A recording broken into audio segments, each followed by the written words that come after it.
Good morning, chat. Let's hope this goes well. Like it's been a minute.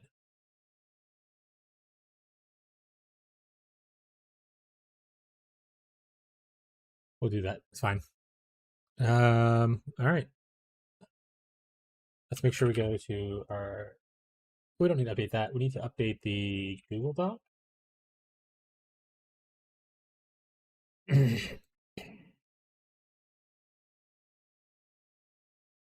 Google Doc.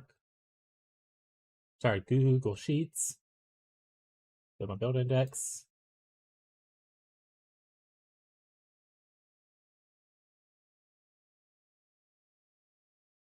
Try a little bit.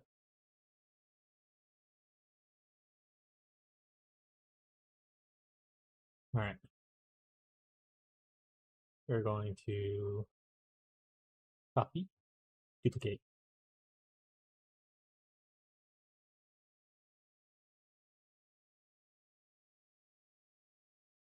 Yeah, we'll just do this one. All right. POB. Wintertide. Sorry. Full dot Wintertide Elementalist League start. Yo, what's your plan for 3.27, Poppy? What's up, Hyper? I don't know if you follow YouTube. I launched I redid I made it more complete, my Wintertide Elementalist guide. So we're gonna do an Act 1 through 10 playthrough hopefully today to like pair with that. It might be what I'm league starting, just because not a lot really changed, if we're honest. I mean they added wander skills, but I mean if you look at like every streamer right now, like all the big ones, they're all doing wander. For the most part. The only thing, and I said in my video, is the only thing that might make me change from Wintertide is if a new bloodline gets revealed in the next week. That makes me really excited to play like a certain other thing. But the good thing about Elementalist is, um, it's a witch, and witch has a lot of variety in their builds. Whether you go occultist, elementalist, or necromancer, like there's so many. Like you can do hit base, you can do spell base, you can do slams, bows, as like a witch. So it's easy to pivot from Wintertide to other stuff. So it's very likely we're playing Wintertide. Also, what's up, Hyper? How you been, bud? Okay, it's very likely we're playing Wintertide again, unless something exciting drops that makes me want to move over the next week. That being said, tomorrow, so today we're trying to do a little test to run through the campaign to people. They can use it. Oh, wait, I hit the wrong thing. I meant to hit create. And then tomorrow we will be probably homebrewing some stuff to see if there's anything else we want to look at. As long as my internet holds up, chat. As long as the internet's alive. Cobra Lash and something like crazy mapping. KB Scion second build. Not bad. Cobra Lash is pretty sweet looking. All right. Wintertide Brand Ellie Tester Showcase, I guess, is better. Oh, right. I need to probably get a regex. What kind of wander are you going with Scion? Are you looking to do like the new wand skills, like the rain one? I forgot what it's called exactly. Let's see what Quick's stuff does. Let's make sure we have our filter on. We're on caster. Yeah, I think we're good.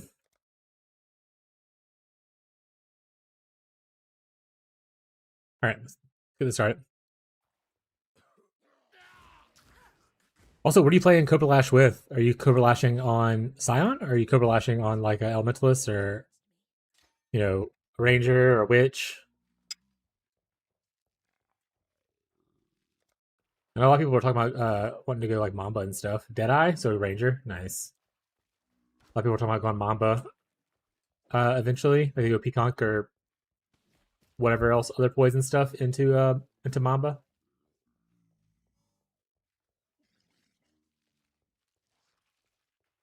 KB Scion. Why Scion for KB? Is something exciting happen with that, or are you doing it just because you technically can get like a free bloodline and 2 class choices without, and you lose like passives in the starting area, right?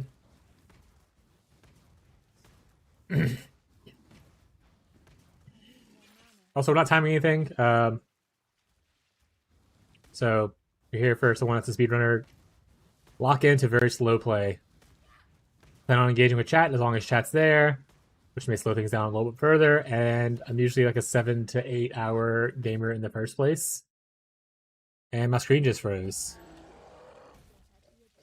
My internet's fine. I think my internet's fine. Did the screen just like freeze randomly? It's like spiked up really quick. Jack of all trades, master of none. Love to see it, chat. Yeah, our latency spiking specifically on Path of Exile.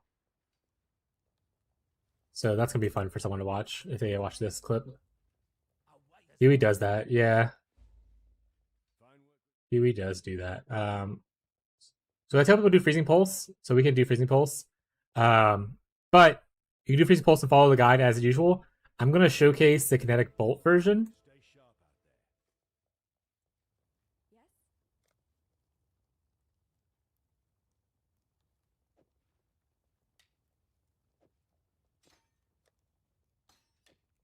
Arcane Surge is for spells, right? That doesn't really help. Prismatic Burst is what you'd want if you're doing this version. We'll still put Arcane Surge to leveling though, and I don't need Firebolt anymore. Getting a ring here is actually pretty solid for the Kinetic Bolt version as well. Jesus, my latency is like hardcore spiking. Is the stream fine? The stream's also spiking now. My internet's suffering. Classic. Classic chat. What is this showcasing? Quick, he's not in here, but he gave this. It's showcasing a lot of stuff that I wouldn't want people to see. No data to the stream. Losing all of our stuff.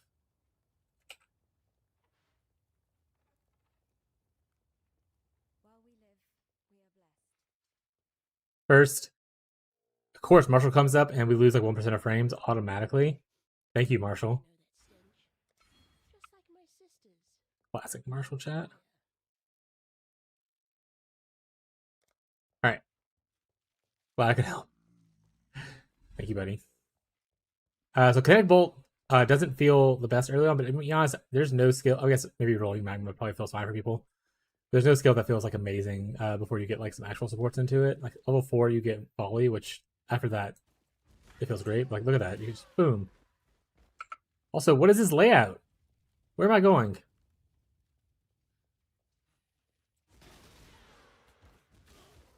I hate it here, chat.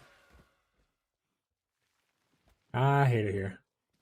But yeah, for those, I already said it once, but for people who are just joining, because these people joining on YouTube and stuff, our guide, whenever we don't have 6,000 MS. That being said, we usually tell people to do Freezing Pulse. I want to showcase us doing... Oh, we lost more frames. I want to showcase a little bit more of us doing Kinetic Bolt as an option as well for people who want to try that out.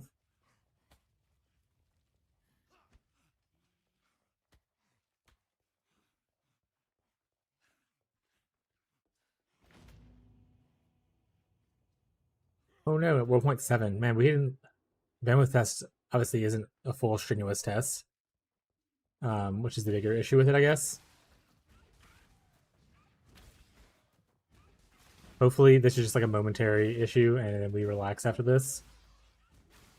I just got back Twitch and I'm alive. Jared! Why are you keep on following me, Jared? Huh? We not friends? Hi, Jared? Saw you followed again. Hi, Jared? Also, what's up, bud? How you been?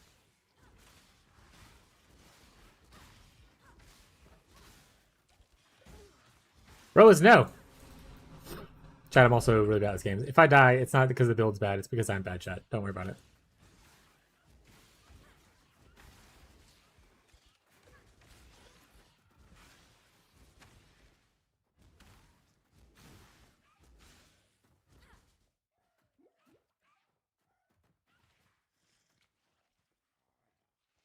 Good vibes only, chat.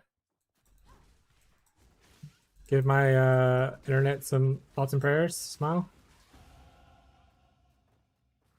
Where is it here? There it is. Someone kept taking my count over, so I had to change all my stuff. It should be good now. What the fuck? What the fuck, Jared? You did some shady stuff, Jared, huh?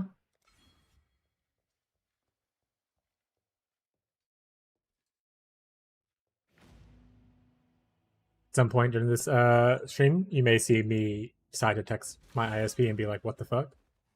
It's better, but it needs to be way, way, way better still. It's improved, but it needs to be better. Which, to be fair, it is improved currently. For those, oh my god, this might be not a PoE thing. It might be just a me thing, actually. Just my internet thing.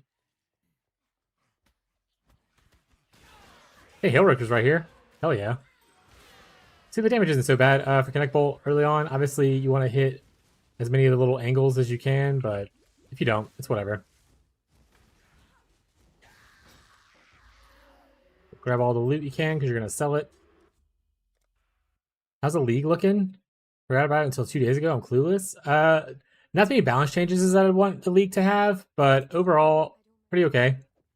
Like, I'm pretty excited for a lot of the stuff that was shown. Or chance of poison, I think. Connect Bolt. None of these are used for our later build. And they don't really help us now. I guess you can get some in Phantasm, but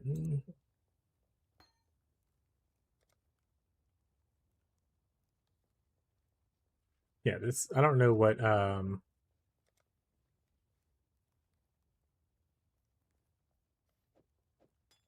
but the new league looks really exciting as far as like mechanics and stuff goes. And there's a tree, which is really cool. So I like tree a lot. Flame Wall will be good here. And obviously Frostblink is amazing at all times.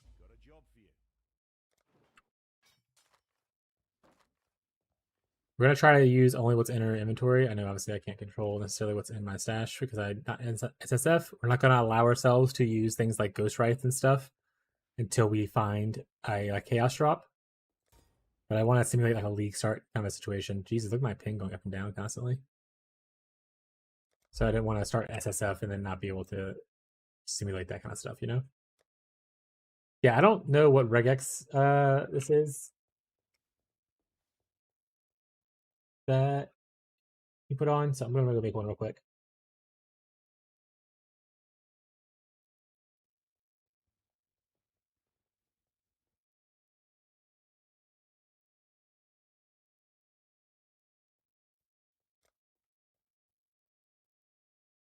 Hey bud, what's up guys? Yeah, this is technically the links we need for shield charge. But obviously we're not shield charging right now, and I wouldn't want to get it on my boots. So I'm not gonna worry about it. Chilling man, you know Wintertide? Yes, we're going to I launched the guide for it. It's on the YouTubers. And then I wanted to do Marshall had a good idea that I'd probably do an act 1 through whatever playthrough. Kind of like showcase the build a little bit. And I was like, I guess. Yeah, not so the issue I had with the patch notes, and like I said, the league looks so exciting, but there's not a lot of. Oh, he changed the stuff. That's what's happening. All right, I'm not fixing that right now. I'll just do this. Oh, that's also broken. But I hit save, didn't I?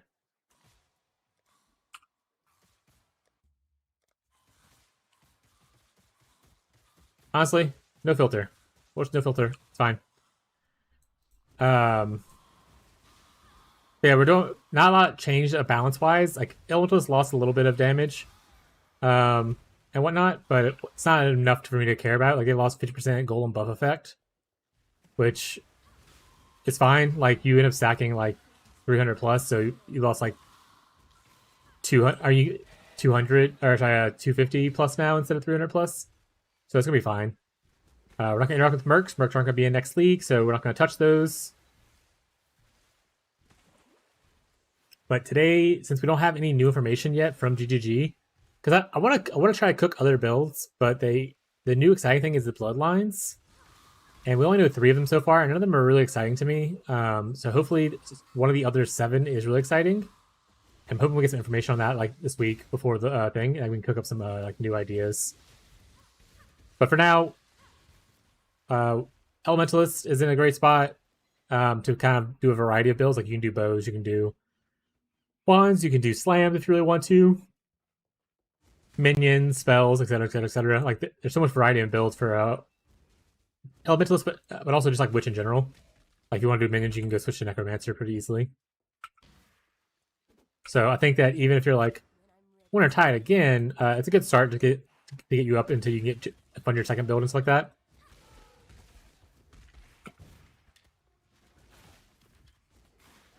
Oh, I didn't get volley. I was supposed to pick up volley, chat. That's your fault. Also, I don't have a link for it right now. So that's also your fault. Actually, I did see someone recently who said what they do is they just run all the way through ledge instead of teleporting back then. And they get to teleport after ledge and go back to... Oop, that hurt. I blinked into a bunch of explosive barrels, it looks like.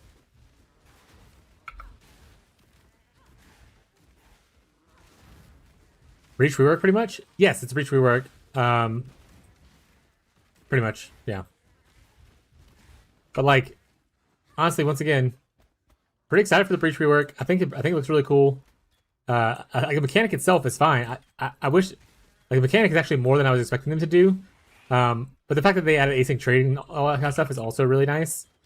So a lot to really love about the league. I just wish there was more balance changes or like more new gems added kind of thing. There's a couple new gems, but it's all like wand specific kind of stuff. Or wand and bow specific.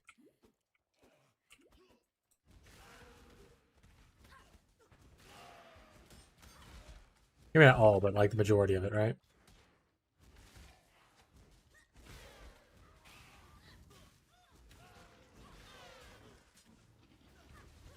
Yeah, when we were talking on the Discord and stuff, I was like hesitant to like plan stuff just because I was expecting a lot more changes. And then I was even more excited when they showed the assassin rework, like right away. Not right away, but like early on. Oh, I need to, like early on.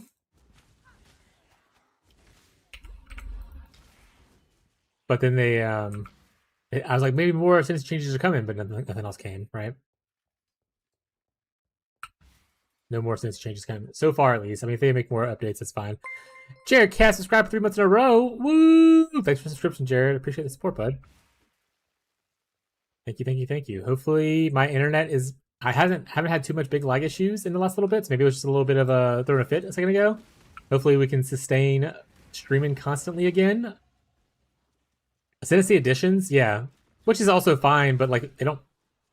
I wish they would just give us the information sooner. Like they would have just launched all the Ascendancy information on like Friday or Thursday or whatever. I would have been much happier because we have like a lot more time to kind of plan out things. I know they have like this kind of weird obsession with the mystery of it all, but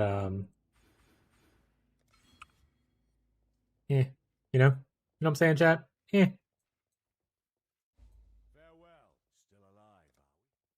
All right. We need some stuff. What do we need? Hey, a chain belt. Marshall, I can do the thing. I'm gonna use the belt though.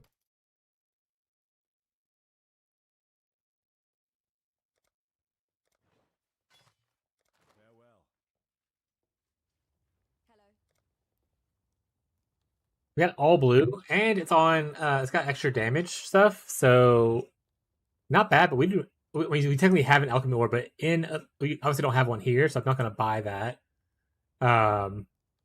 We don't have.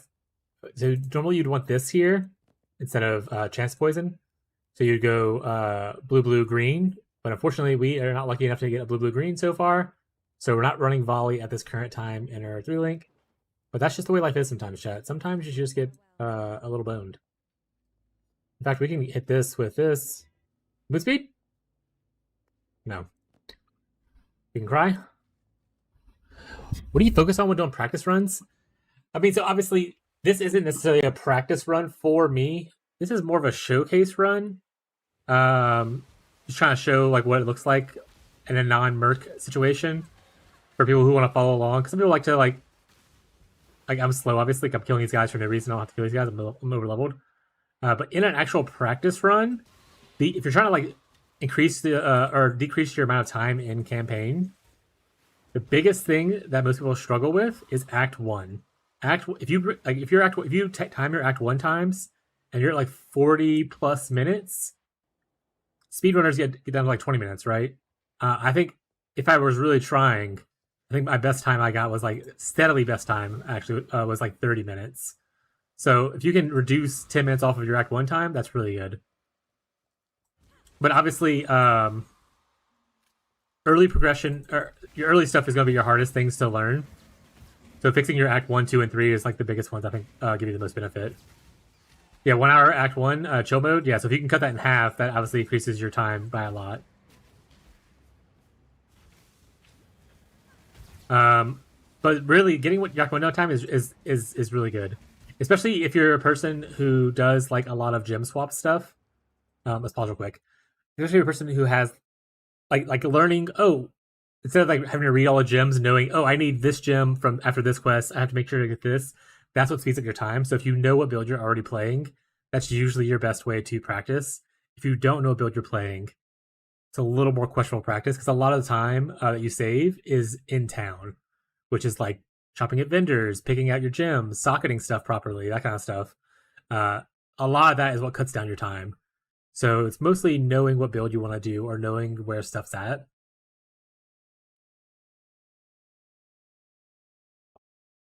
I never really thought of that. Yeah, whenever I cut down my time, it was mostly being like, all right, we killed Hellrake. We quickly run through here, and you can obviously go into the whole. I don't know if it's still a thing or not, but I'm pretty sure it still is. I think it's called like they call it merchant walking or trader walking or whatever, where like you click on the trader, but your character's walking towards the exit while you're trading the person, kind of thing. I don't do that. That's a little too try hard for me. Um, but that is a way people increase their speed as well. Is trader walking stuff. So an option in case you end up wanting to like really try hard at it. But literally just knowing where you get your gems and like having your regex ready and knowing like quick vendor purchases and stuff like that or quick selling, that'll reduce your time by a lot. Less time in town will increase your time by a crazy amount. If you're at this point, by the way, people who are following this and like being like, oh, I want to play the KB thing, you can technically throw down Holy Flame Totem here with like some phantasms and stuff like that. That just adds there to add to my pressing. Up, we're lagging a little bit. Is my internet dying? Oh yeah, we jumped a couple frames there. But I don't like to push a lot of buttons, so.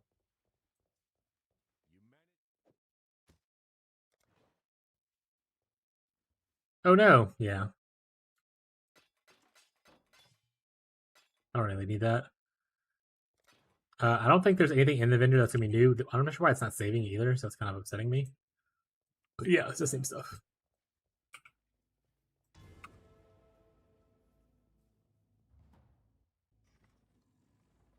Okay, right now we're on a 3 link. Or sorry, we're on a 2 link. So if you're watching this and it's like, wow, this is not that great. We're on 2 link. Don't be mad. Don't be mean to me.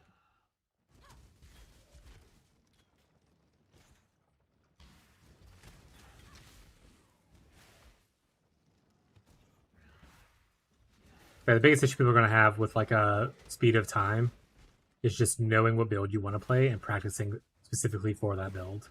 Unless you're the kind of person who's able to like learn a good general knowledge of stuff. Like you're just like, oh, I know every gym that's available at level 8 for which, so I know I can like plan in my head as I'm walking around, kind of thing.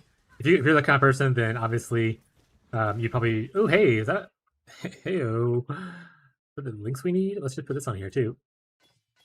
All right, Chad, we're going to 3 link now. If you're that kind of person, then obviously life's a little bit different for you.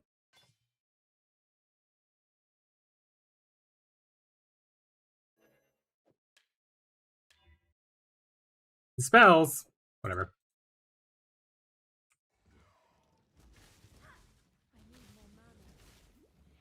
I need to get another mana thing. You also you don't have to kill all the packs. If you for people who are actually trying to do stuff like what I'm doing right here is not for speed. I'm doing here to send a message to this guy that I don't like his face. Um, but and like me stopping right here walking is not for speed. This is me sitting here jorking it for funsies. Um, Typically, if you're like doing, you want to like click here, you want to change a couple things, keep clicking. You want to make sure you're walking while you're transitioning your gear and stuff like that, like all that information, all that kind of stuff. But this is not the stream where you learn to be a speedrunner. I don't mind helping out with like little tips that I happen to know, but like I'm not going to be a Tai Killer campaign 2 hour run kind of a vibe, or I'm Exile, whoever other speedrunner you happen to follow. This character technically has the trials already unlocked, but I will do them anyway because it's part of a league start. The more, if you're doing the kinetic bolt thing, by the way, the more flat damage you can get to the build, the better. So picking up like goat's horns wands or maybe the new wand bases, I don't know how soon they'll appear, something like that, or if they actually have flat damage on them or anything like that. But that will add more damage to your build. And once you get to level 8, you'll also have like the added lightning and cold damage support you can use. I would use only one of them and stick with volley, but you can use both. Yeah, my goal is to finish campaign before I sleep. Yeah, that's typically my goal. Until recently, where I transitioned into once I hit Act 6, I typically just start running heist for some early currency on day 1 and buying like some uniques that I need. So I don't always finish a campaign on day 1 because I'll spend like 4 hours in heist or something like that. And I'll probably do that again this league.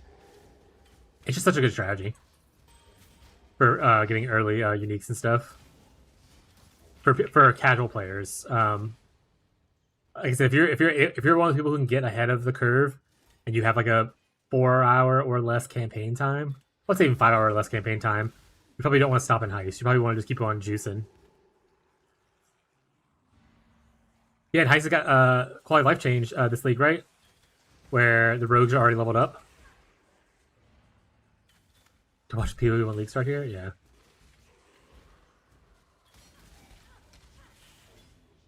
I won't be able to show the heist version of it here because I believe since the character is on trade, the heist contracts will be leveled up to my maximum level kind of thing.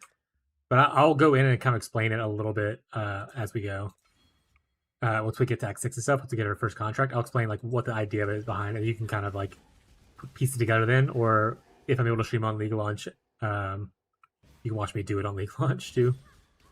Just gotta zoom. Yeah, I'm gonna say if you're able to zoom, if you're a fast gamer, just getting ahead of the curve is more important. If you're a slower gamer, stopping in heist and picking up some chaos and being able to get some stuff from the speedier people, really worth it. For me, anyway. That's my opinion. You don't. If you feel differently, your opinion's wrong. Okay, that's not how opinions work, chat. No one said anything in the YouTube chat, right? No. Okay, I was making sure my multi-chat wasn't broken. Also, for people who are looking to speed up your times, learning layouts helps a lot. So you don't end in situations like this where you're backtracking 17 times. That being said, I learned some layouts naturally just by playing the game a lot. I refuse to go out of my way to look at like maps and learn layouts. kind of a vibe. Like I'll never learn how this layout works. But, like some maps are like always like the same kind of layout, right? Like City Square or City Square, but like Act 5, I guess is City Square's map kind of a thing, is generally the same for the most part. So you can kind of like learn that just from playing the game. Or you can just get stuck at 1,000 dead ends like I'm doing right now. I hate this area. Hey, I see it. But the first big tip is just like learning your build stuff. That's the easiest one to learn for me. You just run opposite corners and it works. Some areas are special. I mean, that obviously works. Okay, so from this point on, we pretty much 1, 2, 3, 4 until we get another big node. So me investing extra points doesn't matter too much. Like if I get level up and don't actually put a point in, it's okay. We are level 10, so we're technically over leveled where you want to be, because you usually get here for speed running it at around level 9. Like you want to be here probably at level 9, like farm up that last area if you need to. If you're happy to be zooming a little bit more quickly. But honestly, Kinetic Bolt feels good for clearing, like already. So just me spamming it on like every pack I see is definitely overleveling me a good bit. You could also at this point have Shield Crush. I did not pick it up because I'm not using a shield. But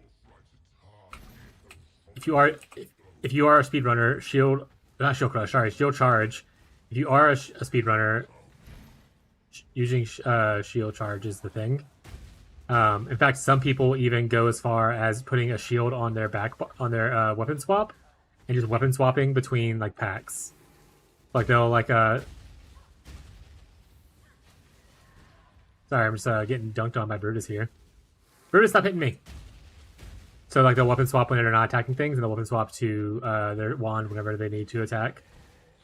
And I think that's a little too tryhardy for me. But if you're a speedrunner, obviously you take every little second advantage you can get. Leap Slam owns Shield Charge. This message is sponsored by Leap Slam Syndicate. Honestly, pretty based. I don't think you can Leap Slam with wands, though, right? That's the issue. If you're using scepters, but you don't have scepters at this point, but you can't Leap Slam with wands, right? Scepters and like melee stuff you can. I actually like Leap Slam a lot more, most of the time. Just because, by the way, you can also just exit out right here. You don't have to go to the next area. You automatically get once you kill Brutus, you'll get the portal, which I'll show in a second. I see, like you can grab add lightning here, or if you're preparing to switch to Wintertide, you can grab efficacy. You could just stick with the early prismatic burst. I mean, it adds flat damage already, so I'd probably just grab efficacy here if I was doing this instead of grabbing the other one. Bunch of stuff here I can technically use if I want to. I'm going to identify this and this. This is I'm going to use. This has no movement speed. I'm not going to identify that. That's garbage. I'm not going to use the shield because shields for. All right. But yeah, Leap Slam is really good. It's just I think the issue is with Leap Slam. For one, I don't think Witch gets Leap Slam. Let's check real quick. Yeah, it doesn't, but it does get Shield Charge, which is the other thing. So if you want to, is Leap Slam is it level 4? You mule Leap Slam pretty easily. I think Leap Slam is actually earlier than Shield Charge, right? Not PoE 2. Why would you autocorrect to that? It's level 10 actually, so it's later, so you can't mule it anyway. So Witches also will struggle with the Leap Slam. Get your buddy to buy you a Leap Slam if he's playing like something that gets it. I think I'm gonna do BB bait and try to do the plus new 3. Oh yeah, that looks pretty sweet. I have an interest in BB as well, so I get it.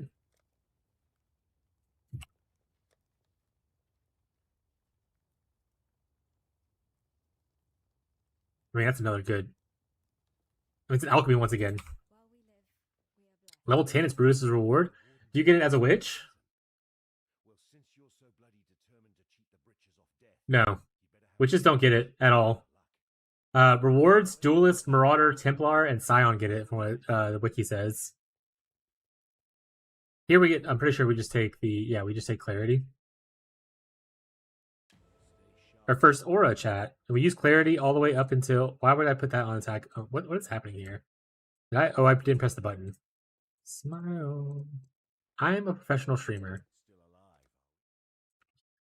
Don't be mean to me, chat. See, this would actually be a decent shield charge thing to get. Do I want to give up my 8% damage? Well, I also give up blue sockets, right? And I'm kind of pinched for those right now. I need all these blue sockets, don't I? I guess I don't need efficacy. That can go on like the back bar. I don't need arcane surge either. All right. We'll shield charge it. We'll do it, chat. Stop yelling. Moosey boots? No. Let's go buy a shield charge. We don't have faster attacks yet, so it's gonna be a little bit slow, but that's just the way life is sometimes.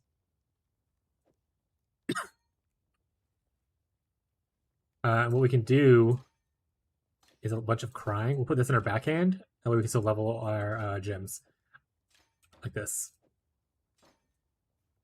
Smile chat. All right. Wrong thing. Yeah, I like Leaf Slime a lot better because you don't get stuck on terrain as much. You do eventually sometimes get stuck in like, oh right, you don't have to go to the Bruce area, so you get the Sinner's Gate afterwards anyway. You don't have to like exit Bruce's area if you don't want to. But Leaf Slime is I do prefer it a lot. We actually have on the Twitch side of things for Leaf Slime enjoyers a Leaf Slime 7TV emote. And my mod slash best friend Tyler constantly says Leap Slime mentioned and then hits it. Okay, this is what you look like for without. If you don't mule momentum, which you definitely can, you can mule it from Ranger pretty easily. You can mule momentum. You don't get faster attacks till Library, which you need to do. Well, you don't need to do, but you should do anyway for hypothermia support in Act 3. But once you get your faster attacks, once you level up skill charge a little bit, and once you get your lightning golem, shield charge is pretty good cruising wise. That being said, I do eventually switch off of it just because of socket pressure later on. Like when you go like the low life variant and stuff.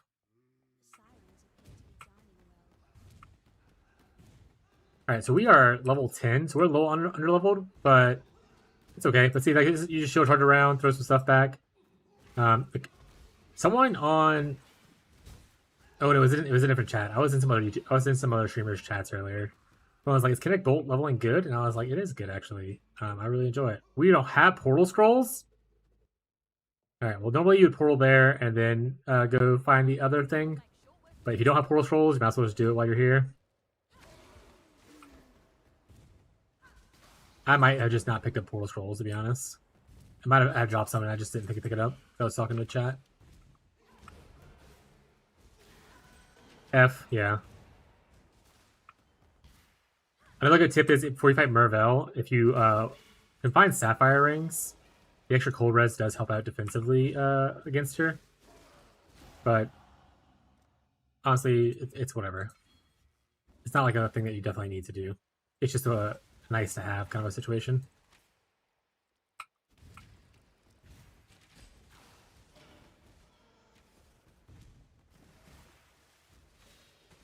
You can craft Sapphire Ring at worst. Yeah, it's like selling an iron ring with like a blue gem or something like that, right?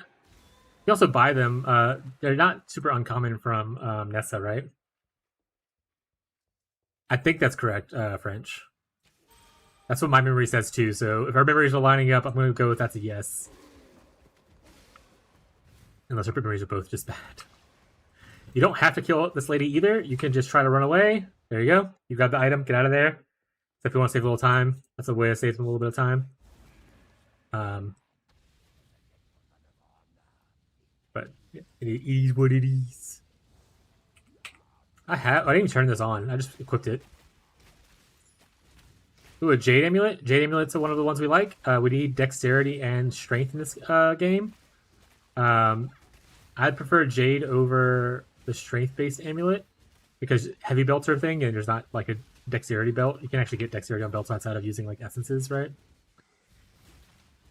So something to consider, chat. Okay, so normally I didn't even get the waypoint last time. That is so fucking funny, bro. Oh, it wasn't even near the thing. That's why. Weird layout.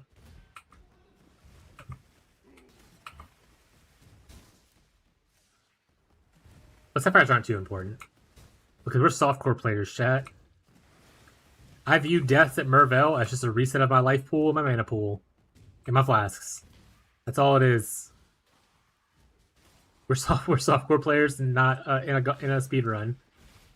We're not a racer. Look at those alterations. Juicy one exile. Deaths are an illusion, chat. Okay, so normally you would drop a portal here. If you're speedrunning, you'd run to here, grab the waypoint, and then you can go back to town. Speaking of which, if you're playing Wintertide, you technically you can go buy it now. Like once you get to this waypoint, you're able to purchase Wintertide, and you don't get it as a reward, unfortunately, because GG hates us. Just kidding. You can take it. Also, you can technically do Creeping Frost, which is a dot-based thing. I don't like Creeping Frost. It's like my least favorite of the ones, but I pick it up just because there's no other options here, and I'll usually sell it. But yeah, so you can get Wintertide right here. That's not what is this showing? Wintertide's right here. You can use the level 12, obviously, because I'm under leveled a little bit. But you can Wintertide as soon as you get to the caverns. And then you can use it as soon as you get level 12. If you want to. Those boots. We branded now. We branded in like a few seconds. give me a bit to level up. We'll be branding soon, TM. I'll probably use these because I don't really need the damage. Actually, I'll probably use these right now anyway. Do I need the dexterity? No. This is technically better. I would only attack based thing. Thank you for the subscription on YouTube, Hydroxy. Guys, I'm gonna mess up your names. It's just the way life is, and you're gonna have to be okay with that. And typically, for anyone who's like more experienced with the game and not a newer player, typically what I do is I just go straight out this way instead of going through here, and I just bum rush these nodes. I don't take any of this extra stuff on the side. I just go pew pew pew pew pew, and I get all my brand stuff super early. So you can do that if you end up liking the build and you are a little more experienced. You won't have like the extra damage and stuff, but as long as you're okay suffering for a little bit just to get earlier access to your brand nodes,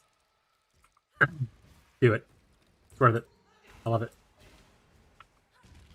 And some people like to some people actually like, oh, you should grab Frostwalker, and that's true.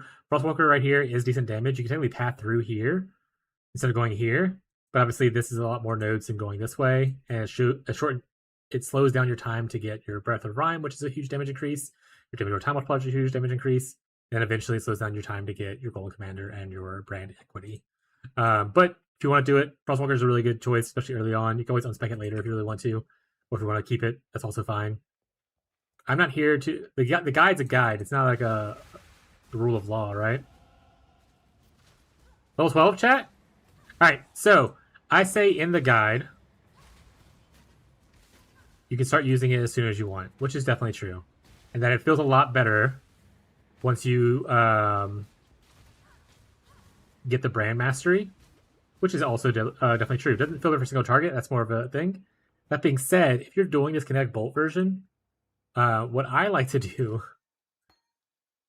is instead of using Firewall, which is definitely somewhere, at this point, I use Wintertide Brand as my single target instead of increasing with Firewall. And I still stick with Kinetic Bolt. You don't have to do this. This is just something that I did one time, and I was like, that actually felt pretty good. And I can kind of show you what I mean in a bit. But this is all just random tips. You can follow the guide. The guide works perfectly fine. I'm just kind of showcasing an alternative route for those who may be interested in alternative routes. Wait, it's not rule of law? I can't sue you for false advertising? True. Hey, look at the buff.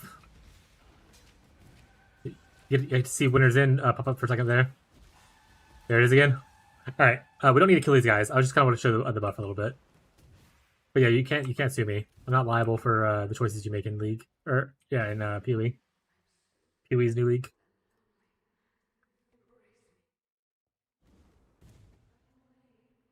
And full disclosure for people who may be watching, I am playing on the Merc Lab patch, so this is not a bait. I'm not touching your mercenaries. Patch notes are out. In fact, if I want to, I can simulate. So we have a negative 50% golden buff effect. I definitely can simulate it by just anointing this, even though, and then not taking these two nodes, which is 40%. It's not 50%, right? But it's closer. It's close to being able to do it. So I can simulate it a little bit, I guess. Simulate the nerf a little bit better. Let's see. Winter's Inn, or sorry, Wintertide helps out a good bit if you want to do the Connect Bolt version like I'm doing right now. You put it on, boom, boom, look, it's going through everyone at your killing deck packs, throwing out more damage. I actually like it a lot better than Firewall. I know Firewall gives you like fire damage added to your attacks and stuff, but honestly, we're not going to be using Connect Bolt for too much longer in this iteration of the build. So having to use firewall longer is annoying for me. All right, we don't need to kill people. I'm like we could 13 is fine because it's a level 13 area. It's gonna be a little slow. We're doing cold damage and also connect bolt, but trust me, the build picks up after this. At this point, you can only have 2 brands attached because you don't have Rune Binder yet. You can spam out 3, I think, but the third one will just sit there, wait for someone to hold it.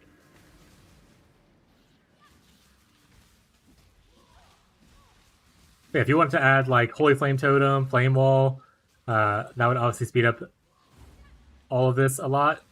But once again, I don't press a crazy amount of buttons. It's more of a personal choice for me. If you're an experienced gamer, use it as a guide. The build won't break if you do something slightly differently, for the most part, at least in the leveling sense.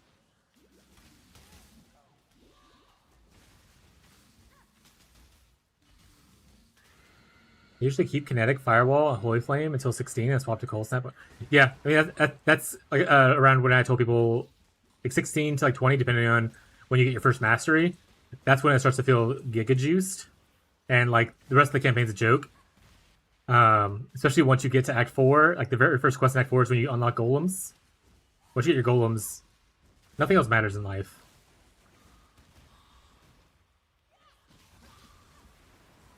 But yeah, you can use Flame Wall here instead of Wintertide.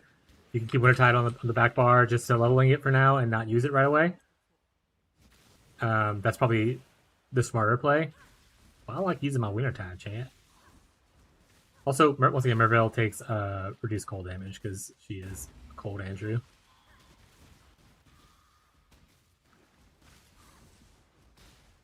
Anyone else surprised I didn't die there? Smile. Of course I didn't die there, chat. I'm a professional gamer. Build! I'm gonna hear your questions about the build.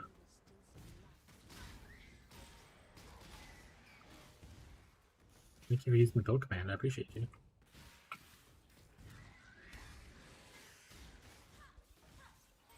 But Barrett, you also like to use the kinetic bolt leveling? I don't see a lot of people using Connect Bolt to level, and I don't know, I really enjoyed it. I only started doing it when I was, because last league, I made a budget KB Trickster build, and then we did a private league, and I was like, I'm just going to try leveling with Connect Bolt, and it worked really well.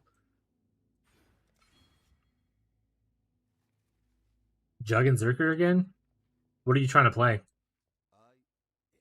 Jorgen earlier was doing like a Preferate Juggernaut. It looks pretty dope, by the way, for anyone interested in a Jorgen build. You happen to vibe with that content creator? Looked pretty cool. He was doing like T16s, roughly T16s on like a level like 72. It wasn't like he died occasionally like that, but he was just showcasing how strong it was. I'll be Earth Shatter. If you're oh wait, no, I need to keep this stuff. Oh well. All right, chat. We bogged it already. We don't know what we had, what we didn't have. That's a remove only tab. So I'll just keep mindful. Try to be mindful of what I'm buying, and not try to. I should do my best to simulate the SSF-ish kind of league start vibe.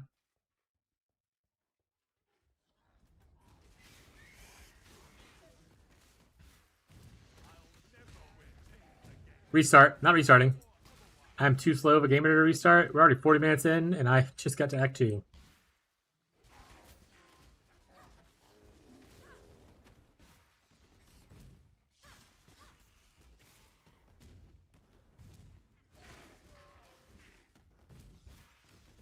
I find the den in this area. I'm pretty sure that's the crossroads. Let me double check though. One button build, slightly less damage. Yeah, he wasn't using war cries or anything on it, which was nice to get the damage. And he played it as Juggernaut. But if you're playing softcore, just play Zerker. I think is the better play. You'll be faster. You'll do more damage right away. Later on, when you try to push harder content, you can always respec into Jug. But just playing Zerker off rip is probably better for people playing softcore trade.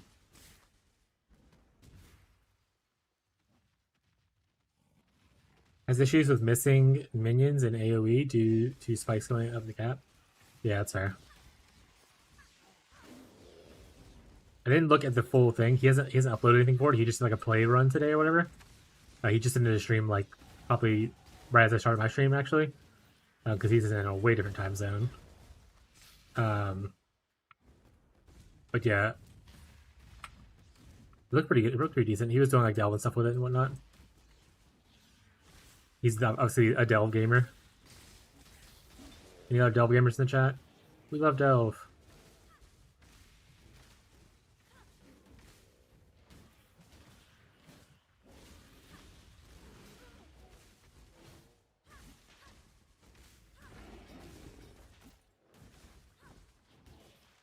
Are you hasting? Oh, he is hasting. Okay.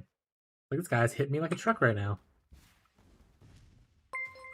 Thank you for the follow, Hit Roxy. Appreciate the support. Let me know if you have any questions. Welcome to the vibrators. That's right, chat. Vibrators. In this chat, we rate vibes, so they decided to name themselves the vibrators. Welcome to the club. Hope you enjoy your stay in the toy box. I don't have an explanation for that one. That one's just that's just an innuendo at that point.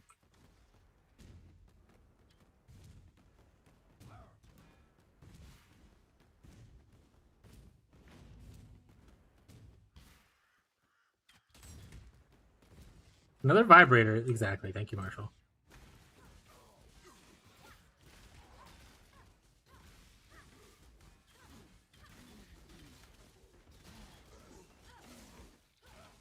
I really wish my filter was working now. So sad. I can go. I can probably go fix it, but just so lazy, chat. I'll probably go fix it. All right. Brief intermission. We're gonna see if the reason it's broken is because he had an update. Brief intermission. We're gonna go check for an update.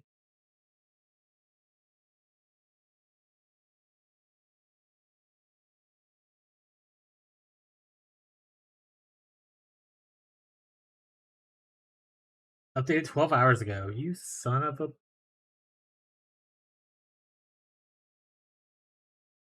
Alright. Pretty second jet.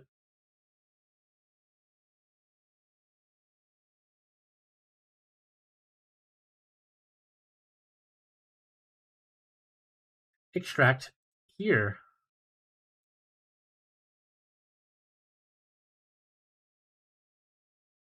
Take this folder, put it here. Replace. Alright, let's see if it works now. Ba ba ba ba.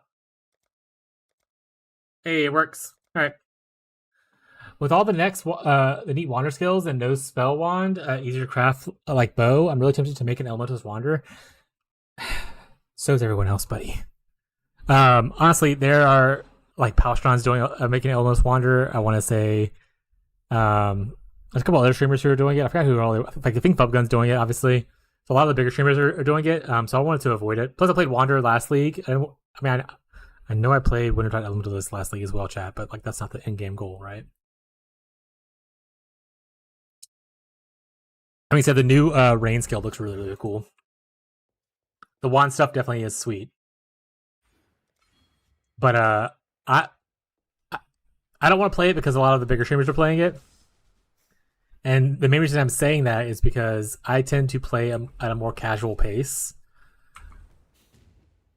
and I won't be able to keep up with all the speedrunning fub gooners who are like jacking up all the prices of all the items and stuff like that. Kind of a vibe.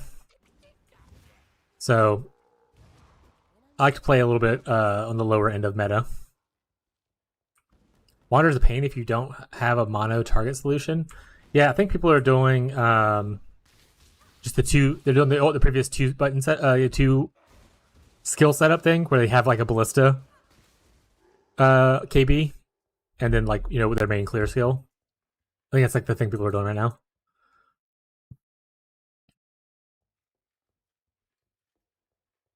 Yeah, the wall skill definitely looks interesting.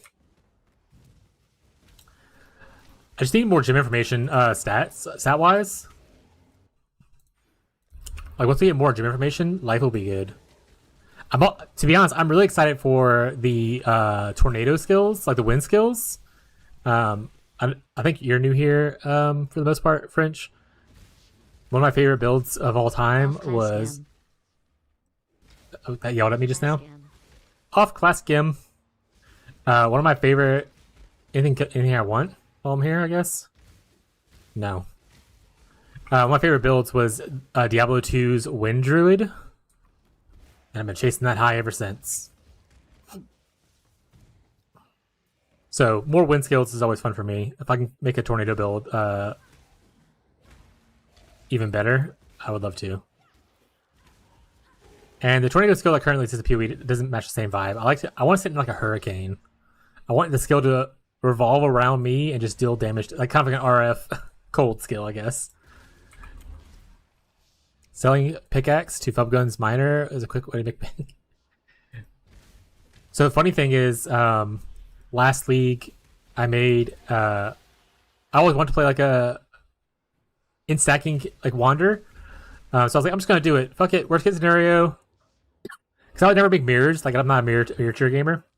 And I was always scared to do it because everyone's like, you need 17 mirrors to make this build viable. So but we had Doriani's thing last week. I was like, well, at least Doriani's will probably make it at least better on a low budget.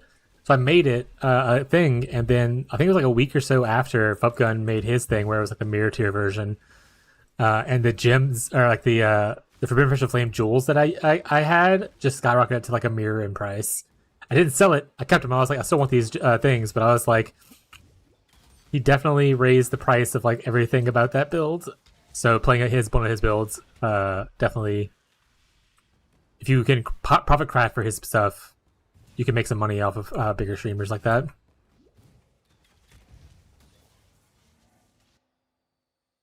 Wimbersport seems interesting. Oh yeah, the storm skill. Yeah, they showed it, but they didn't release like any kind of information yet on the storm one yet.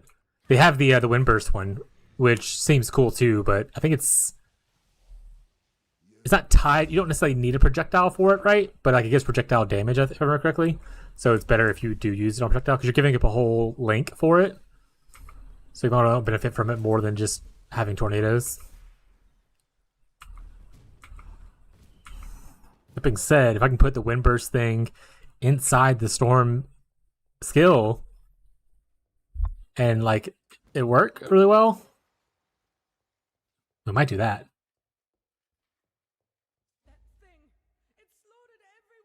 Patches are very abstract, not a lot of raw numbers. Yeah. To be fair, they don't really release gym numbers, like the full gym numbers, right away. They usually drop them like a day or two, like before the actual patch, which I hate. I wish they would do it sooner. Oh, for people, sorry. You technically could just be doing only Wintertide right now if you really want to, but because I'm vibing with chat, I'm mostly getting yelled at by my thing, which is a little too loud to be honest. I don't mind sticking to KB for a little bit, but you can switch off to just Wintertide now if you feel. I want to say someone playtesting was like, I just switched to Wintertide as soon as I got it and only used that skill, and it worked great. And I was like, if you like it, bud, do it. Do that thing. Did I not pick up the thing? Chat, she used to open a portal and go away, right? Am I crazy?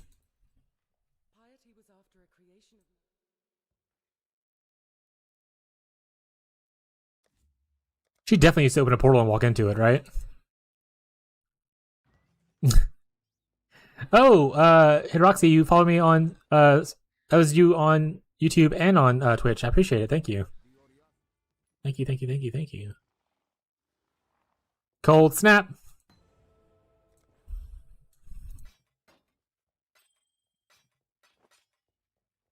Alo, you're hitting my hand. You're gonna get me killed.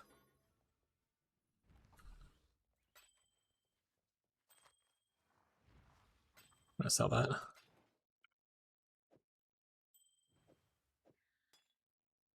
Can't even use that.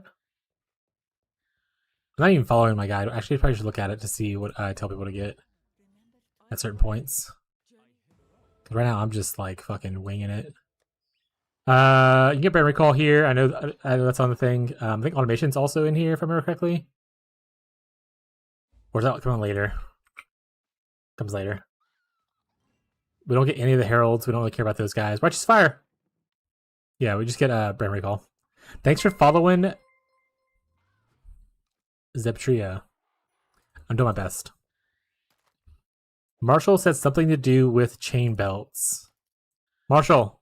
Wait, was it Marshall? Whoever it was, what was the recipe? Chain belt. I think it was a wand. And a blacksmith.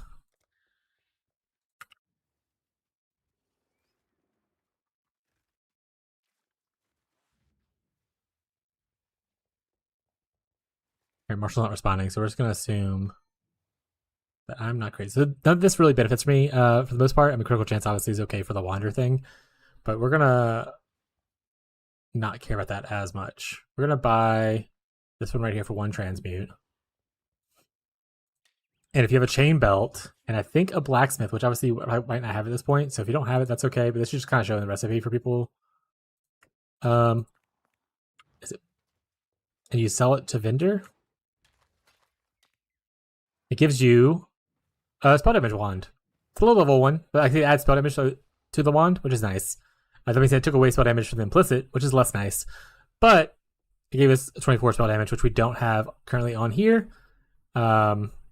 So not bad. It's not a major thing that you need to know, but it's not bad if you do know it.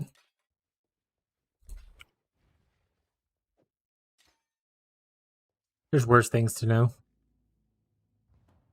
Ooh, I get to show. Okay, there's a lot of people. I think there's a lot, okay. There's a lot of people before me watching the stream right now. If you don't know campaign secrets, because you're just a speedrunner, you run through things, or you're a new player, you just don't know things. I'm going to show you my favorite campaign secret. One of my favorite campaign secrets, which happens in the Broken Bridge in Act 2. So, for one, you can just stay following the road to get to where you need to go. If you don't want to like run around the sides, the road right here will lead you where you want to go. Eventually, if you stay on the road, you'll come across a waypoint right here. Next to the waypoint, there's always a broken down castle building. Might not be the top right, might be the bottom, kind of stuff, but there's always one nearby like this. Inside of this, there are 3 rogues. See them? Sitting over a chest. When you open this chest, they will attack you, but you get so much like chance at like rare loot and jewelry. So it's really, really good for especially like RF players who are maybe looking for like, whatchamacallits? I got bear trap just now. Oh no. Who are looking for ruby rings. You can also get like rare boots this way really easily. That being said, I am not showcasing it really well because I'm getting bear trapped every 5 seconds. But it is very, very good for getting early rings, stuff like that. See, like there's some rare. Where's the last guy at? There he is. You typically can kill them a lot faster than I just did, but see, lots of different boots. Good amount of rings and like amulets and stuff like that. So if you need like special stuff, I didn't get many rares this time, but usually you get like 3 to 4 rares. I got 1, which is not bad. So not a little bad pit stop if you're not worried about speedrunning on the way to kill the bandit on the Broken Bridge, because like the bandit's following this way anyway. So it's not too big of a like time spend thing to do it.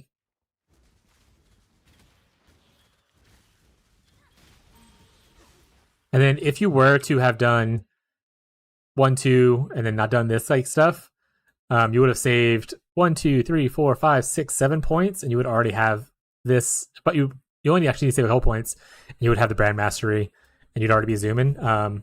But this is better for newer players or people who just need the extra little help with like damage and stuff. But you don't necessarily, if you don't want to, I usually go through here and maybe pick up this node, but I don't go through here and I don't pick up this right away. But that being said, it does help out with like your stat requirements to pick that up eventually. But yeah, you could be like level 15, 16 and having like your Wintertide being your main skill at this point. If you wanted to. Can I showcase it? Yeah. I'm going to undo. This is obviously you can't do this in league or in league start, but I'm going to showcase it. Don't look at my remove tabs, chat. I'm going to showcase it by removing stuff.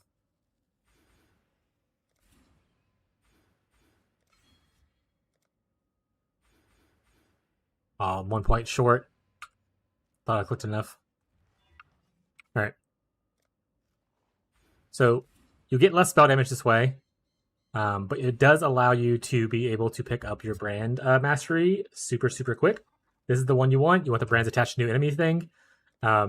See, at level 16, if you go this way instead, you can still pick up this node. You can still pick up this node.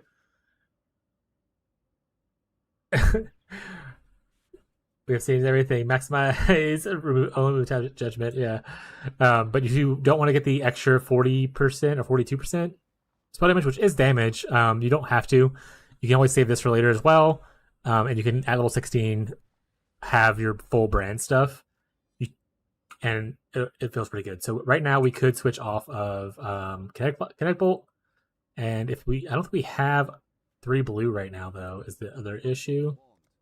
So we'll just stick with the 2 blue that we have, and it should even the 2 blue should be fine damage wise.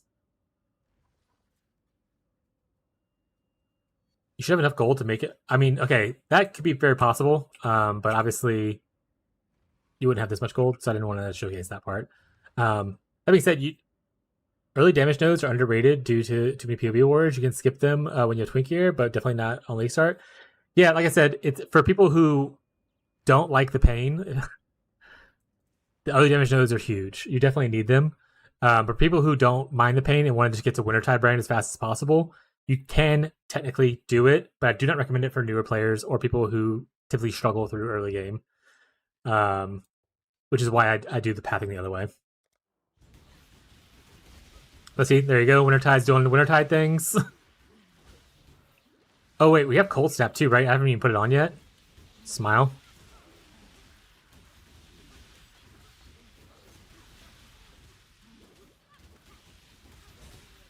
Cold Snap him down. I don't even have a link on it yet, really. Let's see, you could just be Wintertiding right now instead of doing nothing if you really want to. But like I said, not recommended for new players. Only really do it if you are fully okay with the fact that you'll do like a little bit less damage, and all that kind of stuff. Close up great for Frenzy too? Yeah, it is. But yeah, so I'm gonna take this stuff off real quick. Night Burst. Oh, we're supposed to buy a second efficacy, and I didn't do it. This guy doesn't even follow his own guide, Chad. Is this guide even good? Jeez, Whiskey Boots, we're rich. We're rich, chat. That's a lot of maximum life for this early, huh? Move Speed Boots even more. Alright, chat. My League Start is bogged. Unfortunately, I have no League Start luck left. That's just the way life is at this point. 07 actual League Start. Alright, moving on.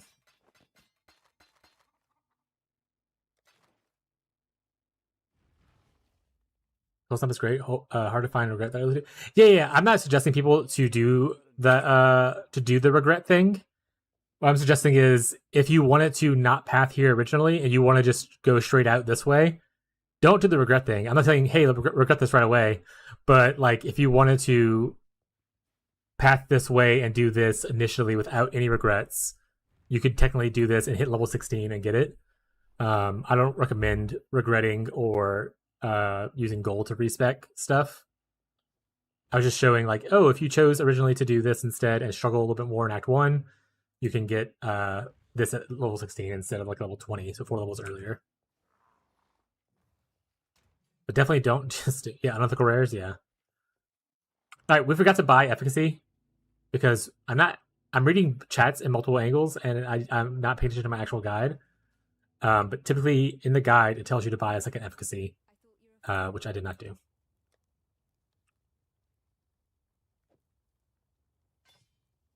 What else does it tell me to do? What else did I tell me to do? In Act 1, was there anything else I need to do? No. I do the whole flame totem thing, but once again, you don't have to do that. If you do other stuff, you can if you want to. And then control destruction. Okay, we don't. Control triggers when we get our other thing now. And we don't have 3 blue, do we?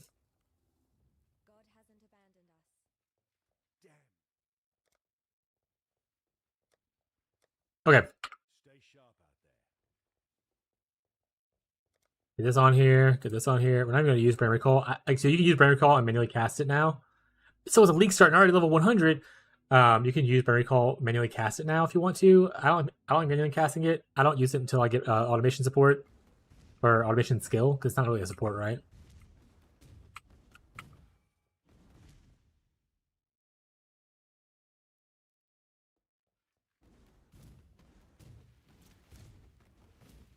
But if you wanted to regret, you can, I guess, or like refund with passive points. Let's see, the clear looks already pretty solid for only a 2 link. We don't have our 3rd link yet. Damage isn't so bad. You can cold snap onto like rares or uniques. You just throw like 1 brand down like this, it'll go through that whole pack and just kind of slowly kill them as it bounces around, leaving the Winter's End debuff, which is that fizzle AoE you see. So that big AoE, that's the Winter's End debuff. That's not the Wintertide Brand damage itself. The way Wintertide Brand works is it does damage with the brand itself to its single target that's attached to. And then when it kills, detaches, or expires, it'll release a Winter's End debuff, which is the AoE thing, and do an AoE damage buff, or AoE cold damage over time. And the damage over time is based on. I need empty extra brands. I'm a sucker for Celestial, but it looks worse than the original Wintertide brand, which is sad. Yeah, I switched between it. Celestial's good, and I have it. Actually, people who might be interested and don't have it. Like, someone did ask me previously, it was like, does it have a thing yet? And I was like, yeah, it has one. It's just a global brand one. It works for like a lot of brands, not just Wintertide. And it's okay. It's pretty. I really love the fizzle sound of Wintertide brand. This is more better for clarity though, because the fizzling Wintertide brand original MTX. See, like you can see a little bit better. It's not like crazy better clarity, right? But it is a little bit better clarity.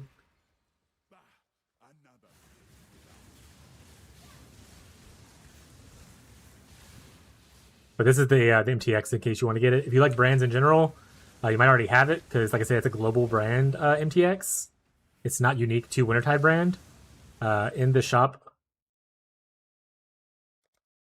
you just type in brand. They have 2 of them. Well, this one's only for Storm brand, but see this one right here. It's just a celestial brand effect, so it applies to like a lot of different brands, if not all of them. I would assume all of them, but I haven't really played a lot of other brands since I bought this.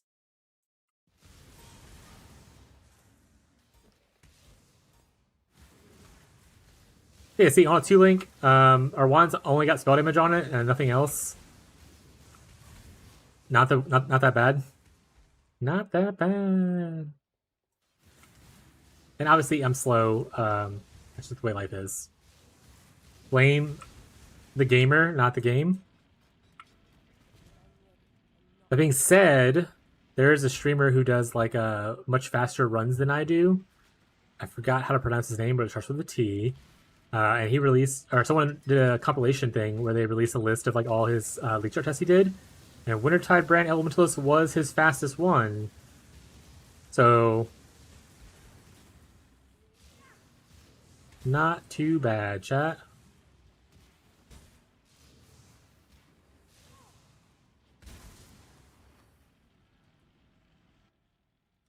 Now, do you think we're gonna get lucky? I'm gonna go back and grab this though, because this is still really important for not only resistances, but the dexterity and the strength are really important.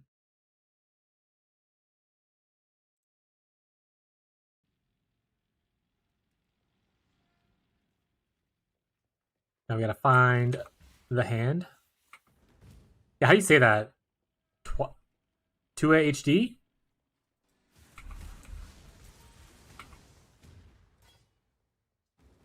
Or is it pronounced as one word, like twad? Like twad? Wait, Quid? I don't watch them enough to know it.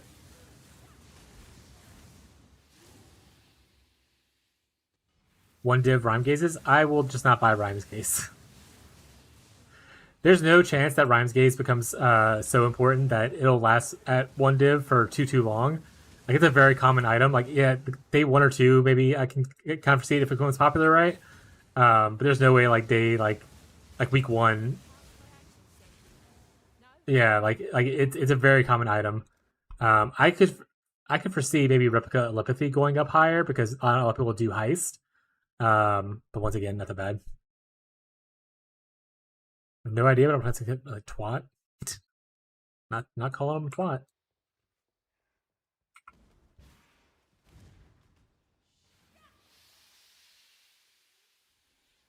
But that content creator was the one who does a bunch of like speed runs of different builds, and someone on Reddit made a compilation of the ones he did for 3.26. Um, and Wintertide Elementalist was like the top one.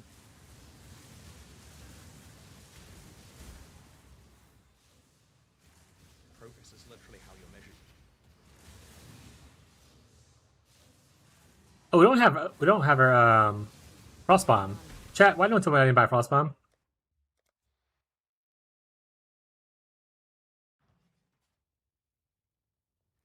Why did I spawn back here? Oh, because I teleport straight from here. Well, it's fine. I need Frostbomb anyway. I need more blue sockets, chat. Well, we're not using memory call right now, so I can go in the back end.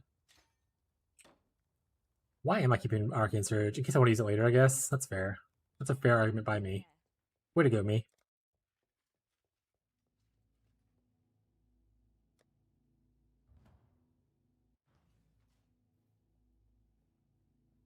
Remember to buy the thing. Thanks, Marshall. Always coming through for me, bud. So you could go here. You could go up through this way. It's not bad. It'll delay stuff by a little bit. You go 1, 2 points instead of 1, 2, 3, 4, 5 points. So 3 extra points to go this way. You can also just go 1, 2, 3, 4 and save a point if you don't want to go through all the way through it. Completely fine choice. I mean, cast speed's great. Cold damage is obviously great, but I personally like to go this way. But if you're feeling a little bit more sketchy about your damage or anything like that, feel free to take up Frostwalker.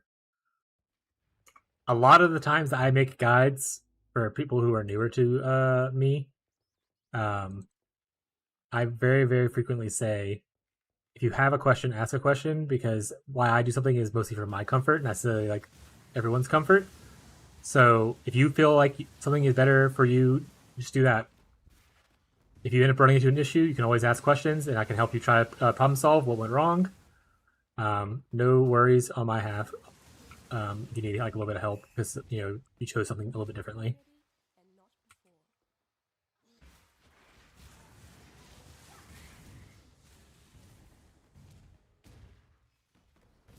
One of my favorite things at PoE1 is just like helping people with their builds and figuring out why stuff went wrong. I really like to learn a lot about, even if it's not like my builds. All right, chat. I said earlier we won't use Ghost Rife until we get a Chaos Orb, but I'm not using it now. I don't think that's ethical. I will look to switch to Ghost Rife, maybe Act 5 with my Chaos Orb. Because by then you should definitely have at least like 1 Chaos Orb, right?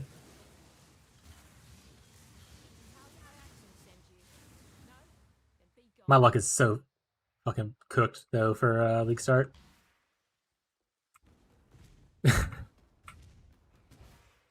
Watch me get a 5 link in Act 3 like at one time.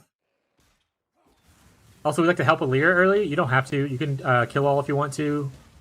I wouldn't really recommend the other two, but obviously you want move speed, you can help Creighton, I think his name is. I don't really foresee a reason to do the life of Oak, but if that's your choice you want to make, go ahead. Oh, right. I need to stop fucking around. Oak just gets frostbombed, and then he doesn't do anything anymore. Ooh, true. That's actually smart. Okay, yeah, we won't switch to it until we get to Act 6, when async trade will be available in League. That sounds both ethical and also time-saving wise. I don't have to like do trade searches or anything like that. That's a good call, Zeb.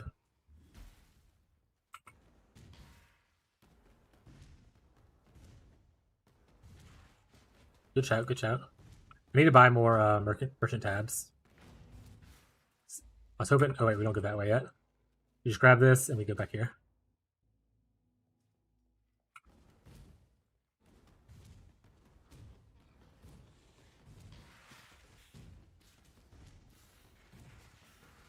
But honestly, if Heist feels pretty good on League Launch, I might just stick in Heist a little bit longer now that the rows are max leveled.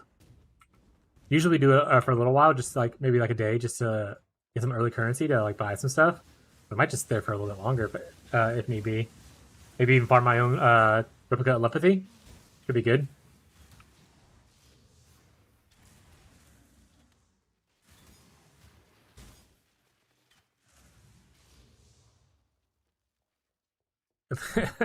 at least it's only Act 6. I would personally have flown to New Zealand and tortured Jonathan if you made it available after the campaign. Yeah, that's fair. I think they wanted to make it available at that point, mostly just because it gives botters an extra rope to jump through to be able to use like the automated stuff.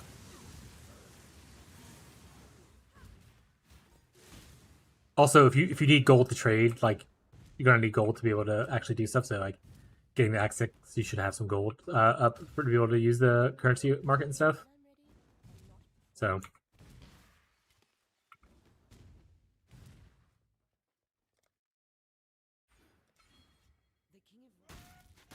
help Alera. Oh right, I have these. I'm really bad at flask management. You can also sell 3 of the same flask to upgrade to the next tier of flask. For those who may struggle to find flasks.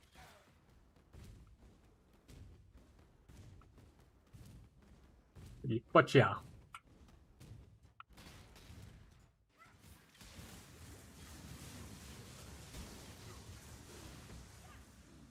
Don't you want me, buddy?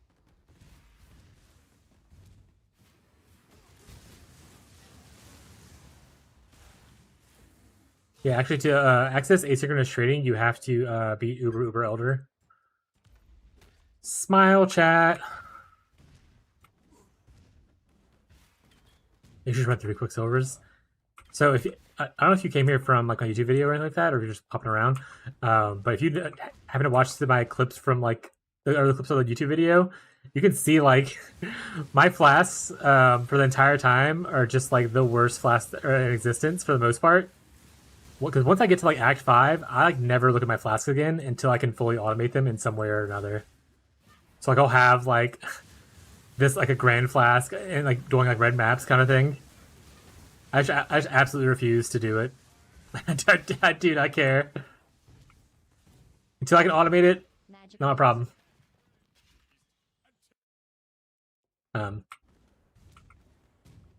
So yeah, I'm really bad with flasks. I don't want to have to press a bunch of buttons. But getting about 3 boost speed flasks, obviously you're just pressing juice buttons, so it's fine.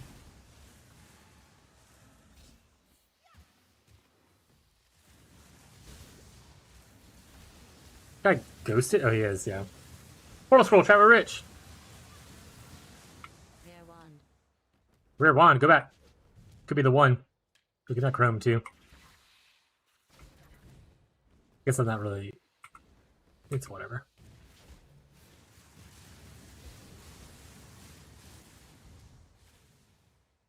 All right, let's change back to keep pressing the wrong buttons, chat. I figure it out eventually. Back to regular Wintertide. Miss a sizzle. Augmentation. Augmentation. Wait, go back for that. I'm rich, chat. Yeah, my very first iteration of the build guide, by the way, for people who are interested in just the history of me making the build. When I first made it and asked for feedback from chat and everything, they were like, "You probably should take some life nodes before Act 4," because I would go from like right here, and I wouldn't travel this way. I think I went like straight up here and just got like this damage node, and went up and went through here and just took like damage node. And I was like, wasn't grabbing, and like took a brand thing, and I wasn't grabbing any of the life nodes anywhere. And I was like, I guess people do love life, I suppose. Which was a fair argument. Yeah, enemies can't hit me if I kill them first. Exactly. I'm a softcore player at heart. I'm okay with dying a couple times here or there. Not too much, but like a little bit's okay.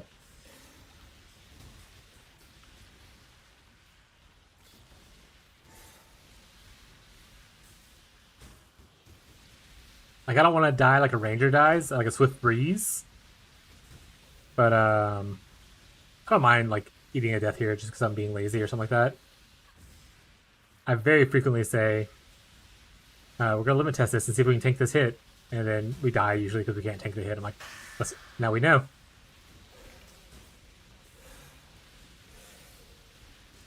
Or I'm gonna see if I can AFK this. Either we do or we don't.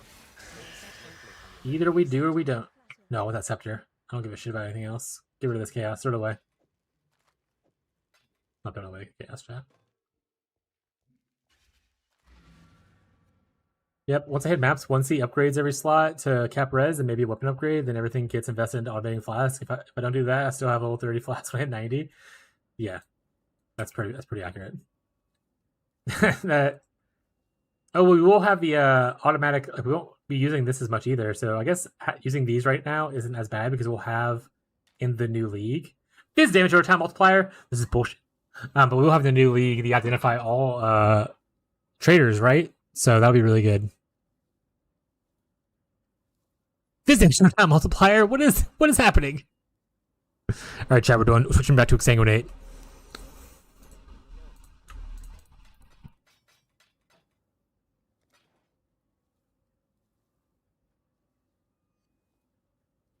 Early damage nodes are more important. Yeah.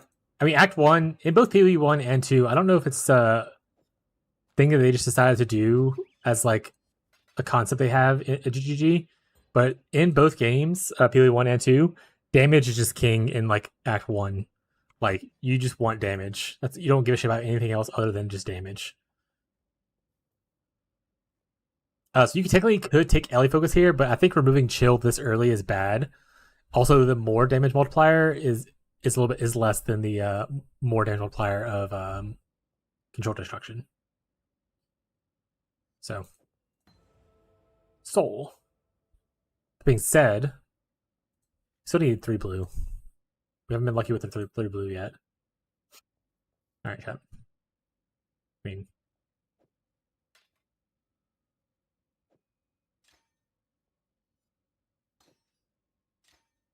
I mean, it doesn't have any spell damage on it. I'll probably hit it with like a cheap essence, which is what you should be. Like, the essences you have, just keep them for your wand or your boots. That's the only thing I really do it on. I think I did it this time on the chest, but don't do that. Boots for movement speed chance, and then wand just for looking for damage upgrades are like the most important ones that I like to tell people to do. But I would say you do you, you know? You are a fully conscious human being, most likely, at this point in your life. Do I tell people to buy anything else here? I haven't played PoE 1 in forever. I'm so sorry, chat. No, automation doesn't come till later. We already bought everything we need here. You just have to buy 1 Control Destruction and 1 Brand Recall. Automation comes in Act 3. Yeah, automation's 24. You're right.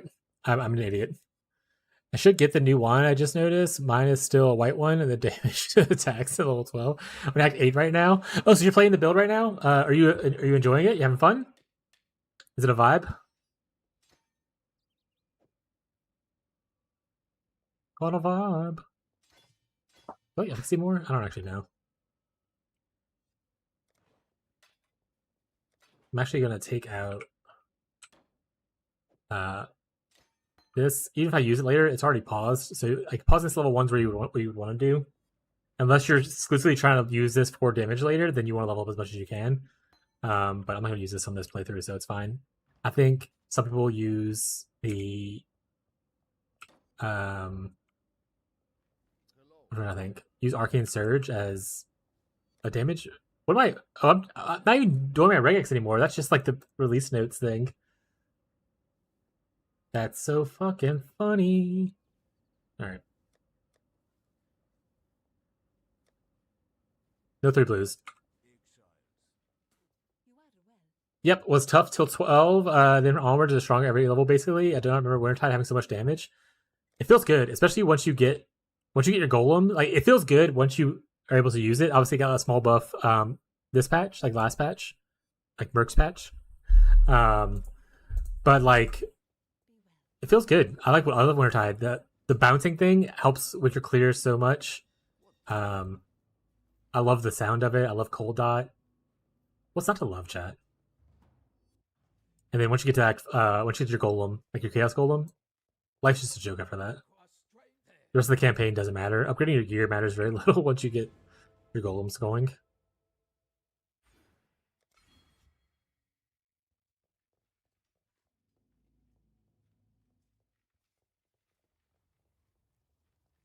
Yeah, and you invest in duration a good bit. Another one, but I don't need another wand. Well, I guess that's a better wand technically because it's spell damage. Why does Stormbrand show up in the search? It's so funny. But you get a little bit of duration on the tree. Like once you get a dot mastery, there's skill effect duration there. This has some duration on it, which we go to eventually. Right here, a little bit of duration there. So it helps out a small amount. I think that's cold duration, right? That's not the same thing. And then you get brand duration from these nodes, which is pretty juicy. And then the more cast speed you get, obviously the ramp up time helps out with like getting you to your max stacks really quickly. All right, we're gonna use this wand, and then next essence we see, we'll throw something at it and see if it works. I should put an offhand to actually little stuff, but it's fine. All right, what are we doing? I think we're doing this. Yeah.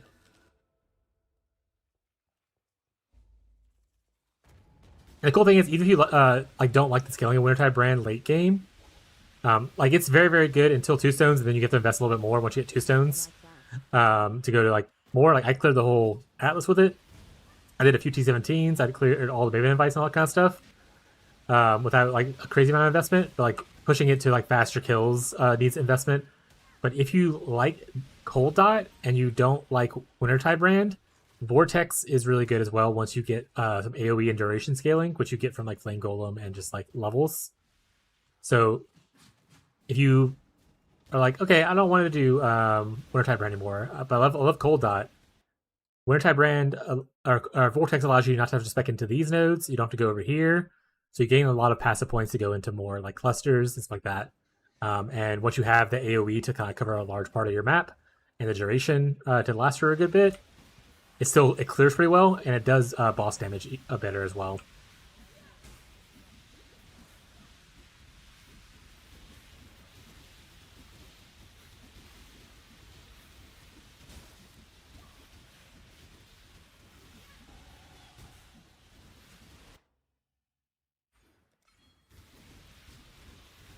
I actually need to pay attention to where I go from here, because if I go where I usually go, it'd probably be different than what I tell people to do. Okay, I go immediately right.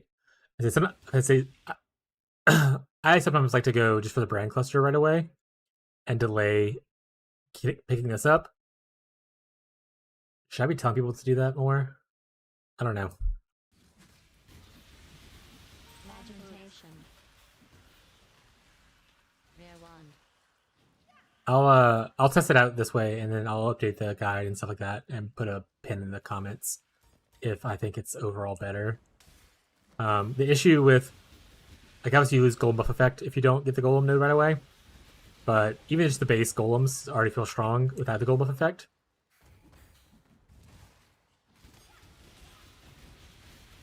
And getting the extra duration stuff on your nodes and extra little bit of damage is pretty nice on your brands. I hate this zone. I hate any zone that's like small little corridors, chat.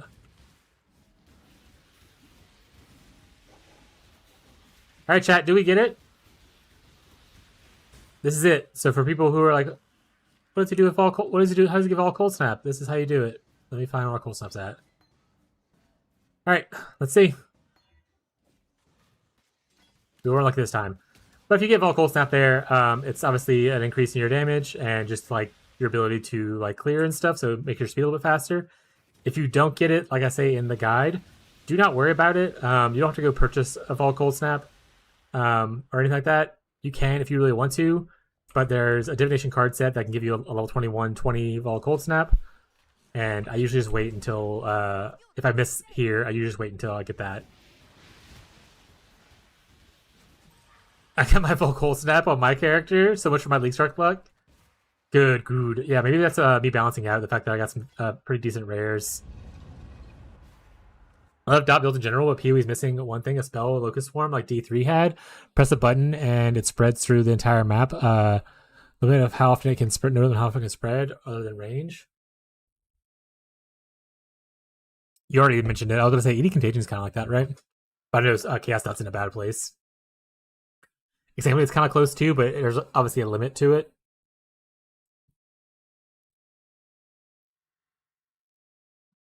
But yeah, I like dot skills. Probably one of my favorite archetypes in a lot of games. Either dot skills or cold skills, or preferably cold dot skills. Because I love cold magic in games because it's not the biggest damage dealer, but it is like a debuffer. Like every cold magic fantasy will have like chills or freezes, that kind of stuff, along with a little bit of damage. So I like the debuff aspect of cold magic. Also, I love the sound of like cold magic. Typically, a lot of games do it well. Like the frozen explosion pops kind of thing sound really nice. The shatters. This little fizz thing sounds great. So cold and damage over time stuff are usually my vibe in most games.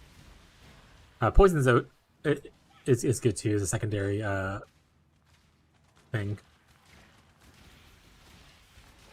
If Locust Swarm would exist in PoE, I'm sure Impy and his team would figure out a way to clear a whole map with a single button press, killing both the engine and servers in progress. Yeah, probably.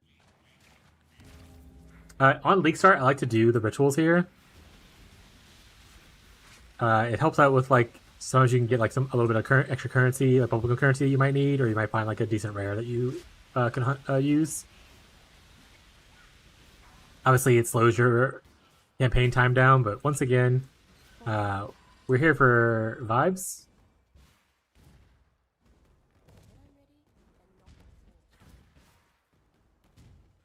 We do vibes per hour, not divines per hour. Smile.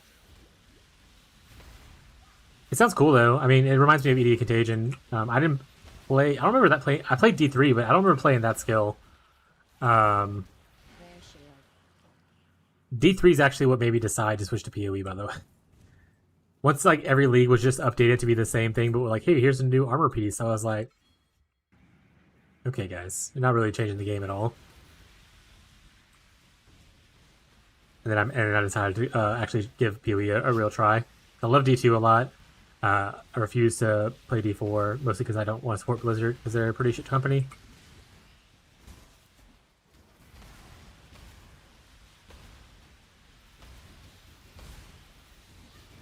The company these days, I loved a lot of their games originally. Like I was a big StarCraft player, big Warcraft 3 player, played a little bit of WoW up until pretty much Cataclysm. I think was the last one that I really hardcore tried at WoW.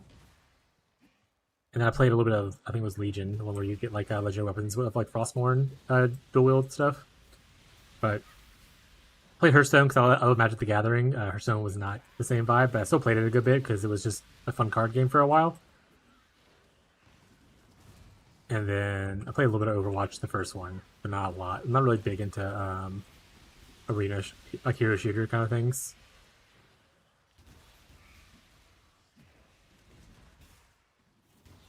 Make sure I didn't miss the other ritual. I don't think I did though. Portal. Yeah, D3 is multiple times better than D4. There.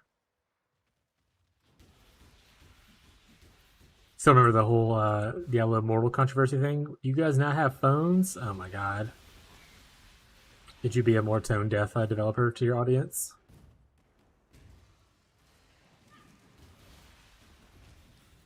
VGR link. 15 years of WoW before job and everything. I mean, it's impossible playing PoE since I can decide myself how much I want to play. Yeah, that's another thing. People are like, oh, I don't like to play because like you only play for the first week and then like no one's really playing anymore. And I was like, you could also just not care what other people do and just play the game for you. Like, sure, maybe trades become a little bit slower, that kind of stuff, but SSF is still really fun. Like, there's a lot of stuff to do viability-wise after like 2 months into the league. You can still play if you really wanted to. That being said, the market is flooded with good games to play right now. So people switching off after like a month is not a big deal.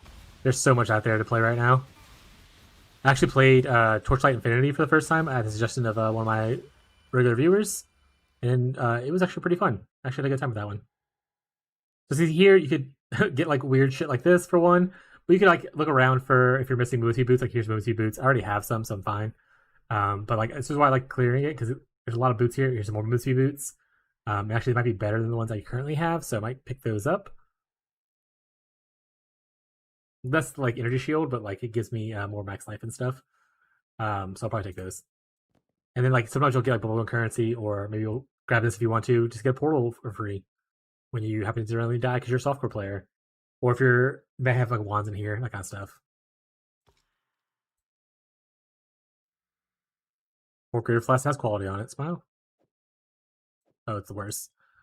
All right, this go here.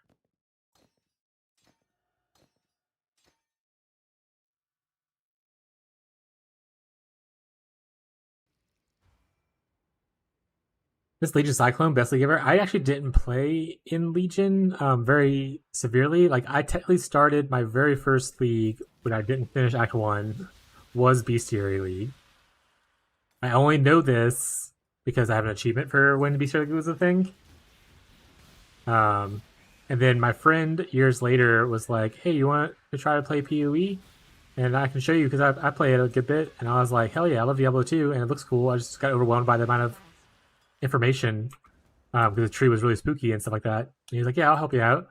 And we got to like Act 3, and then he yelled at me because I was asking too many questions, which is not a very kind way to try to teach someone stuff. Like I'm a very naturally inquisitive person. I ask questions not because I'm doubting your ability to do something. I like to just know how things work. I like to understand why I'm making this choice or like, why this thing happens. And so I stopped playing then because he yelled at me. And then years later, I won't say this, I was playing Diablo 3, and I was just like, you know what?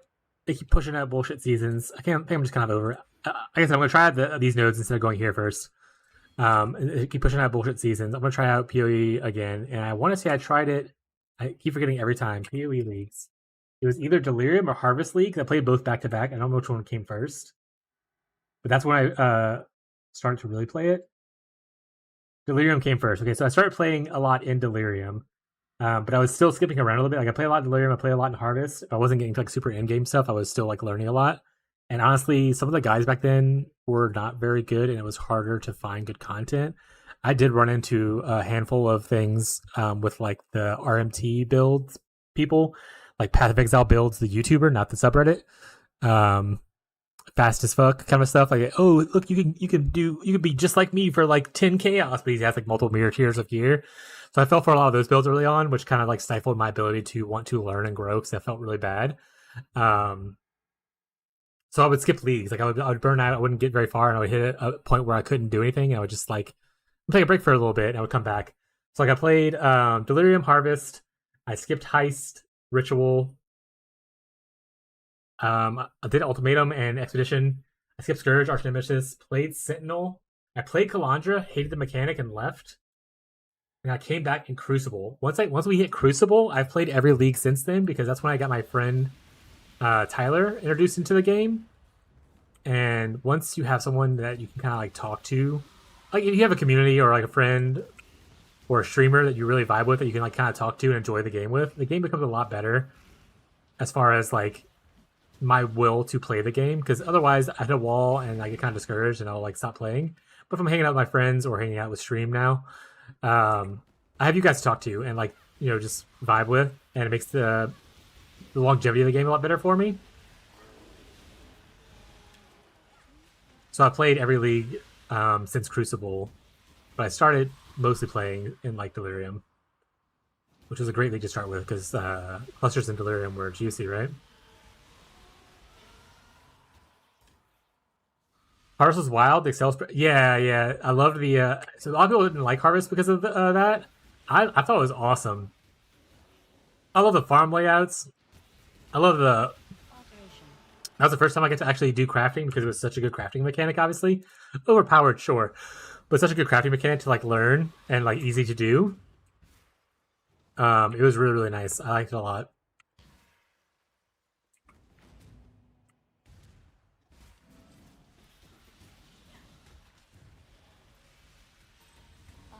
Mission. Armors. But I do hear people talk about the Legion Cyclone thing. Everyone's talking about make Cyclone great. And I played Cyclone for like cast on crit stuff with like Cosprey's Malice, like kind of cast on crit with like Frostbolt, Ice Nova kind of thing. It was really fun, but that's like the only time I really used Cyclone was like cast on crit stuff back in the day. Alright, let's speed up a little bit. I'm slowing down a little too much. Imagine Hearts being the first league you start playing PoE and some streamer tells you, here's an expel sheet. To be fair, a lot of leagues, PoE is known as a spreadsheet game, right? Like, there's, like I have a spreadsheet. When it was just me and Tyler before I started streaming, we had a spreadsheet that we made where we would like bring in like tips from other people, like betrayal cheat sheet, kind of stuff. They had us. Someone made a spreadsheet for like scare price tracking kind of thing. That kind of stuff. So we had like so much stuff. People did stuff for like settlers too, obviously. But yeah, PoE is just a real spreadsheet game. I love the joke that this game, like for instance, Path of Building is the real game, and this game is just the emulator of Path of Building kind of thing. I think that's so fucking funny, and also kind of a little bit true. Normally you would go here, make sure you pick up this right here. I already have it, obviously, but make sure you pick up your craft recipe here for anyone who's new and watching this. Plus, this guy takes like an hour to spawn.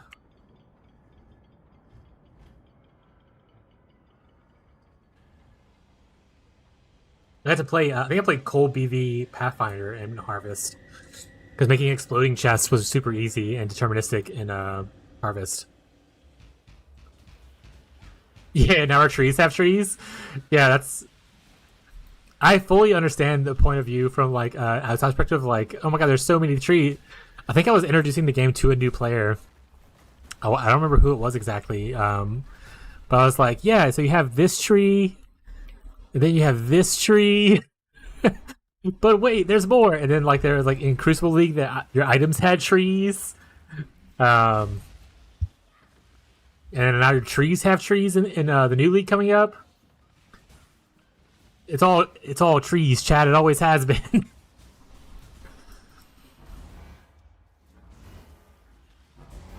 Hey, stop beating me. Yeah, see, like boss kill isn't like the fastest. It's a little bit faster if you have Vol Cold Snap, obviously. If you get lucky and get the corruption.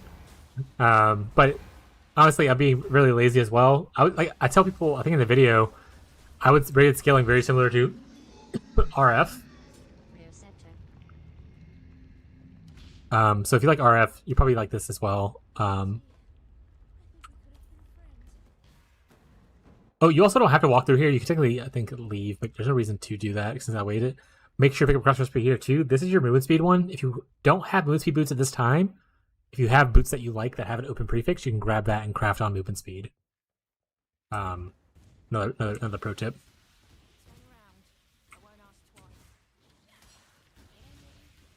But Zeb, what other kind of games do you play? Do you play like just pure RPGs? I know you mentioned you played WoW at one point, but like, do you play other things right now, or is life a little too busy and you don't have time for like a little bit here or there? So I play PoE usually for like a month, and then I'll take like a month break before PoE 2 starts, and I'll play that for about a couple weeks, and I'll do a variety kind of thing. Or we'll do like a private league here or there kind of stuff. And then obviously with like Torchlight, I'm probably gonna play Torchlight whenever it comes out, as long as it doesn't line up with another PoE season, because I like PoE more than Torchlight, but Torchlight is really solid. And then once they send out more updates for Titan Quest 2, I'll probably play that a good bit too, because I like the access that it was now, but it's very, very short. It's like only like the very first act. I did not really care for Last Epoch. I will say that. Finish Satisfactory. All right, you're one of my people. Cool. I love Satisfactory. I was actually so I have issues with my internet recently. Like I was not able to stream for a good bit consistently, and like occasionally see my frames drop, which I started streaming was dropping a lot. But like when I'm not streaming, not Satisfactory exactly, but I've been playing RimWorld for this last week. If you are a RimWorld enjoyer, I'm very new to the game, so don't yell at me. But I do have all expansions, and I really enjoyed it. Satisfactory is also really fun. Me and my friend put a server up, and we like beat it when it first hit 1.0. I think there's more updates now, so I might go back and try it again. I love Satisfactory. We play a little bit of Factorio as well, but not a crazy amount of that one. Once again, we want to play like maybe a couple days of that before we get distracted and play something else. But we love we as me and my friend, but also I guess some of my chat love also Meowdy Bree, automation crafting survival games. Go with courage. Also, big fan of crafting survival. Like I love Enshrouded is really good. They have a new update coming out soon. TM, pretty excited for it. Ooh, what the fuck? This is juiced. I can't use this. Cold damage, spell damage, cast speed. I'm cheating, chat. What's up, Fez? I'm pretty sure if I use this item, I'm cheating, chat. Unethical gaming. Clearly the streamer client. No, chat. It's not a streamer client. Trust me. I earned this. I deserve this. Unethical. No, guys. Trust me. I deserve this. Let me have it. I'm going to use it, though, once I can figure out where I put my other 3-link. So... my league start luck is already going to be bogged, chat, but that's just the way life is sometimes, you know? Bye.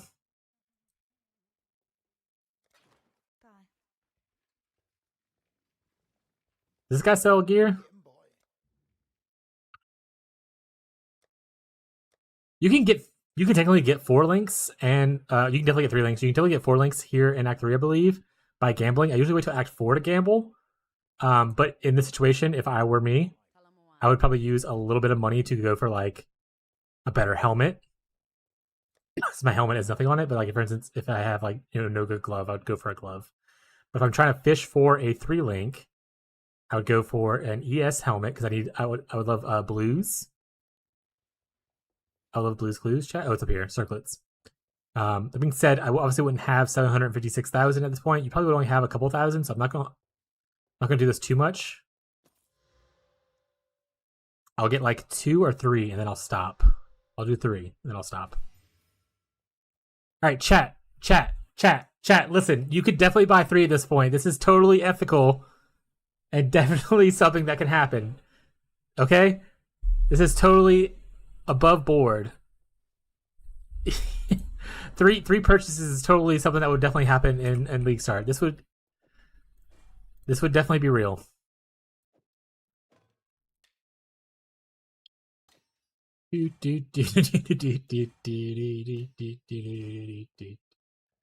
I'm doing fine, chat. All right, so now we're gonna have like unethical damage. We don't have a 4th link yet. We technically could go buy Ellie Focus back from the previous act if we wanted to,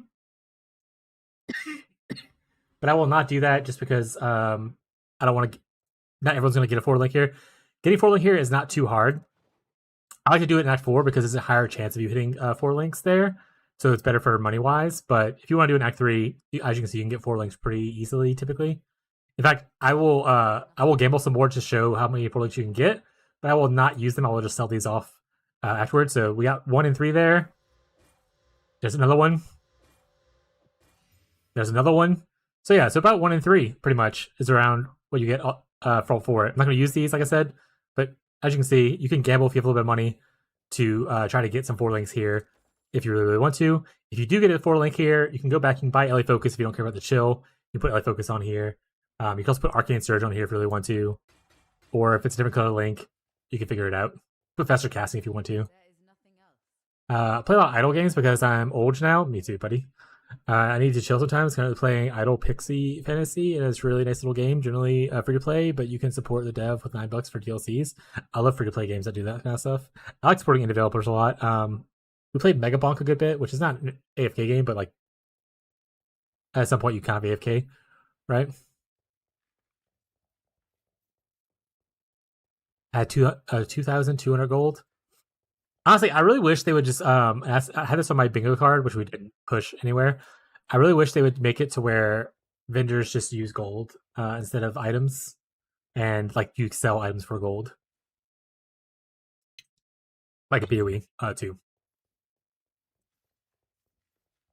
So in that case, he would only be able to gamble once. If 2,000 is the actual number, I would have to check. I think he should be a little higher than that, but maybe that's accurate.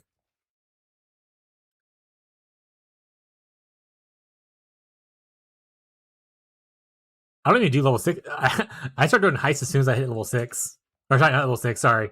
Act 6. Once I get my first couple, I get like 2 contracts, and I go into heist.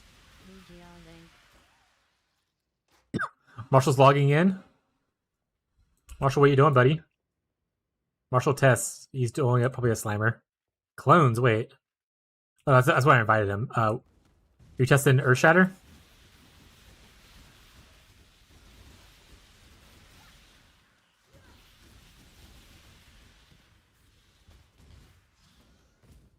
But yeah, if you can gamble, even if you want to, if you only gamble once, and maybe you'll get lucky. I mean, worst case scenario, I was looking for a 3-link.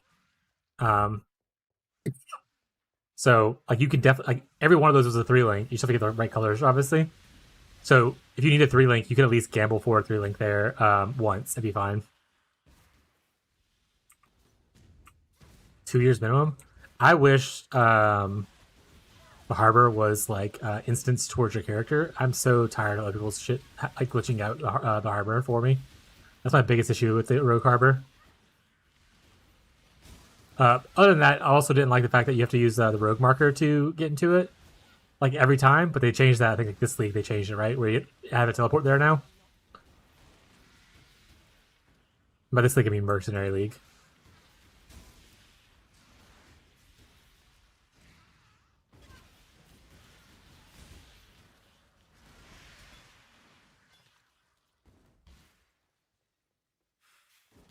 I hate rogue markers blue. That's so. I mean, you have a currency market. I mean, you can just pick up like the rogue markers and sell them in bulk. Obviously, don't sell for a crazy amount, but like eventually, you just get like a nice little chunk of change. Pick up some rogue markers. I really hope they eventually make it to where quad tabs can be used for the async trade, and where you can set a whole tab to be like a price, so like a 5C tab, and then everything there's like worth 5C each. Because being able to bulk trade like that would make trading just so much easier. Like being able to throw a bunch of like blueprints into like a thing or contracts, and listing it as like 1C, someone just comes in and buys them all. That's their problem.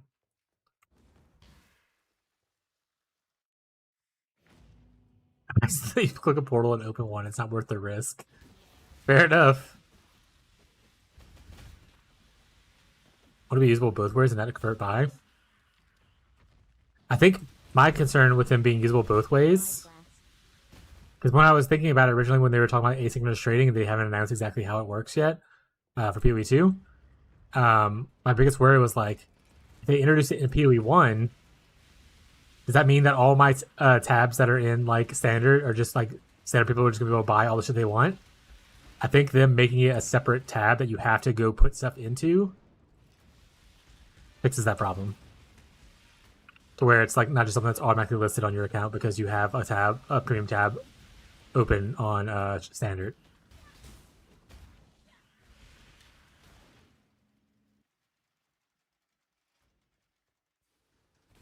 I really just hope they eventually. My biggest issue now with the asynchronous trading and like the currency market is that I don't think things like Awaken PoE trade or like price checkers that we have to use right now are able to utilize the data that's inside the currency market or the asynchronous trading. So I hope that they give them API access or like work with those developers to make a better price checking tool. That would be nice.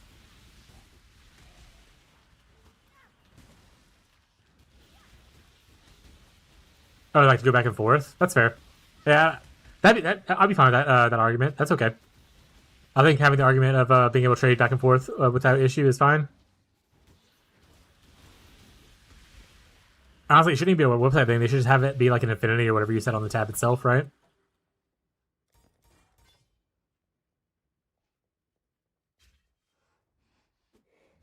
When I play PL, I want those tabs back. I mean, to be fair, and y'all's because Fez, I said your name before. You're part of Fishy's crew, right? Like you hang out with Fishy in a lot. You just happen to be here because Fishy doesn't stream on the weekends. When y'all do y'all's privately. I'm not sure if y'all are doing private league this year or not. Has y'all discussed that? I know last time I asked, he said it wasn't decided yet. Um, but whenever y'all do that, asynchronous trading's still good there because if you don't line up time zone wise, you can just list things for like one items, one wisdom scroll, right? And people can get it while you're logged off. Oh, you haven't played with his group yet? Oh, okay. I remember seeing your name, I think in the Discord actually is where I saw your name at. The most annoying gear, the rogues, they should just get skill trees fitting the theme. Another brave power to manage 4 slot. Honestly, for rogue gear, I just make it. I always just get gear. I make it rare with like an alchemy orb or orb of binding or whatever, and throw it on them. I don't actually look at what stats it gives. I know typically you should optimize it to be like quicker job speeds and that kind of stuff, but I do not look at that stuff. I just give them rare gear and never look at it again.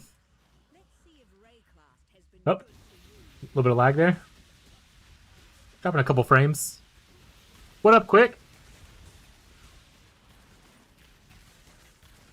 Look at job speed and you're done, basically. Yeah, that involves reading.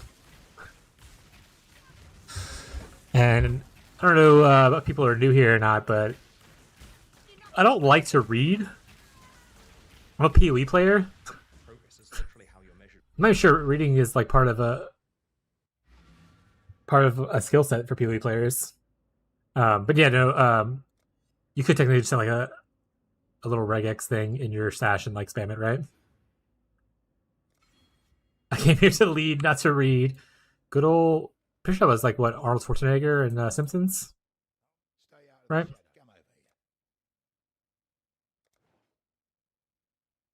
Yep. Oh yeah. Wait, that's a better flask than I have, right? Okay. Probably should. I'm already to the point in the build where I just don't care about upgrades to my gear, so that's unhealthy, and I probably should do better for that. Honestly, probably should just put Cold Snap into the 4-link because it uses the same, it uses efficacy, but it also uses the control destruction. So if you get a 4-link early, you could do that, chat. That's not pathing. Yes, you weren't here a second ago. I told people who were watching the video, I was like, I wanted to test out pathing to the left first and grabbing the brand nodes because Zeb mentioned getting some brand duration earlier on would probably feel a little bit better. And I was like, I'll test it out, and I might update the YouTube video and update the guide if I feel that's true. Which honestly, sometimes when I play it, I do go left before I go right. I just delay my golem node, because typically I don't equip all the golems right away as soon as I can get them. I only equip like 2 or 3 because of the socket pressure. So getting the extra +1 golem isn't really the buff effect's obviously always gonna be good, right? But getting the extra one is not super good or super important. But yeah, I'm loosely following the guide. I also technically didn't do freezing pulse. I technically did kinetic bolt to start to show that. I also I started here. No 4th golem right away. Here's the shut up, French. Stop trying to get me burned. I pathed here originally and showed it, and I told people I was like, technically, I want to say the first rogue you kill in Broken Bridge, and I was like, technically at this point you could have Wintertide with like the full mastery and stuff like that if you wanted to, and I was like, if you want to do that, if you're not a new player and you're okay struggling a little more in Act 1, you can path this way, grab this one node, grab this, and then you can get all this by level 16 instead of like level 20 to do it. And I was like, let me showcase what that would look like. And I took some refund points and I refunded this stuff. And refunded this technically too. But I was like, this is not for new players, and not like obviously you don't refund in the middle of the thing. I'm not saying, hey, refund right here. I'm showcasing what it would look like at this point of the game if you had gone different pathing. Shield Crush win? Honestly, dude, I was thinking about it the other day. I know you're beaming me constantly about Shield Crush. If they have any of the, if any of the bloodlines really benefit shield skills, I might do Bleed Shield Crush. So for those who are new here, I'm gonna do a few faces. or a few new faces. Sorry. One of my builds I liked before this, I was deciding between doing Wintertide as my first guide in Mercs, or doing Bleed Shield Crush Gladiator, which is not a great build. It's not. I fully admit that. It's okay. But I do love it. It's a soft spot in my heart for it. And Quick just shit talks me about it constantly.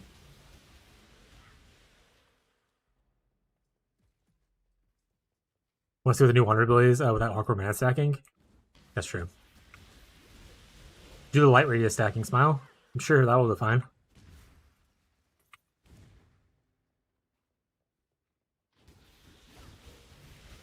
Oh, don't worry. I can kill. So even on Bleach Shield Crush, because French on YouTube said the Bloodlines are mid-late game thing. You have to kill bosses to be able to do it. You can kill you can kill things with Bleach Shield Crush, chat. Okay, stop bullet. You know what? Assuming nothing gets spoiled and I don't cook anything tomorrow, and I finish this run today, we're doing a Bleach Shield Crush run tomorrow. And it's your fault we're doing this, chat. Quick subscribe for 4 months in a row. Woo! Thank you for the support, Quick. Welcome for your continued vibrator support. Hope you enjoy your stay in the toy box, my bud. Thank you, thank you, thank you. Yeah, you mostly, it's you're a gladiator, so you're so tanky that eventually the boss just gets tired of trying to kill you and eventually just dies. That's how Bleach Shield Crush kills things. Yep, yep. Mm-hmm. Fuck you guys. Every build guide will eventually come up with a kinetic rain or whatever it is, stacking some kind of a description. It costs 100 divine onwards. Lead last rate a few leagues back was the most comfortable build I ever played, other than RF, of course. RF's really good. I actually hate Lacerate, mostly because I think Lacerate is like the worst mapping skill I've ever played. It's great on bossing, but it is awful for mapping. And I stand by that, chat. But like the other bleed stuff, like Bleed Earthquake was really cool. I think Quick does that one a good bit. The real reason, okay, so all right, no, we're gonna talk about Bleach Shield Crush real quick. Okay, so Bleach Shield Crush is really fun. One, as a gladiator, you can purchase Shield Crush and use it at level 1. So you can use your skill right away. That being said, it is not very strong, and you will struggle really hardcore for quite a while until you get like some extra damage supports and stuff in. But you can do it, okay? You can use your skill right away. 2, you're scaling your shield's defense to do your damage, and you're using shield charge already, which I know Ferret is more of a leap slammer. I think Ferret was one that leap slamming earlier. But because shield charge also scales its damage with your shield's defense, like Shield Crush does, you can clear really well on a 4-link shield charge, and then just single target with your Shield Crush.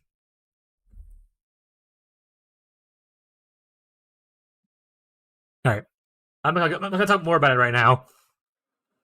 I'm trying to finish this playthrough for someone who wants to watch one single video of me beating this campaign in 10 hours, which is how long it's going to take at this rate. But yeah, tomorrow, if nothing else happens, chat, we're playing Shield Crush tomorrow. I haven't played it in like over a year now, but I'll make it work. Also, what else did I miss anything someone said? No, I don't think so. Still better than my 27 hours of PoE2. Dude, don't even look at my PoE 2-hour campaign time. 27 hours. I would love to have 27 hours in PoE2 for a campaign time. That's like my Act 3 completion. I do like 10 hours per campaign, or per act in that game.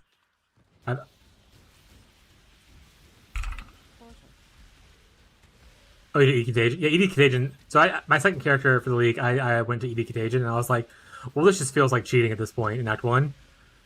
My first league start thing, I did, once again, Cold Base. I did Permafrost Bolts Witch Hunter was my league start. Transmutation. Testing Cliv, hit Vol Cleave. He's shooting, chat. As burned as I am in PoE1 campaign, I already burned out That's a 10-hour campaign to do every league. Yeah, I mean, honestly, if I go under 10 hours for the campaign, I'm usually happy with it. I know that's not everyone's cup of tea. People are like, I need to be like 5 hours or less. I'm old, chat. I'm 37 years old. I don't have it in me to care about perfection or speed. I'm here for vibes. I'm here to have a chill time, hang out, chat, relax a little bit. If I pause a little bit here and there, just talk to someone. The damn, what up, Unk? Not much young blood. What up? That's what I want to do. Like, I wanted to stream to be able to engage with my chat. I don't want to just be like sitting here, just like breathing into the microphone and like I don't want to do that. I want to be able to engage with the chat. I want to be able to talk and hang out and all that kind of stuff. Yeah, I know you're also quick. That's why I said it. I also called you young blood because you're younger than I am. But yeah, I want to be able to like vibe. I don't want to be pressured into like trying to beat X amount of time. That's never going to be the stream here. ASMR, yeah. It's just going to be the Wintertide brand noise. I'm actually going to turn my microphone off and you're just going to hear... Wait, I got to find a pack first. Hold on. I'll turn my mic off.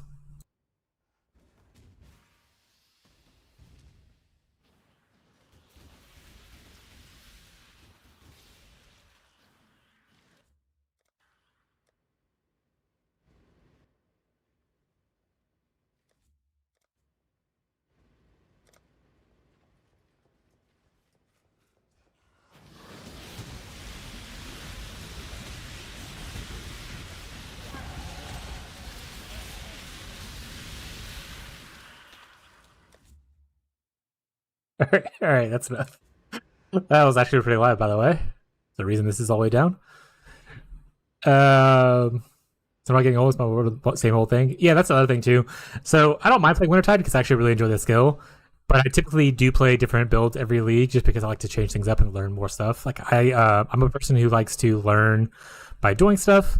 So I usually play different builds. Like my second build of this league, I mean, if my first build is Wintertide because I want to support my guide and people draw attention to the channel, and obviously there wasn't a lot of balance changes. My second build is not going to be Trickster, KB, and Stack Wander like it was last league. It'll be something else. Because I like to try new things out. I'm usually aiming for 6 to 8 hours and usually end up with 8 hour region because I'm lazy. Yeah, me too. Also, the issue I run into, especially with Wintertide, I usually run into the issue where I get to the point of my build where it just feels so fun that it's hard to not just randomly want to kill everything and not run past stuff. Because obviously speeding up your campaign is a lot of running past mobs. Like, oh, I'm over leveled, I don't need to kill here. I'm just gonna shield charge through and kill everything and avoid everything, right? But eventually, I get to a point in my build where I'm just having fun, just watching everything die. And then I overlevel, and it takes a lot of time, but it's okay. Minions win. Honestly, minions are probably one of these archetypes. If you're a minion player, 10-hour Wintertide brand with occasional level up stream, yeah. Wintertide breathing ASMR OnlyFans win. All right, chat. I mean, if there's money in it, I mean, I'll do it. You know. I'm here to try to make this a full-time thing, so if I gotta do an OnlyFans ASMR stream, maybe. As long as my wife's okay with it. Wishful Trigger does not cost mana. I mean, yeah, even so, I heard it used to not cost mana at all. What really killed the cast on crit thing, as far as like being really easy to get into, is when they removed the flask mod from that boss, right? Katarina. Once they removed the reduced mana cost thing, that kind of killed it for me. I know you can still technically do it now, but it's just different and annoying now. Oh right, I have a curse I should be using this whole time.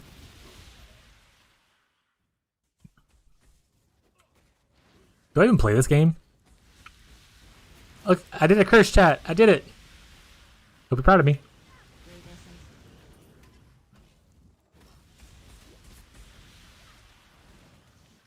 With the new breach, each zone, I'm gonna be like 5 to 10 levels over zone. That's true because they force you to do the mechanic, right? Like, so most mechanics people are like, I'm just gonna avoid the mechanic until I finish the campaign and I'm like level 90 kind of thing. But like, you are literally, you cannot progress the campaign without getting the first graft and like going into mud flats, right? Cold resistant. We're gonna sit here and look at this guy. Mud flats force breach is wild. Good.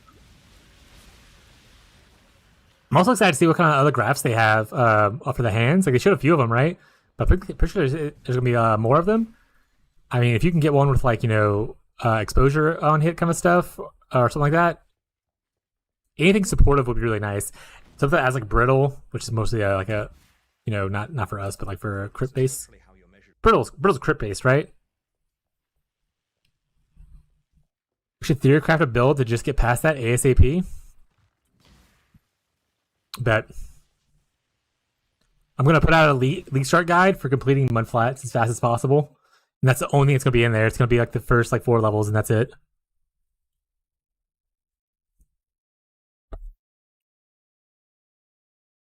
Graphs are strange, insane numbers.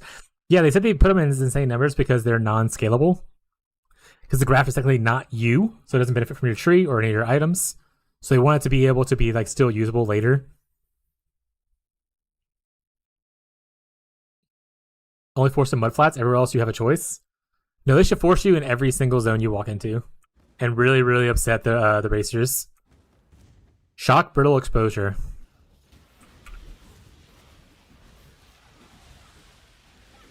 Imagine so. He hasn't been here in a while because once again I haven't streamed in a while. But there's a guy who really likes who's hanging out on YouTube stream, who really enjoys Heavy Strike and was really a fan of Heavy Strike of Trathis. Marshall's also a Heavy Strike enjoyer, to be honest. Who's in the you see him talking in the Twitch chat. Oh right, Sacred Ground's a new thing too, right? Is Sacred Ground different than the currently existing consecrated ground? What's the difference? They have released like numbers of it. Like, what's different about it? Is it damage taken versus damage increased? Does Bottle of Faith change to Sacred Ground, or does Bottle of Faith still say consecrated ground?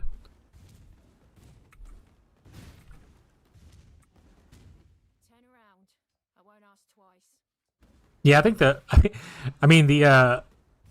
the Archer Mercenary in Mud Flats was already killing a bunch of people, right? It wasn't like a forced thing, but like people who were like, I'm gonna fight this mercenary right now, and then that mercenary has like 3 link skills and stuff like that. And you're like, I'm on 1 link, please. Lucky hit damage. Well, doesn't help me here, but that'll help at the Wonders. Oh, it's concentrating down. I'm at Laser Rider. Smile.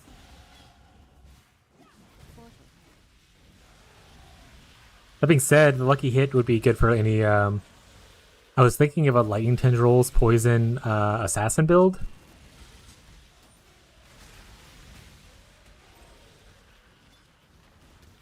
Versus water leveling, yeah.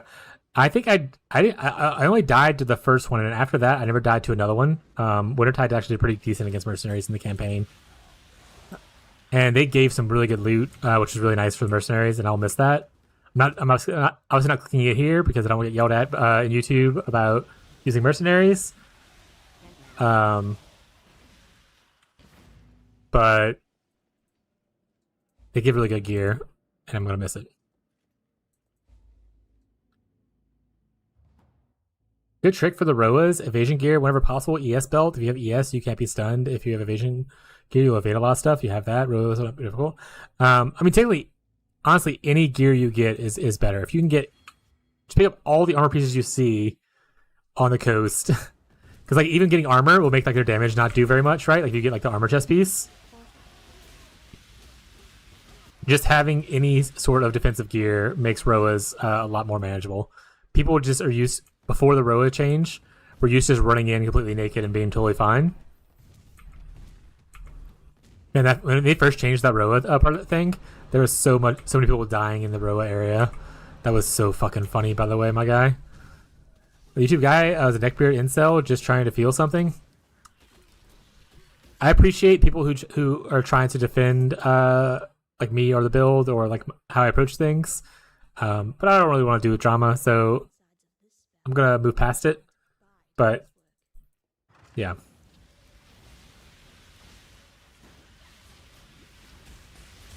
First dangerous NPC is a frost one in the cavern right after Mudflats.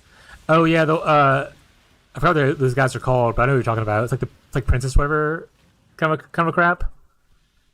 It's the little tentacle guys, right? Let me sidestep. My attack takes 2 seconds to complete. Yeah, slammers are in pain. Hold on, let me ground slam real quick.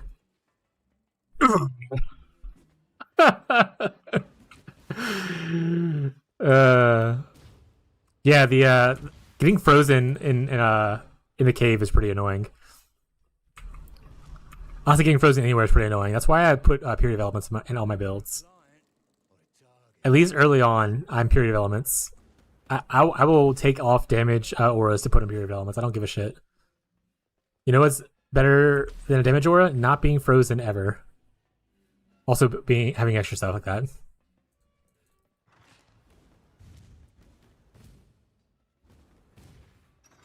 Goddamn water elementals in the caves are way scarier than the crab. Yeah, you just get like stun like frozen in like a corner. They start to swarm you. It's the worst. The worst. Besides that, caverns, either my next least favorite enemy type to fight in campaign, and I'm pretty sure this will be shared once I say it, is fucking porcupines, chat. Once you get to like, what is it, like Act 8 or 9, or maybe it's 7, I don't remember where it is exactly, but fucking porcupines, especially in the garden area when you're going to fight Yugal. Oh my fucking god. Lose my shit every time, chat. Yeah, making Sapphire rings level 8 minimum is just evil. Yeah, it's like, oh look, I found a cold ring after the area where I just dying to a bunch of cold damage. Woo! To be fair, I think there's like a couple other instances like that where they make something available like immediately after you no longer need it as much, and I'm like, you sons of bitches.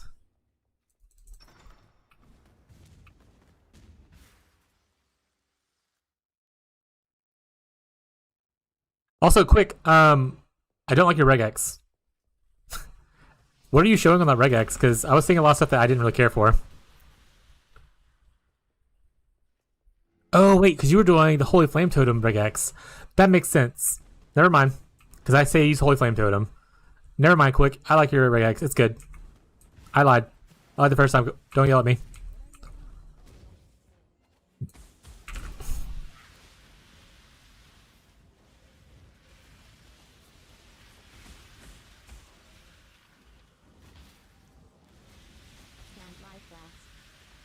For a while, I was like, why is he showing me red links that aren't like red-green?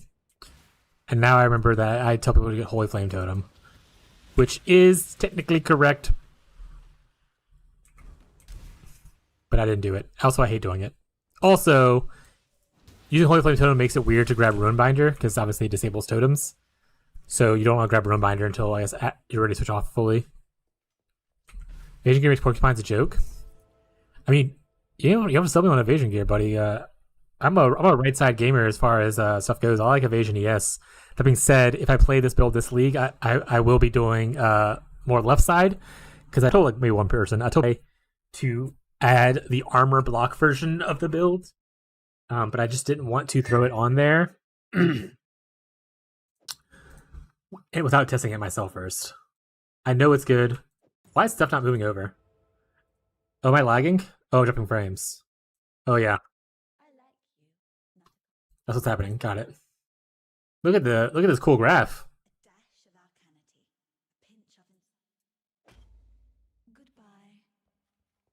Oh no. No.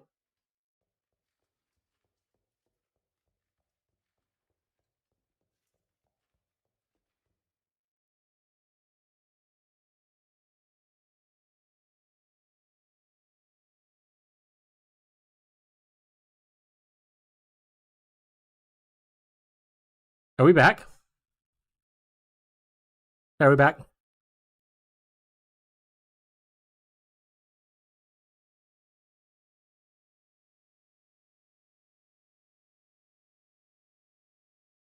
F. We back. Okay. My internet's having fits. Honestly, it's my internet. It's not PoE stuff. It's my internet. My internet, like I said, my ISP's been upgrading their network, which knocked me out for a while because they broke a bunch of shit. And I wasn't able to stream for like the last like month and a half, 2 months. Upgrading. I mean, it is technically upgrading. I don't have fiber. I have cable, unfortunately, but they're going into what's called high split, which essentially is like makes it to where upload and download are matching instead of what I have now, which is I have 1 gig download and then I have 40 megabytes upload. So it will be an upgrade eventually. But yeah, they broke a couple things when they did it. So they recently patched up the line nearby. So hopefully it is better, which is better than it was last week. Man, is Gazi still here? Gazi is here. He said nice.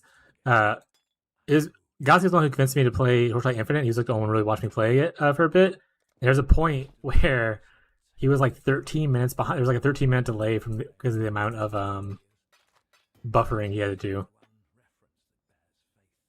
due to like frames dropped and like input lag and stuff like that from the internet being bad. Yeah, it was really bad.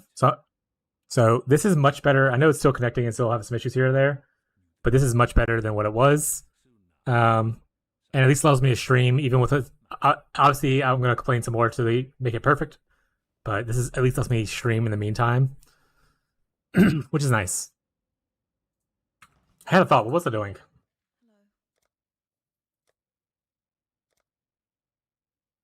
All right, you can get automation now, right? Yeah. Oh, right. We can get purity of... Wait. Go to the guide. Yeah, all these have to buy. Okay. Elements. Discipline.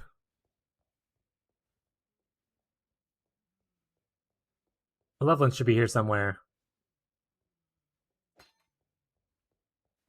And then worry about automation. Hypothermia and faster attacks comes from the other thing later. As I said in the guide, obviously I don't have the blue sockets to be using all of this stuff. So, or any of this stuff really. Well, we don't need this right here, right? So I can put on automation. Where is...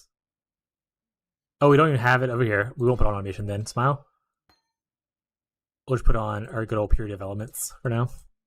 Ideally, you'd want like blue sockets here. So like if you have a little bit of money, you can go gamble for like blue sockets, which I guess we can technically do right now. Why Elementalist over Occultist? Elementalist is superior in 90% or 99% of the way. Elementalist has a lot of good for it. All right, let's go to POV for that question, actually. Don't look at the notes. Looking at just the classes, I mean, golems themselves were buffed. They provide a crazy amount of stuff. This is nerfed a little bit, where it's 50% increased effect instead of 100%. But overall, that's not that big of a deal. I mean, you still get 20 here, and 40 here, and then as you get jewels and stuff like that, you get more buff effect as well. So this is a really strong node. The golems are really good. I mean, if you don't know about the golems, let's go over them also real quick. You can get them also as soon as Act 4. Flame Golem gives you increased damage and area of effect, which is increased by your buff effect. Obviously, this is the level 20 version. The level 1 version will be a smaller buff, but still. Lightning Golem will give you attack speed, which is helpful for your shield charge, but also gives you cast speed and mana duration, which replaces your clarity, so you don't have to worry about the aura. This was the juicy one because it gives you damage over time multiplier and chaos res. Damage multiplier is huge damage bonus. And then Stone Golem gives you just pure defenses and some life regeneration. You can also go into some of the alt forms, like the Stone Golem of Safeguarding, I suggest eventually to get, which helps out with some damage hit. You can technically use these on occultists, but you won't get...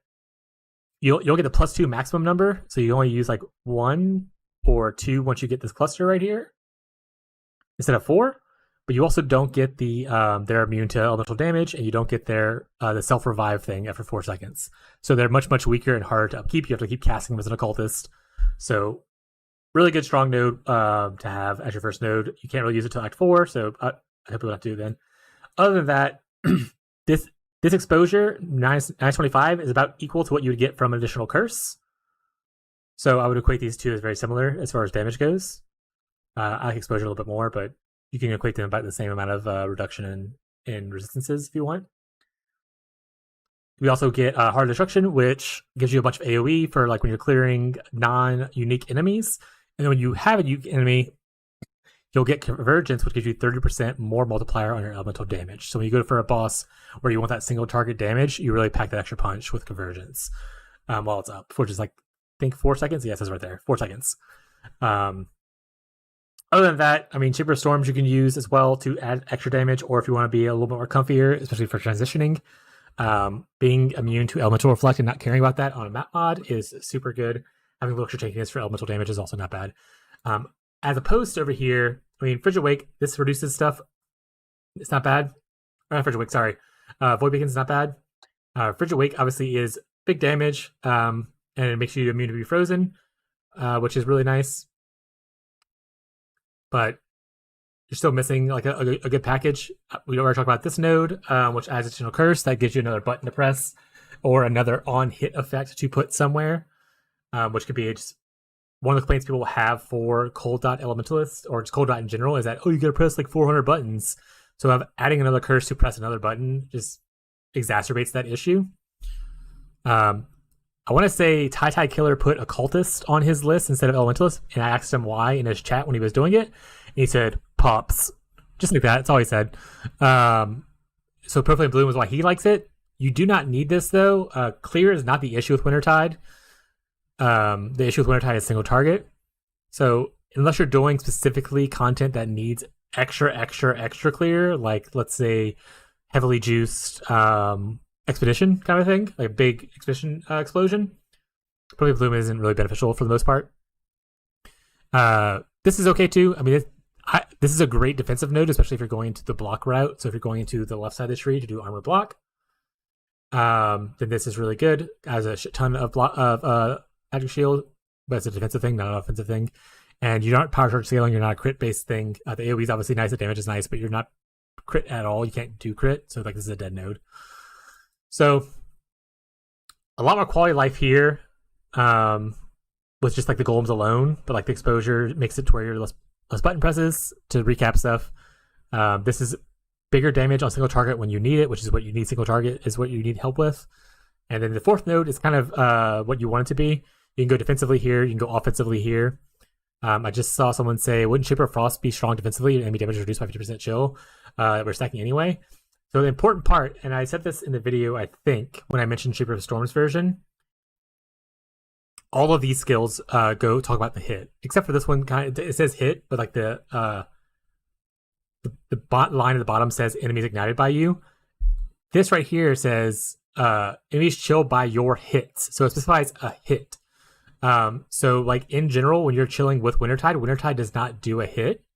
Having said, you can Frost Blink, you can Shield Charge, you can use Cold Snap. Those all provide the hit. So this is a good defensive node against like a big juicy boss, but it will not help you in general clearing sense, right? So yeah, that's you can spin on this if you want to like fight a boss kind of thing. This would be a good defensive thing against a boss, but just remember you need to provide the hit for this to be able to work really well. This right here, like once again, I only care about against bosses, so like that's all that really matters for me, because the damage against like smaller targets, they die pretty easily anyway. That being said, for people who are considering Wintertide Elementalists, oh, I'm dropping frames again. I'm so sorry. Are we back? I think we're good.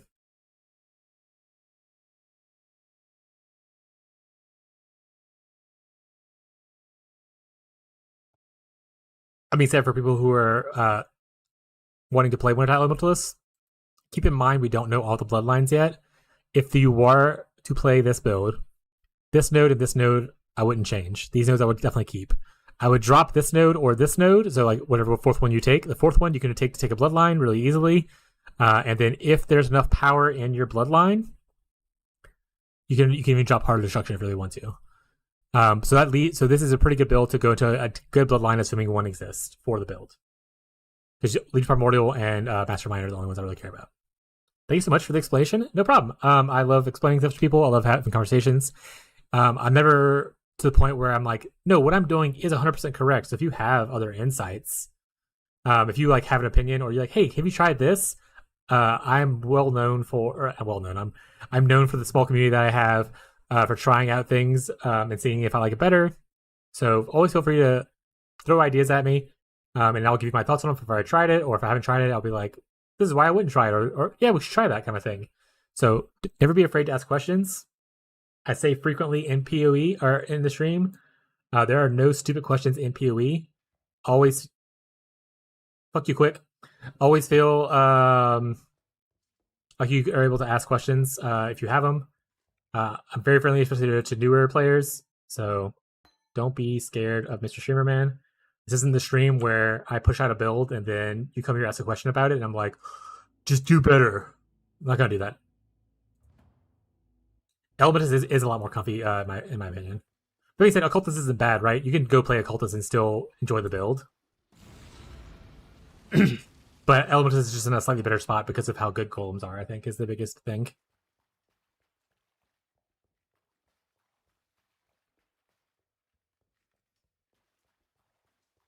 Yeah, if there's not a cold based one or a damage over time based bloodline, Zeb will fly to New Zealand and make Jonathan eat his shorts. That's not what he said, but combining what he said earlier. I imagine there's going to be at least, like, there's 10 ones, right? So like they can at least hit one for each damage type, even if it's not like cold dot specific. They can at least make it to where it's like cold damage, and it should be fine. So hopefully out of the 10, there is something useful for us.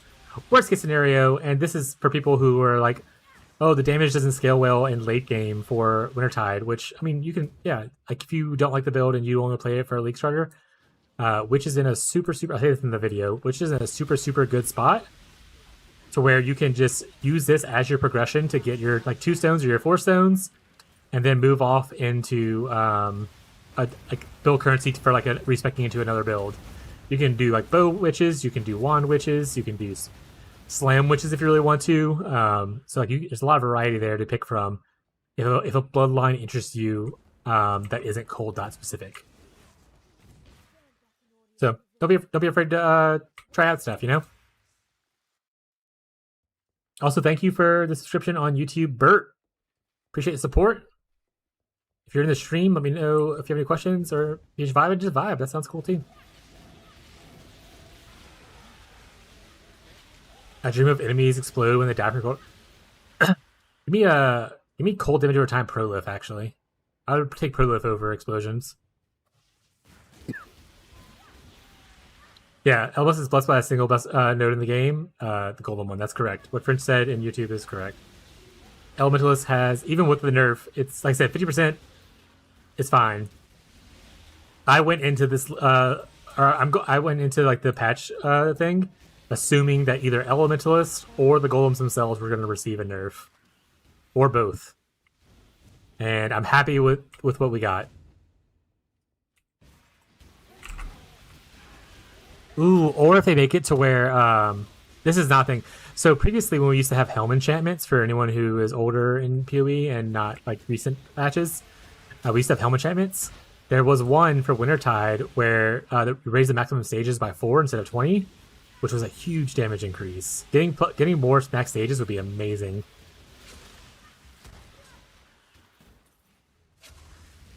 Ooh, or if they make it to where your cold damage over time counts as a hit. Something funky like that. If I can get Wintertide to count as a hit, if they just put 1 flat damage on this right here, like just 1 damage of cold on there, it would count as a hit, and all the on hit mechanics would work with it, and I would be overjoyed.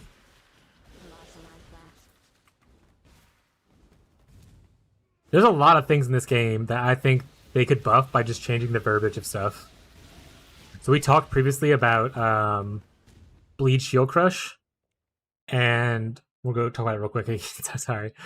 The issue with Bleed Shield Crush over like other Bleed stuff, same thing with like Bleed Shield Throw, honestly, any of the shield spells in general, is that there's not a lot of support for it on the tree.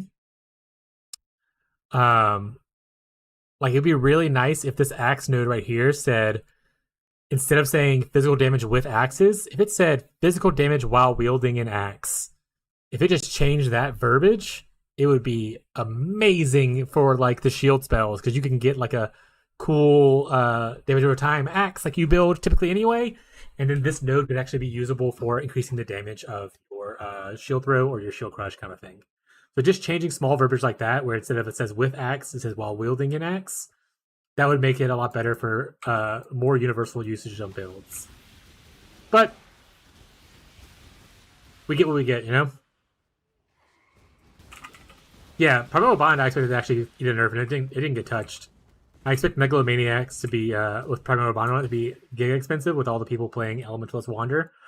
Because everyone will go into golem stacking. I assume the Dark Monarch helmet will also be pretty expensive. Especially if they change the drop rarity to match like the Uber Boss instead of the regular version. So we'll see how the golem stacking thing goes.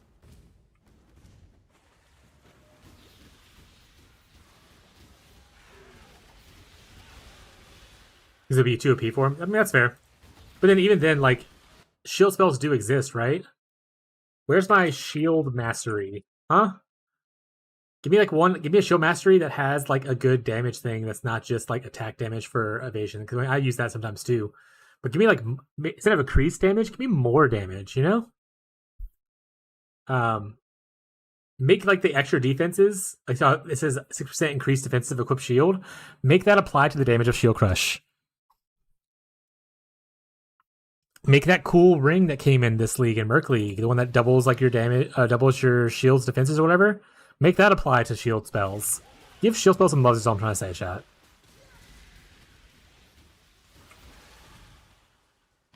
Or if you just hate shield spells, remove them. Like, why are we here? Get them out of here. If you don't want us to utilize them, why are we here? I hate this area, by the way. At least it's not charge dash. True. I think Marshall's a charge dash in Doyer. Every time I ask chat to give me ideas for builds to like homebrew, I'm pretty sure Marshall says something about shield charge, and then I never do it.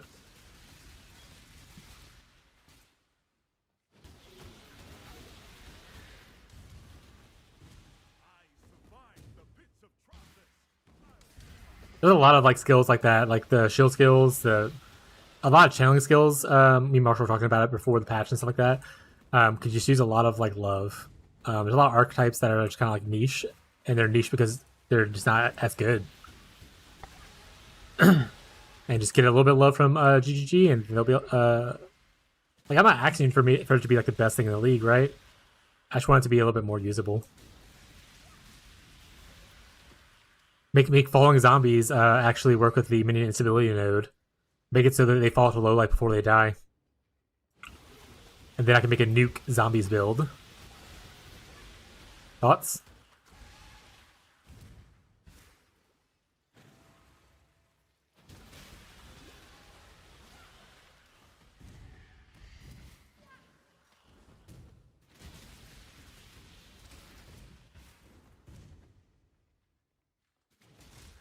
Those skills are just forgotten. I mean, they do have a crazy amount of skills, right? Okay, I don't think I said it actually because I wasn't streaming at the time because my internet was shit. I even said it in my head, chat, that with this patch I was expecting a lot bigger of a balance update, and I was hoping that they would actually just go through the skills and either fully remove, rework, or buff like a lot of the underperforming stuff.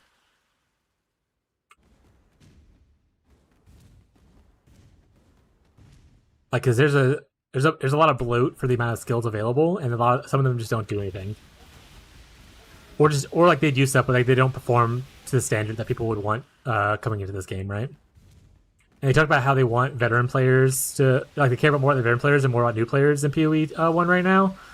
But like the veteran players aren't gonna want to play the shittiest skill that doesn't do anything. You know?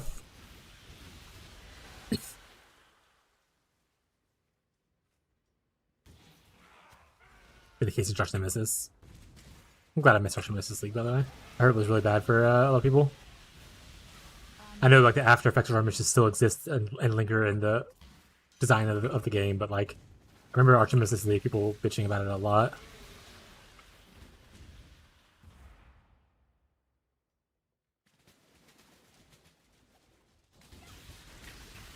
Yeah, I mean that's the other thing. So they say a lot of crap too to lure innocent PoE2 players. To be fair, so like they talk about how like they're not like focusing on like the new player experience. They're focusing more on like the retaining the current player base. But naturally, if you're maintaining PoE 1 and 2, and they are similar enough in game, like they're both ARPGs kind of thing, people who start in PoE 2 are going to mostly be interested in PoE 1, and they will at least try it out, right? So you still will naturally get new players filtering in. I mean, if it was a league start, I would go back for that chromatic chat, but technically we're not league start, so I want minion players to be tanky by default ever since they reworked them, patch when they introduced bone rings.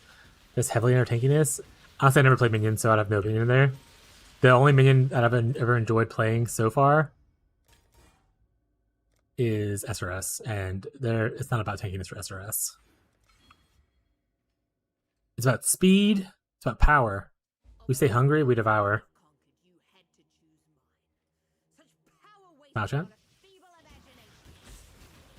And I even said, so between bloat removal, because French mentioned a bit ago, and I just read over it by accident. I also mentioned that I hope for this patch they went through a currency overhaul and just removed a bunch of stuff like engineering orbs. Like they have a purpose, but they're so rare, and no one uses them for that purpose really. If you kill Piety, by the way, make sure you grab your craft recipe right here. So like PoE just needs like an overhaul of stuff. I really liked a lot of the stuff they did at PoE 2 with like the tiered currency, which we kind of are getting that with the Foulborn stuff because it will give you higher tier stuff. But I like the lesser Chaos Orbs and so on and so forth. I think that's kind of cool.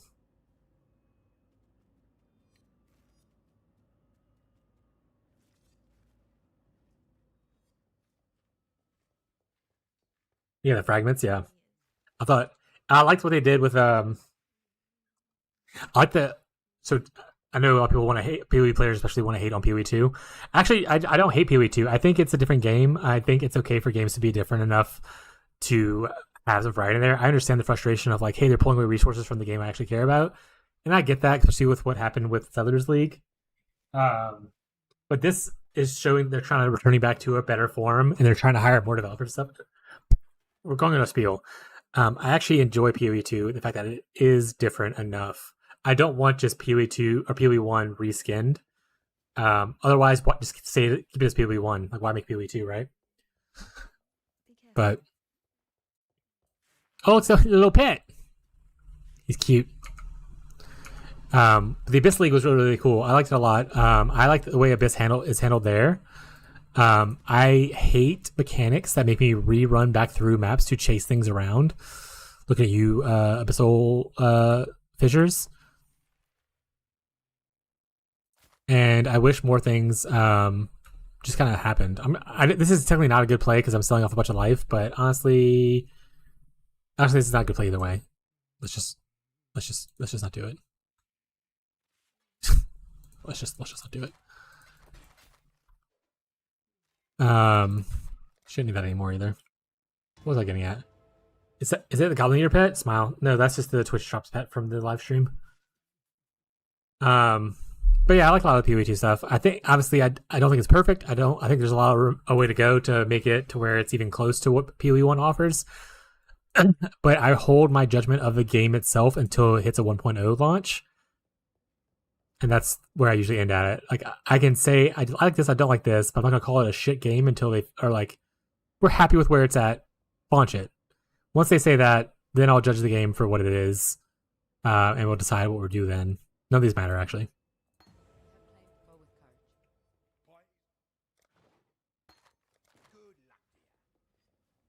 All right, I have a lot of reading to do. Sorry.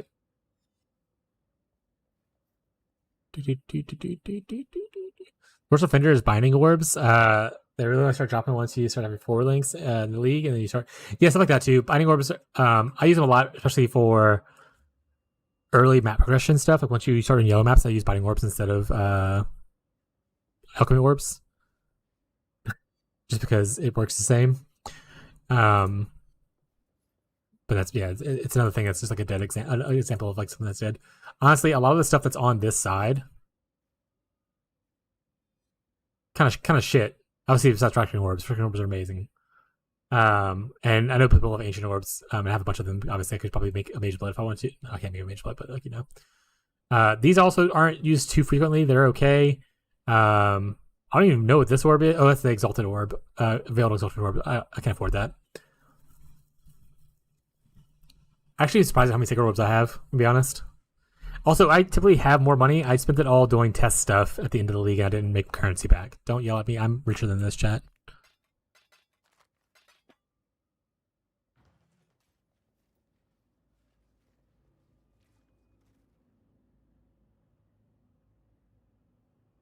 Sorry, did we do it? I've lost track of what we were actually doing, by the way. I've been talking and kind of just vibing for a bit now. Yeah, Horizons are good for the Guardian Shaper rerolls. I do that a lot. You need to go to the Imperial Guardians. Okay, we're here now.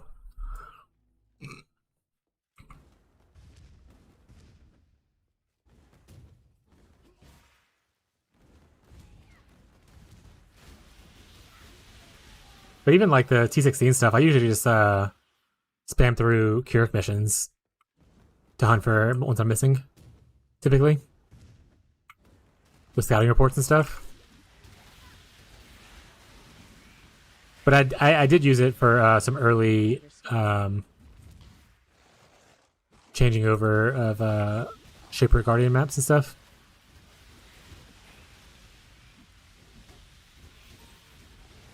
Alright, so here we want to make sure to do library. Because you want hypothermia. And then faster attacks is nice if you can get it. If you don't want faster attacks, it's totally okay. If you, like, for instance, if you muled momentum support, you technically could use it. Faster attacks is a little bit better, but it's okay. Map tiers been released? Oh, like which maps are in? The tiers, no, but like what maps are in and what maps are out was in the patch notes. But like as far as what goes what tier, all it says is, oh, but shifted around. But I don't think they released like which one's tier 16s and that kind of stuff yet.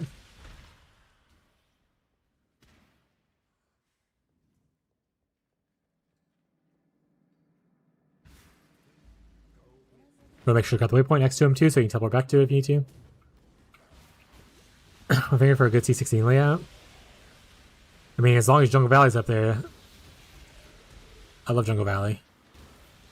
I'm a big Jungle Valley Mesa enjoyer, chat.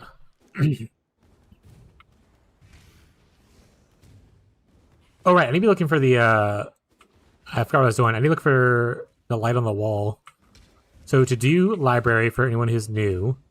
Somewhere in this map, there will be a loose candle like this. You click on it, it opens up, and you can go in here, and this is where you do the quest for Siosa. Strand Boy? Strand's good, but it feels so empty until you can, like, heavy Juice. Toxic Sewer is really good if you have a lot of Prolif, especially. Like, or playing an RF Andy. If you're an RF Andy, Toxic Sewer is like your bread and butter, right? Toxic Sewer is really good. I really like Jungle Valley a lot because... You can farm altars easier without worrying about the boss altars, because the boss doesn't spawn in, so you have to worry about boss altars until you get to the boss. And then I like Mesa, because it's usually next to Jungle Valley, and it's also very, very easy to just boss rush into it to not worry about as many boss altars again. I was an RF Andy and Toxic Sewer last league, yeah. Kinetic Blast, live in sewers? Yeah, to be fair, Kinetic Blast is good there too, because you're bouncing in the wall a lot, right? Get a lot of the... Especially if you're doing like fork and stuff like that. It's also really good for like spark. Anything that's like a tight space, like Toxic Sewers, is really good for like spark stuff. My friend, who's not here right now, he's a really big Strand enjoyer as well. It's like his favorite map layout, no matter what. He plays like Jungle Valley and stuff now because it's just a higher tier, usually easier to do. It's a little bit more dense, but he loves him a good old Strand type map. Must be a masochist. There's a lot of good maps. So this is what I made by the way for this league. Because I farmed for these four. Because I want to farm Ziggurats, which is a Ziggurat. I want to farm Citadels. I want to farm like a little bit of each T17. and I didn't mind these maps. Like Park's okay. Underground Sea is really actually juicy if you don't mind running into walls every once in a while. But like, there's a lot of density there. And I had to do my prisons, right? So I had to do Grave Trough, which brought over Brother's Gift. I had to do Defile Cathedral for hunting Apothecary, which I've never dropped. I had to do this one right here for some Mirror Shards, which also never dropped. And then I spent an insane amount of time in Basilica Prison. An insane amount of time here for Enlightened and for Mirror Shards.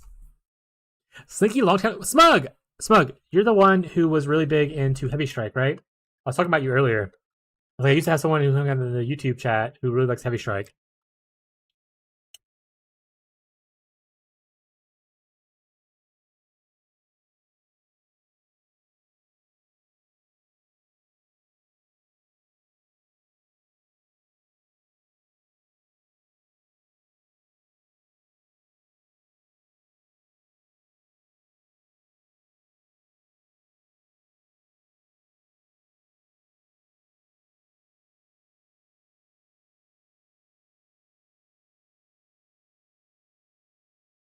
Are you a Strand Scholar and a gentleman?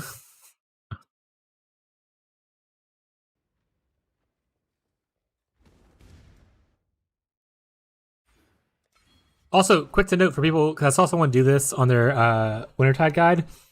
Wintertide does not penetrate. You only can penetrate with damage that hit. So getting this node right here, I mean, it's good to get the cold damage, I guess, but like the damage penetrates thing doesn't do anything for Wintertide. It works for Cold Snap. Doesn't work for Wintertide. How you been, Smug? Sorry, I've been gone for a bit. I don't know if you noticed or not. I wasn't streaming a lot because internet was not doing well for the longest time. It's still a little bit shaky now, but it is definitely a lot better. To hopefully I can stream more regularly. So typically, by the way, I already finished the quest, but I want to show the secret in this area. So there's always one room that looks exactly the same. We could already pass it up. Ah! Trying to get my eyes looking at stuff while I'm... Okay, I think I... Oh, it's right here. So this room right here, there's a candle you can touch, see? You can open it up. And inside here, there's a crush recipe. I already have it, but crush recipe. Secrets. It works with Brittle, no? What should Brittle do again? I thought Brittle was like, crit chance, so no. Because you're not critting. For one, you're not providing a hit, and we don't scale crit. The fastest 8-10 kill, Act-10 kill. What the hell is this build? I'm telling you, dude. Once you, especially once you get to Act 4, like it just gets going, you know. It feels super good. I know a lot of people are underplaying the Wintertide, and like there's a lot of like slander about how bad it is and stuff like that. And no, I will like I admit people like it's not the best scaling late game, but like for like a 2-stone run, for people who like to do 2-stone runs, like such a good clear, so smooth, easy to gear, such a good build. Glad you're enjoying it, Zeb. Usually my card skip is limited to Fortunate of Mesa and current farming strategy. Fortunate's really good though. Strand, Dune, Jungle Valley, etc. The Dune enjoyer. This guy is a Bow Andrew. Wintertide is a nice limit start for Apprentice Brand. I mean, you probably start most. Does Storm Brand even use anymore? Storm Brand used to be a big thing. Apprentice Brand can be really good this league too, especially. Also, if you don't like Witch and you want to start, like for instance, let's say you want to go to Penance Brand Assassin to do like some poison stuff later. There's a guy on YouTube, I forgot I think his name's Owen, who does Trickster Wintertide stuff. So it's out there. And there's another guy on YouTube, I think his name is Blut, Blut, who does like occultist versions of Wintertide or Vortex. I think he goes between the two. So if you don't like this version, obviously you don't have to do it. Oh, I caught a mistake in my guide already. I should tell people to take Swiss Affliction here. Quick didn't give me that heads up. Thanks, Quick. By the way, League starters Wintertide. Yeah, I currently that's the plan. I did last league. I'm probably doing. I pushed up my guide again for this league. I updated everything. I'll probably be starting again this league, unless something gets juicy released, like as far as like a new bloodline that makes something really exciting happen, or like we get like really good gym information. I might change up depending on if we get any more information before league launch. If we get no information, or if the information we get is like whatever and I don't really care for it, I will be doing Wintertide because I will love Wintertide. It's really good. Also, I don't have the I forgot to get my stuff to be able to purchase things. I don't have any stuff in here. One annoying thing for people who have to play this, make sure you bring your currency with you, which is 1 Orb of Chance and 1 Transmute, because this doesn't pull from your stash, because this is technically not a merchant area. This is like a monster area. My fallback is Cyclone Slayer. I mean, Cyclone's fun, right? I think Oh, this is my guild. What the hell are you guys doing? Smiley face. Also, for people who are vibing with us, who are hanging out, we do have a small guild. Not a lot of people are online right now. People are online testing stuff, but like we have a small guild of other people in the chat. We also have a global channel, which I'm currently on Do Not Disturb, but we have a global channel which you can also join and talk to each other in. Exclamation point global will get you there if you want to join in and kind of hang out, especially on league launch. I personally do not utilize the guild unless we're in a private league. But other people share stuff in here with each other and whatnot, so feel free to join, hang out with everyone, share stuff. But I personally will not be trading gear in here because I want to try to not be one of those people who are like, he's only got this because someone gave him 10 divines, kind of thing. I don't want to be a clip. Shot the gems dropped from heist now. Yeah, from in the new patch it'll come from the heist gems. Gem chests is what it said, I think.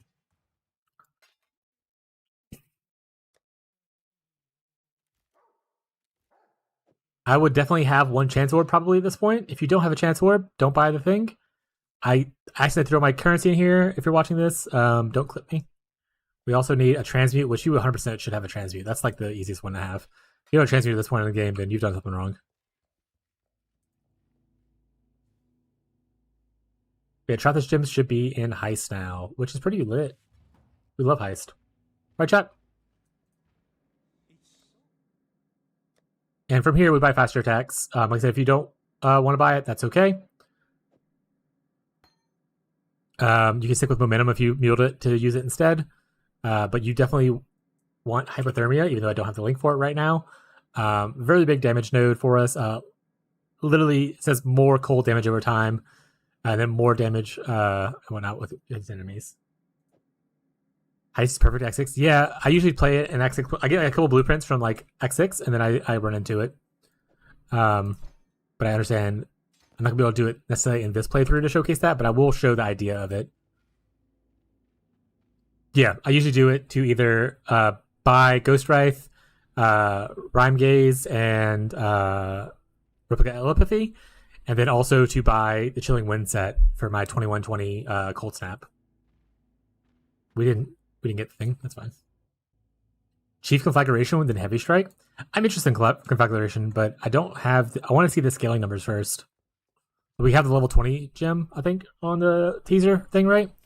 But I never like to base it off of what the level 20 looks like. I want to see what level, like how it scales, like because knowing if it scales well with levels and stuff like that really matters, or how if it scales really good with quality, that kind of shit matters. So I like some of the new skills, but I need the gym numbers to kind of mess with it. I really want to see the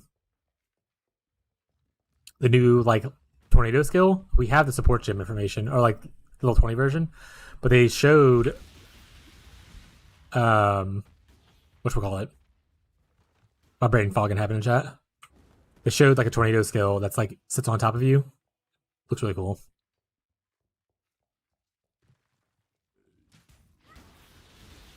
Yes, it's the one that explodes when you walk into it. That's what I was talking to someone in chat. They're like, "Oh, it looks really cool."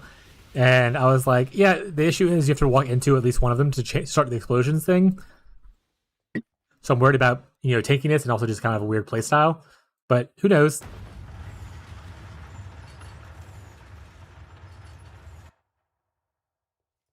At least looks better than what I wanted the Blast Rain of Trathis to actually be. I wish Blast Rain of Trathis was better. I would love it if it was more of a duration-based thing, though, to where like after a duration exploded by itself, because you could just scale down the duration to have it self-explode. But unfortunately, that's not the case. The duration on the gem only applies to the debuff itself and not the actual attack/explosion. So it makes it fun. To be fair, the cool thing about it being where you walk into it is you can preload it onto bosses if you're self-shooting it. So you can like shoot. If a boss is spawning, you obviously just shoot a bunch into it. Once the boss like is able to be hit, you just frost blink into it. Have 20 explosions happen at once, kind of thing.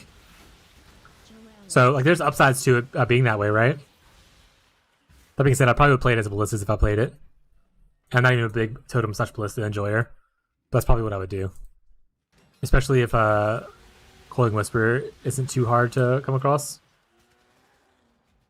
which we don't know what uniques move to the Uber versions of the new bosses and stuff yet, or like their rarity changed.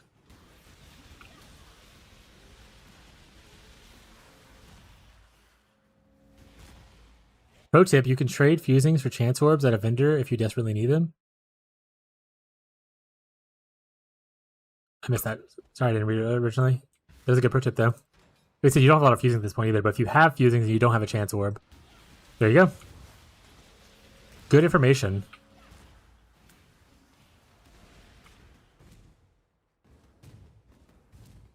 But yeah, we also have a community Discord for newcomers. I know not everyone wants to join every streamer's Discord. It's totally okay if you do not. But if you ever need like help with the build and I'm not online streaming, there's a help section there where I help out, or someone else in the community will also help out. We're trying to build a very fun, friendly community, especially for newer players or players just trying to learn the game. So if you fit that vibe and you want to hang out, feel free. Ooh, we're also looking for a Pathfinder Dungeon Master. Pathfinder 2e. If you play Pathfinder 2e and you want to be a game master for a one-shot, that would be really appreciated. I originally was going to do it myself, but then I got too busy with a lot of other stuff. We have a group of players who are interested in trying it out, and I just don't have the time to game master it myself right now.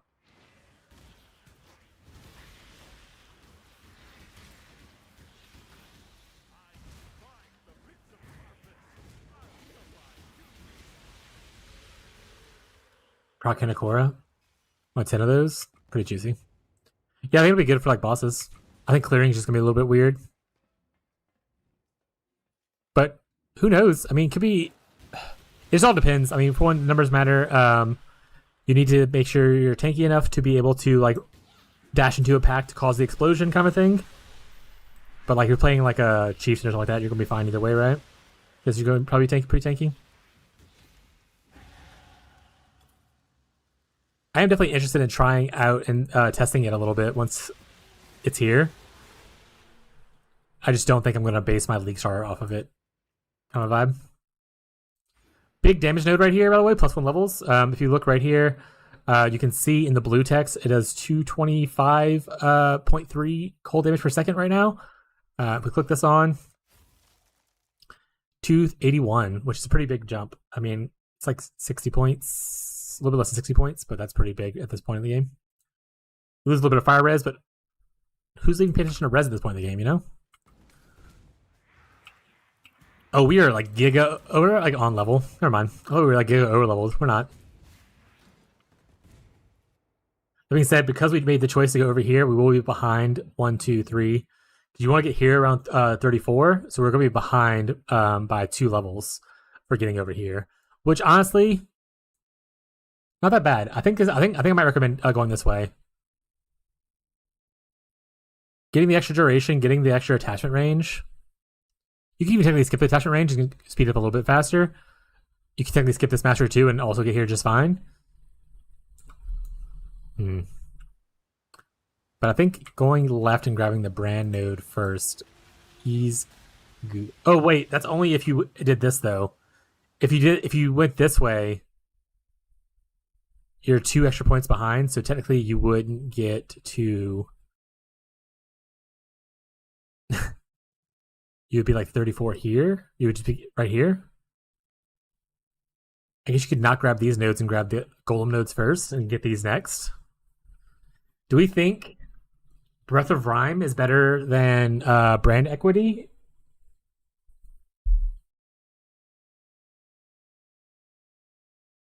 If you guys have thoughts, let me know. Like, one of the things I love about streaming and the community that I have is that we use each other as like a. I like to say whiteboards, to where we just like, if you ever watched House, like you're throwing items on or thoughts on a board and seeing what sticks.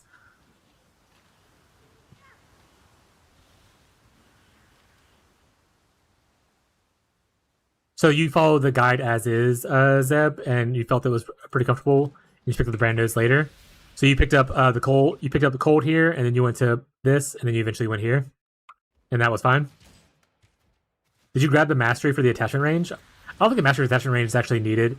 It's more of a quality of life than it is anything to do with damage.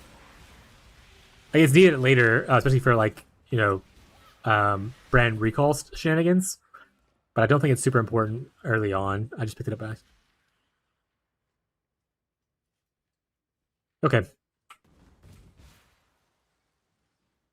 Yeah, me and the community like to use each other's whiteboards for different ideas.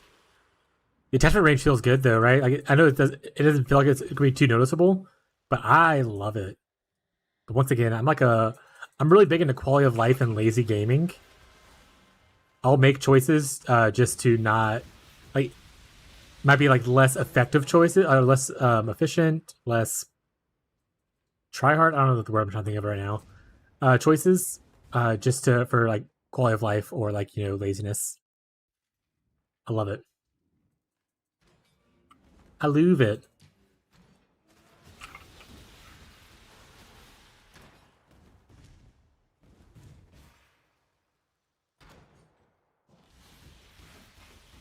And if you're looking for things to like farm with this, if you like need ideas, I like to farm Harbinger. It's pretty good.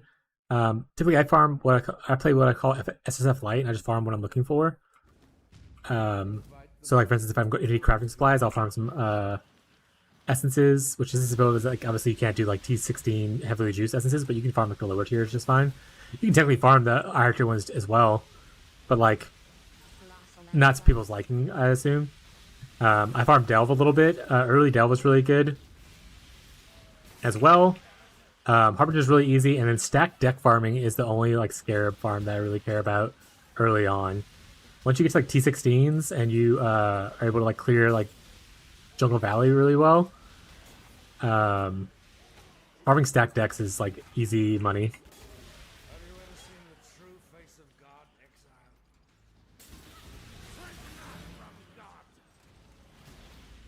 But like, I haven't done my Ascendancy yet because there's no reason to do your Ascendancy. Well, there's not no reason, but like, you shouldn't need to do your Ascendancy until you're able to use Golems, because your first Ascendancy wants to be Golems. So this is just a witch killing Act 3. Fellow Wintertide Brand enjoyer, hello! What's up, Top?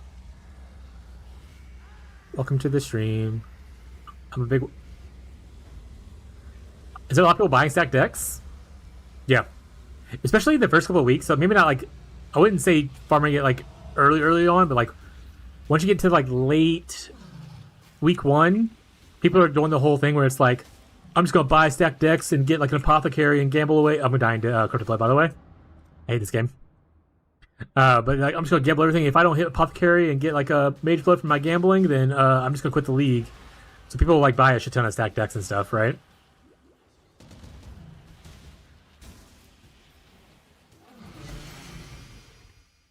I'm just not gonna pick it up because I'm not gonna. One, that's not a good rank for us. 2, I'm not gonna use it.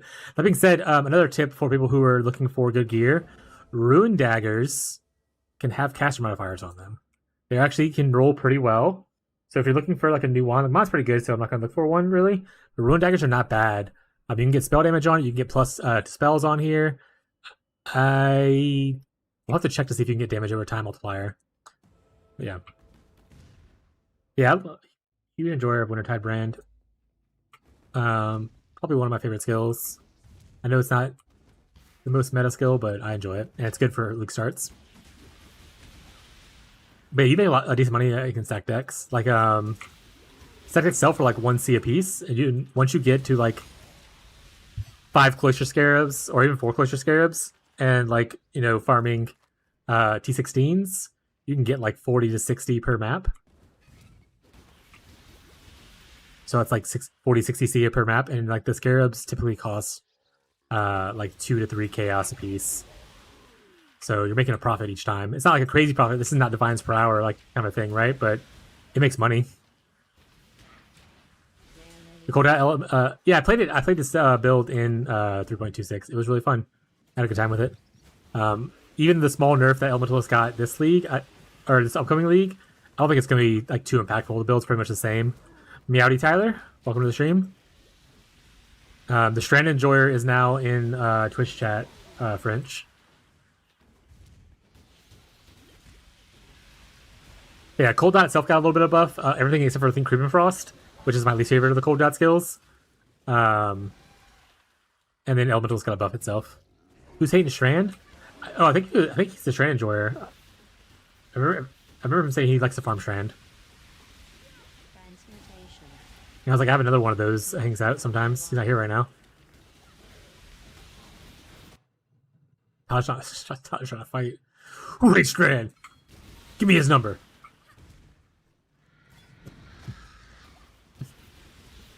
Take back my aggression. That was a little... really Abby of you right there. Just quick to the trigger, huh?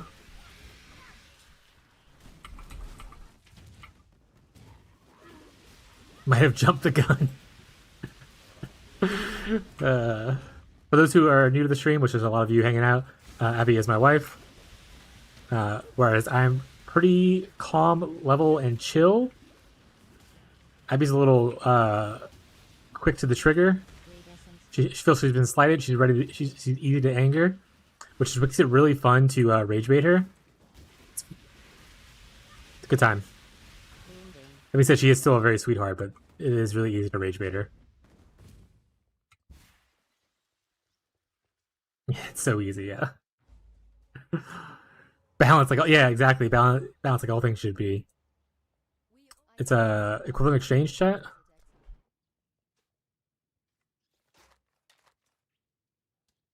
Honestly, I'm not even sure why I'm looking at wands. My wand's already like super juicy. My scepter rather, but also we're still using this. Don't worry about it, chat. Okay. I probably should be putting stuff into sockets to at least be leveling. Because I don't have any more blue sockets, so... 5. Oh, those Wizard Scrolls? Yeah, the vendor's not in here yet. Or are they? It's part of the patch, right? They didn't just like pre-patch the vendor in, right? So I was like, I'm going to use the second Wisdom Scrolls to simulate me being able to actually just use a vendor.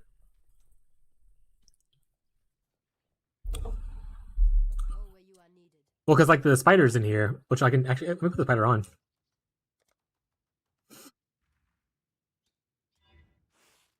I put... No, I'm putting this on. Get into it, chat. You can do it, Helena, yeah. But Helena costs scrolls, though, right? Yeah, okay, you said it already. Yeah, Helena costs scrolls. Why are they not playing? Also, why do I kind of look like Shadowheart right now? The fuck? Alright, moving on. Alright, so we haven't done our Cincy yet, which I talk about in the video and mentioned in the guide. Like, I'm just a witch.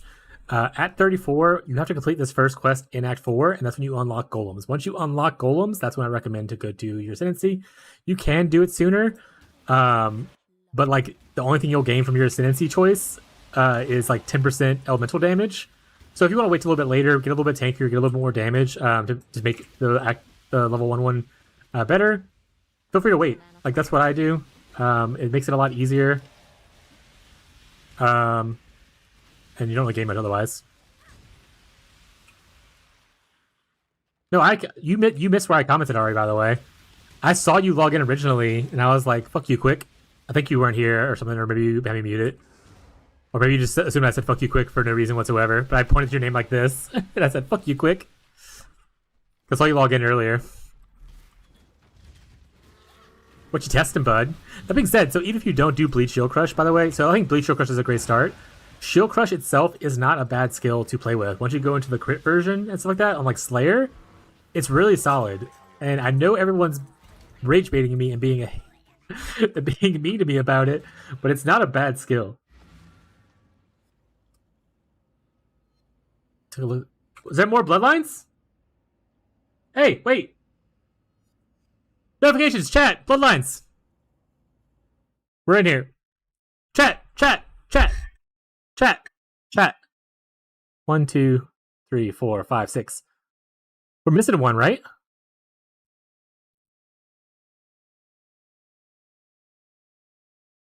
Oh, hey, I'll post the link in chat for people as well. Here you go, chat, in case you need a link to the page, but we'll talk about and go over it.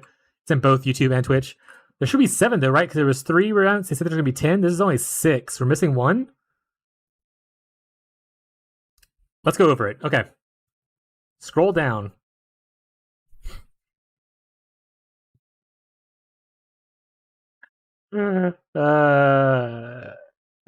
Scroll back up.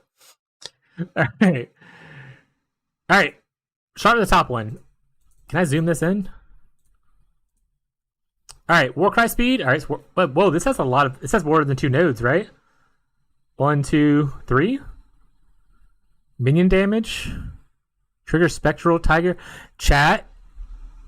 Man, where's Ferbs? We can do Spectral Wolf, Spectral Tiger build.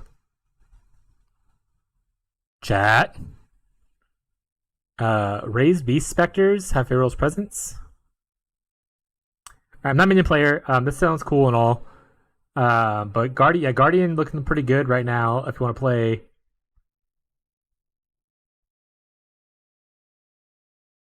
What an interesting node.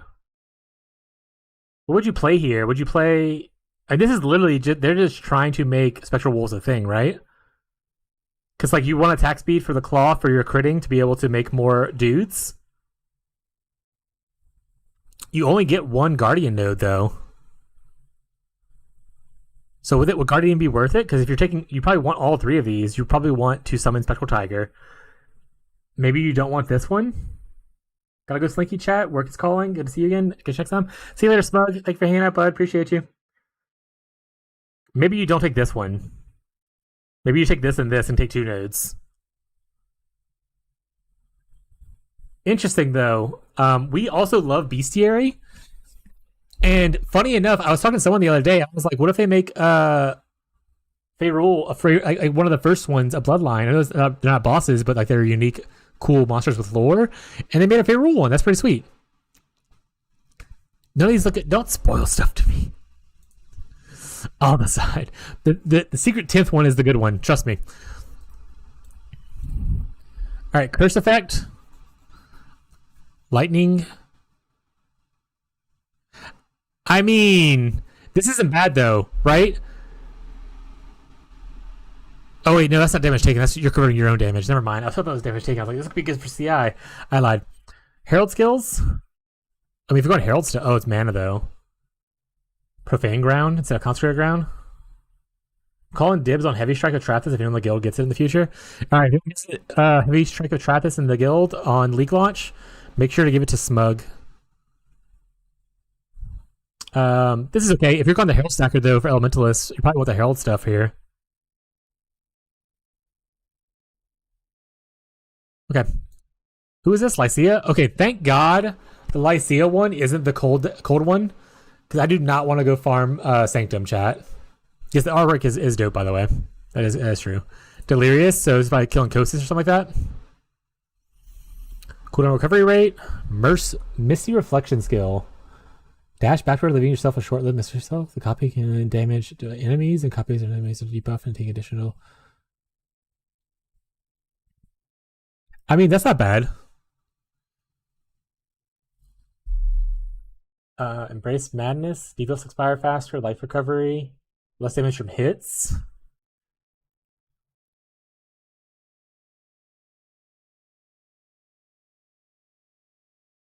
Non-cluster jewels socketed in your passive tree have no effect. Oh, that's a big one.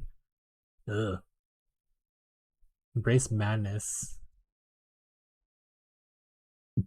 Yeah, I'm not fighting Lycia. Fuck this. I'm not getting that bloodline. Alright, let's go to Katarina. Means more minion damage, minion max life, offering duration, effective offering. Oh man, there's gonna be some good necromancer builds. That's gonna be juicy. Because necromancer already gets effect, right? On themselves. Oh, it's reduce effect. So you kind of balance it out a little bit. Oh, necromancer's gonna be good. Raging Spirit. Oh yeah. Minions, this is the minion build right here. This is it. You need a low life necromancer. Oh, they're on low life. I was on low life. Never mind. My bad. Guys, this could be permanent orgasm. Fair. All right. Aeol, this is my boy. What does my boy do? Global defenses. We take that. I'm gonna be honest. Okay, chat. Listen. Linda. Listen. Okay, chat. You're here for the secret tech. Okay. We don't know if it's gonna be real anymore. Okay, but listen. You have to listen to me. Listen, Linda. Okay. So my thought last league was to scale Wintertide Brand without golem stacking. Is you would use the cold mastery that does cold damage over time multiplier for overcapped cold res. There's also on a breach grasping mail thing where you get evasion per overcapped cold res. So you stack a shit ton of cold res to get both your defense and your offense, okay? And then the idea was to move it from the grasping mail over to a necrotic. I just never got to that point in the game because I got distracted with Trickster. Don't worry about that thing. And then, but while I was thinking about it earlier this week or before the patch, I was like, what if I just use grasping mail? What if I don't move it over? Because with the golem buffs from Stone Golem, it's just global defenses. So the armor you get from there, the evasion, the ES, all that scales with global defenses or the increased defenses thing, right?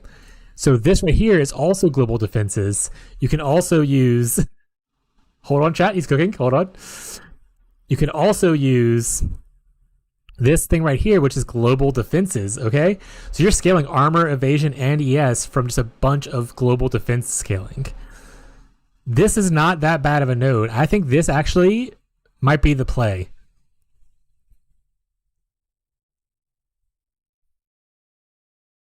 Yes, French, I linked it in the thing if you want to look at it. We already went over the first 4. We're going over Aeol right now, and there's one more, and they're still missing one, I think, because they only showed 6 here and 3 originally. And this is the small node, yeah.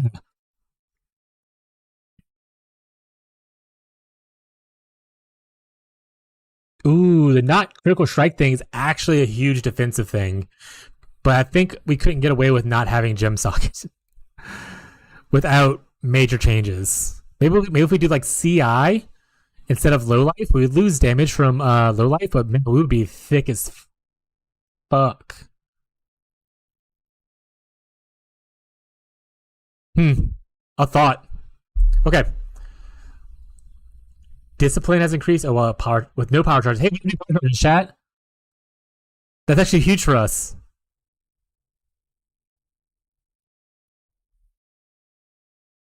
Charge duration. Okay. Okay, wait. I think. Okay. I think this is the play. So charge duration is also really good for another reason. So, all right, another secret tech. Let's talk about secret tech real quick. Let's go to Craft of Exile. So another way to scale global defenses is to help with getting just a bunch of charges, right? So if you go into medium cluster, you can auto exert like General's Cry, and you can get where is it? Is it warning call? No, wait, is it warning call? Which one is it? Hold on, chat. Mentality. You have 5% chance when you war cry to get endurance frenzy or power charges, so you can generate frenzy charges and stuff here, or endurance charges and everything, and you just have that on auto exert to where you're constantly exerting to get them up. So getting the charge duration from this helps extend that life a good bit more, which is nice. Like I said, obviously that would ruin the bigger node, which is we don't want power charges.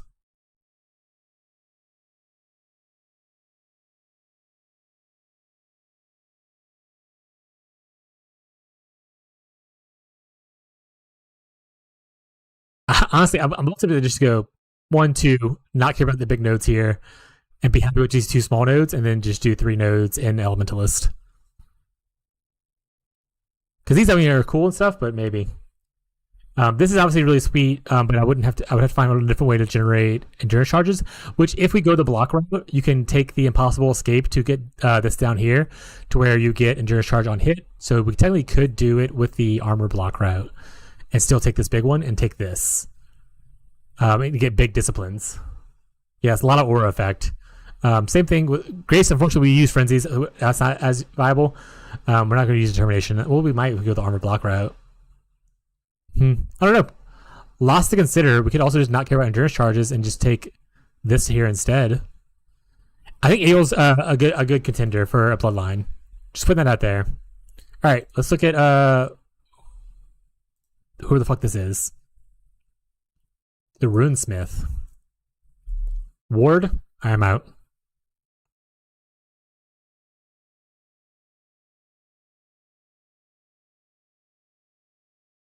Does it work with boots count? How does it work? I would imagine for like the Ralakesh boots. Oh, where are we at? You'd be considered at maximum, right? Because you count at maximum, so you only get the maximum benefit, not the no benefit. So you get anger, wrath, and hatred, but you only get one of those, obviously. Olaf is the expedition boss. Got it. I don't do ward. This is dead to me. Don't even care about this guy at all. But Aeol is the most tempting one right now, if at most, even just the 2 small nodes.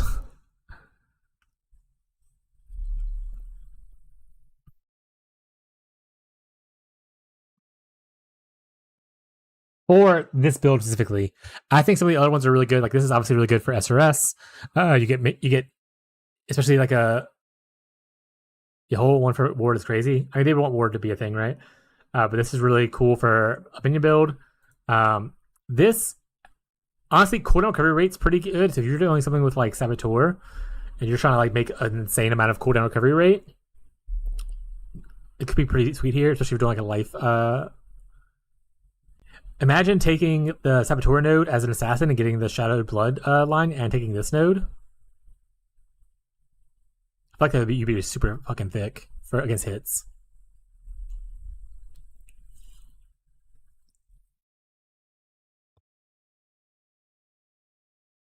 It's 30% duration. Right? Am I blind, chat? That says 30, right? Okay, that says 30. And for that, I would say yes.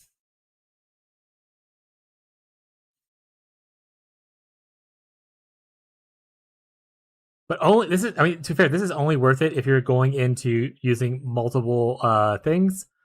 Like you're using endurance charges and frenzies, but not power charges, so you can get whatnot. Or if you're using all 3, even better, I guess. If you're using the Warcry tech, but that just wants to get more pressure. But we still have a 10th one we're waiting on, right? Lycia, I don't give a shit about Lycia. Herald stacking's cool. I'm sure someone will figure something out cool with Lycia. I don't plan on ever farming Lycia. I'm a little interested in this with the Spectral Wolves build. I'm a little interested in this with Spectral Wolves build. But yeah. Okay. We're still missing one though. Is it, they talk about it?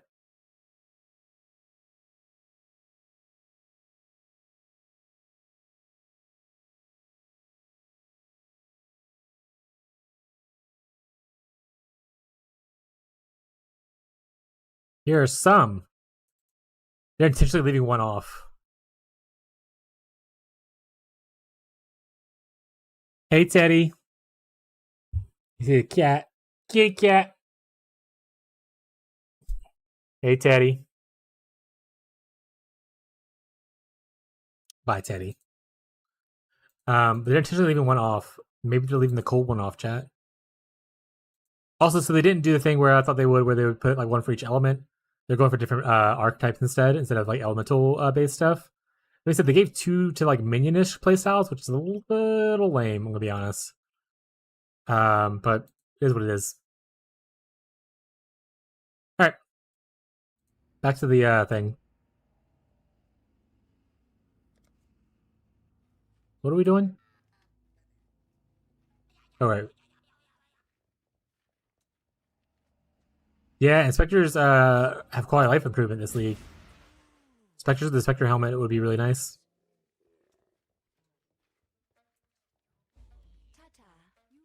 Maybe I'll play Spectres for once in my life. All right, my favorite golem to get is going to be Lightning Golem, by the way. Obviously, there's a lot of power in Chaos, but if you only can afford one, I would go with Lightning, mostly because it also allows you to no longer use Clarity. You don't have to use Clarity anymore.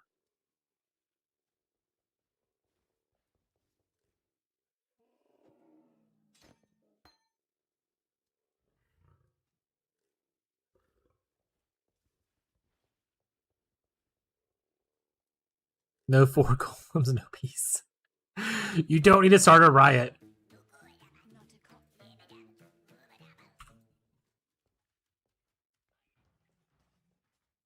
All right, we need to go back and get our Sentency done. Well, we'll buy we have some red sockets, so we can buy 2 golems to fit them in easily.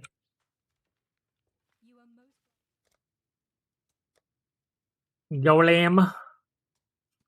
So we'll buy Flame and Stone because those can fit in easy. I mean, we'll buy all of them, right? But we can't slot in Chaos Golem yet.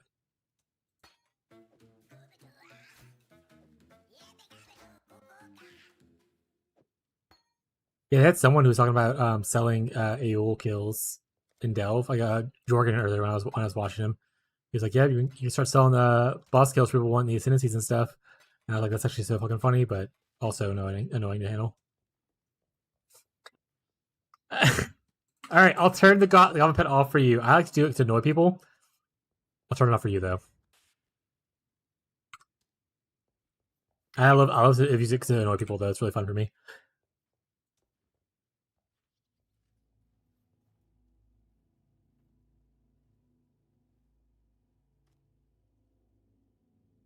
I wonder what level. I mean, I farm beast. I don't know how early I can get a favorable kill. Aeol though is like what depth like 200. I think is when he starts showing up. I can't remember. I also farm Delph. I should know this, but I don't. Chat.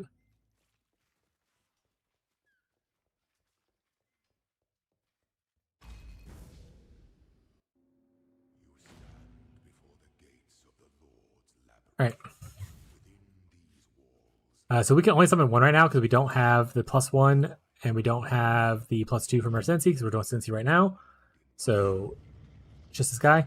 If we had our other aura in, because so actually normally what I would do is before I came in here, in fact I'll go do it right now just to show it. I would gamble a little bit to get 4 links or at least 3 links on some stuff. So let's go back to Act 4.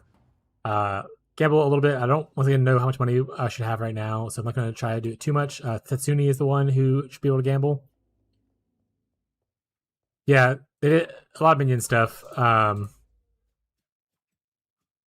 is what it is. We need a lot of blue, so you can go Energy Shield, or if you want to, you can go Energy Shield, or Evasion Energy Shield, because you also need a little bit of green if you want to 4-link your Wintertide brand at this point.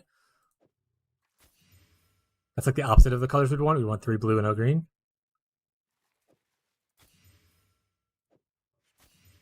There we go. Just that easy, chat.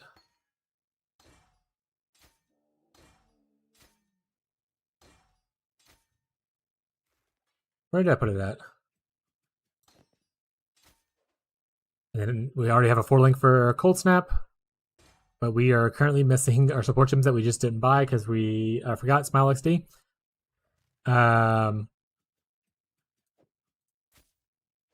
Cool. Let's buy an armor and see if we can slot in some of this other stuff. Honestly, probably good enough. Maybe we go one more. Ooh, pretty awful, but only gamble for what you can. I don't know what you should be able to gamble for at this point. I'm gonna stop here and just use this one right here for now. we lose a little bit of defenses, but honestly, we need the sockets more than we need the defenses right now.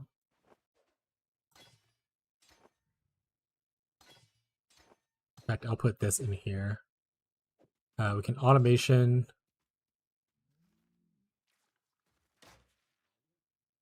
Oh, hey, there's control instruction. There's one support. We did buy a support, chat. So I'm not totally lost. We just didn't buy Unbound Elements, which I don't know. Unbound Elements comes later, right? Or did I just pass it up?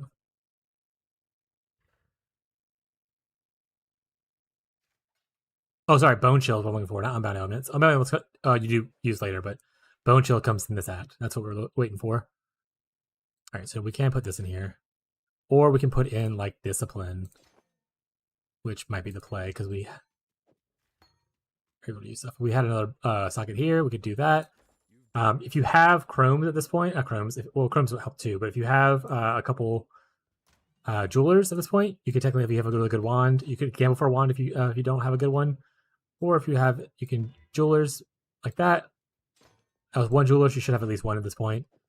So I don't feel bad for using that. Stone Golems get left on the side for now, which is not true actually. I would leave Flame Golden to be last. And Malevolence, we want to level in our offhand. Honestly, if you have a better offhand with like, here, we'll take this.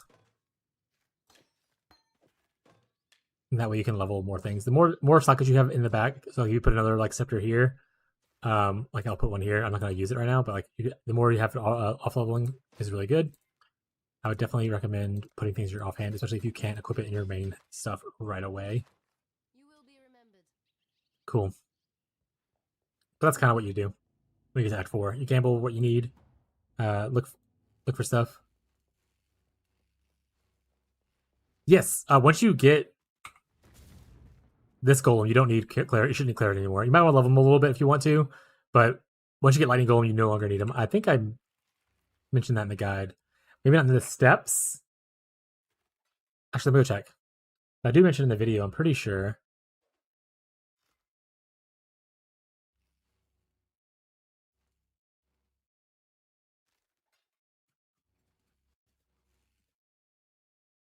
I should put remove clarity at some point, but I know clarity is not in the actual Act 4 stuff, but I didn't put to remove it, so maybe it's worth making the note. That's a good point.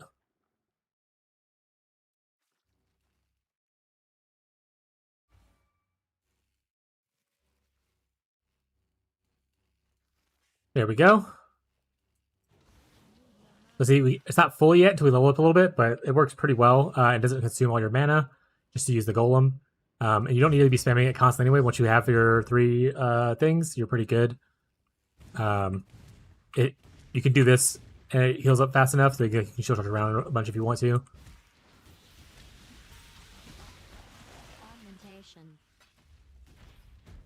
Yeah, that's the main reason I like the Lightning Golem. It's the first one I recommend people get, because it allows you to no longer run Clarity. You can get out of it, especially once you start getting levels on it. And once you get your Ascendancy, like right now, it only gives me 7% or 7 points of mana per second or whatever, whereas Clarity was giving me 14, so it's like half. But once I get a 100% buff effect from the Ascendancy plus the nodes, I think it's like you actually end up with like 100 and hey buddy, you end up with like 130%. You'll be equal to or greater than Clarity without eating up all your mana.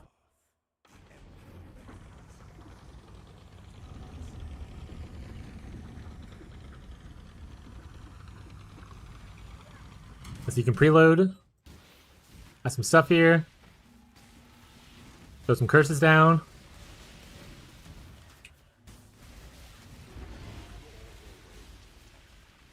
Zaro gets phased. Like I said, if you want to hold on to Clarity a little bit longer and and don't use Discipline right away, you definitely can. If you want to wait until you get finish getting your Ascendancy and finish getting this, probably a better play to use Clarity a little bit longer. But I'm greedy. So here we are. And I already sold my Clarity, so I can't go back.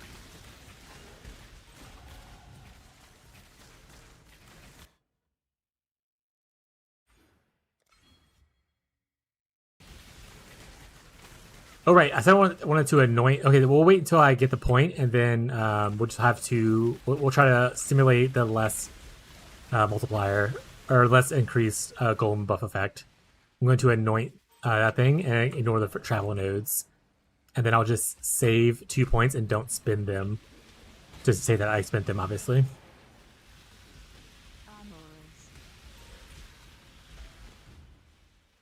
Question for audiences at home: why are you so stinky? Phantom chat. I don't even use curses right now, I noticed. Yeah, I'm gonna say the damage feels good. You don't necessarily need to use curses. I mean, if you do, the damage obviously goes up. Same thing with like exposure. Like you don't have to do this stuff if you're happy with the damage you already have. This just enhances the damage even more. Later on, when you get, obviously this is like maps, not later on, like once you're able to get like Elder's Currency. But once you get exposure on hit on gloves, you don't need Frostbomb anymore, and you can just expose them by hitting with Frost Snap or breaking into them. Makes the build even more buttery smooth.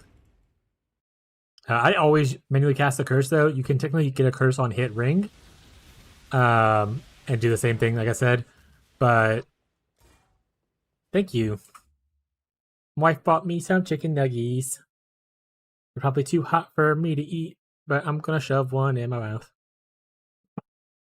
Hot.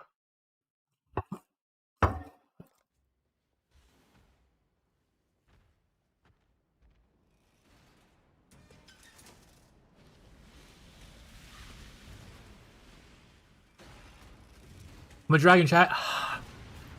ASMR. Okay. One of my favorite things about human nature, by the way,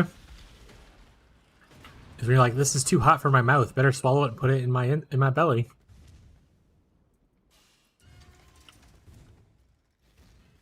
Humans are stupid as hell, chat. Leap Slam could get over there. Oh, also, Tyler. I don't know if French is still on YouTube or not, but French is a Leap Slam enjoyer. We were talking about shield charge stuff earlier, and like they said, Leap Slam is better than shield charge. And I was like, actually true, but unfortunately I don't get Leap Slam. And Mule get it at level 10 is not really the play.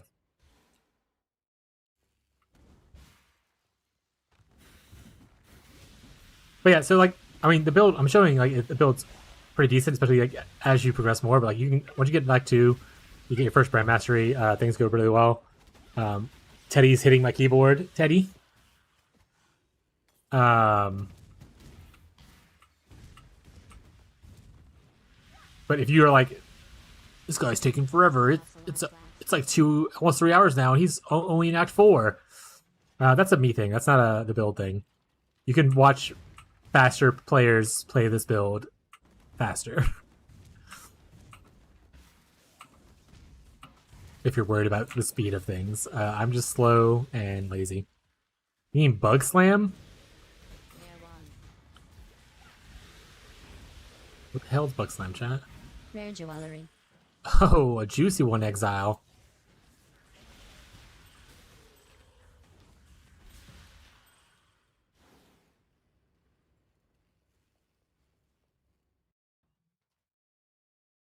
Yeah.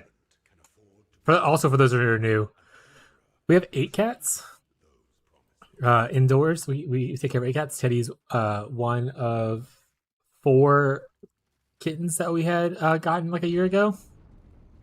And honestly, he's surprising that he's the one that's being shown up right now. Usually it's Rocco the one that shows up more on stream. I think he wants the food. Teddy's also our dumb, sweet baby boy. If you are a subscriber on the Twitch and you have your Twitch and your Discord linked, and you obviously joined the Discord, there are a bunch of cat pics on there for subs, and some for non-subs as well. Big cat enjoyers. We take care of a bunch of cats. We also take care of 5 to 8 cats outdoors, which we feed. We've also spayed, neutered, and released a bunch of them, and we home some as well.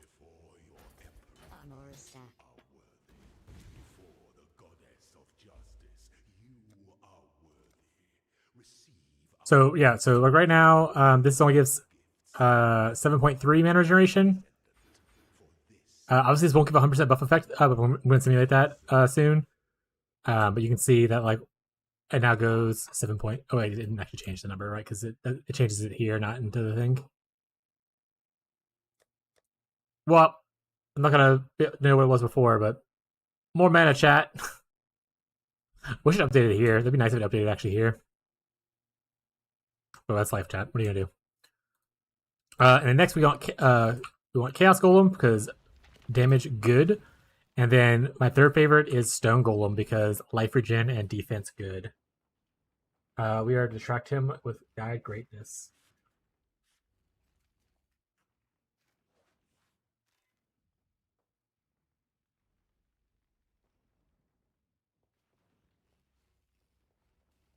I should have mentioned it in the guide, and I will make a note now.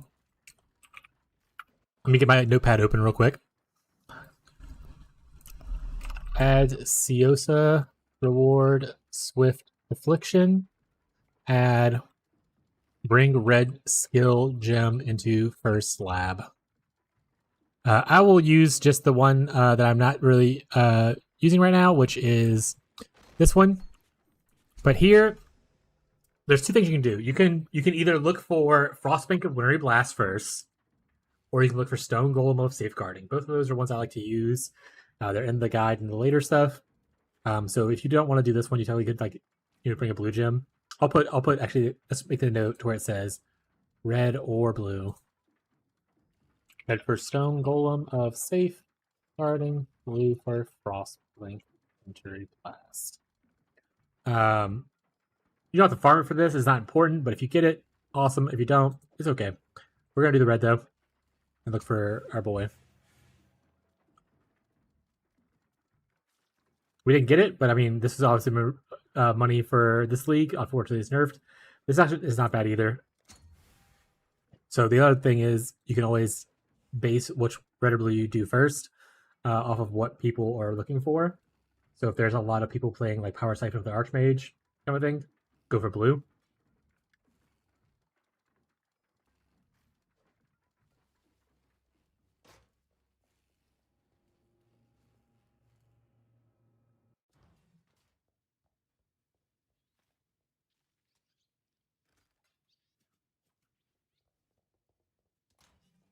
All right.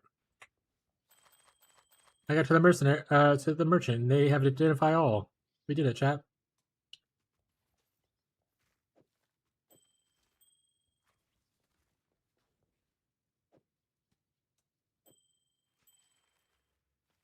A lot of damage to attacks, by the way. A lot of dexterity.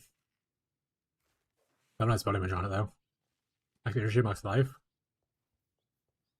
We'll do this.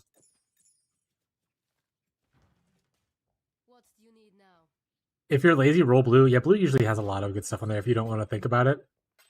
Blue's pretty popular. I mean, even if you don't want to use Frostbank Wintry Blast, it'll usually sell because people love using the skill. So it's never a bad pick to do Frostbank Wintry Blast. But blue has a lot of good gems in it, typically.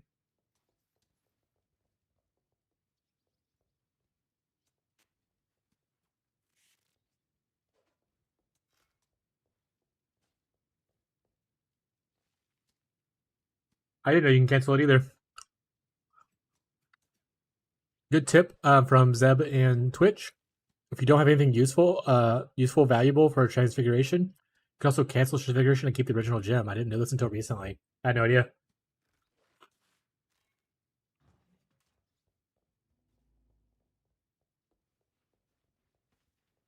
All right, I gotta go buy another gem because I lost mine.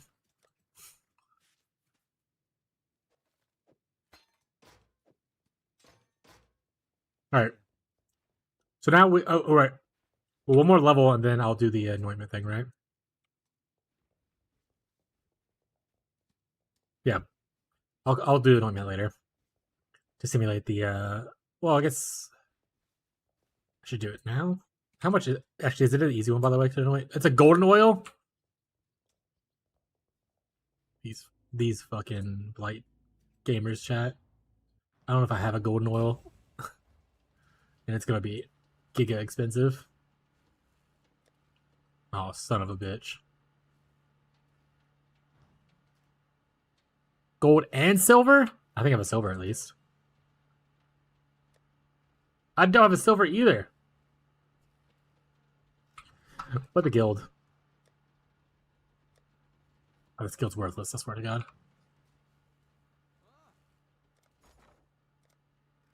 How much are gold was going for right now?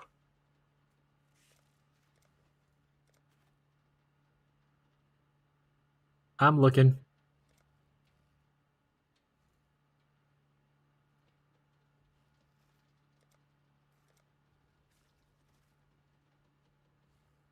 I just want one.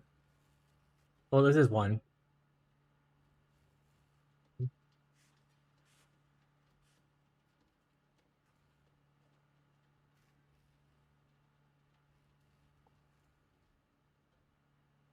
I should take a minute, eat my nuggets. You guys have questions or want to talk about something? Feel free.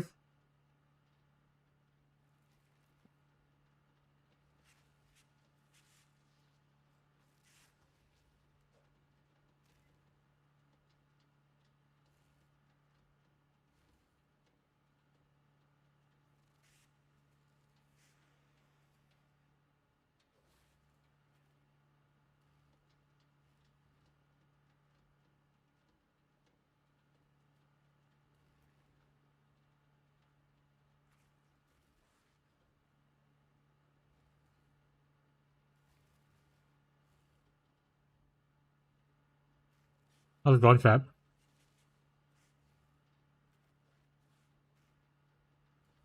You have one. What a sweet, sweet lad. Are you on the guild? Do you have a silver and a gold, or do you have just the gold? Or just the silver? And where are you putting it? What's the main invite if you're not in the guild?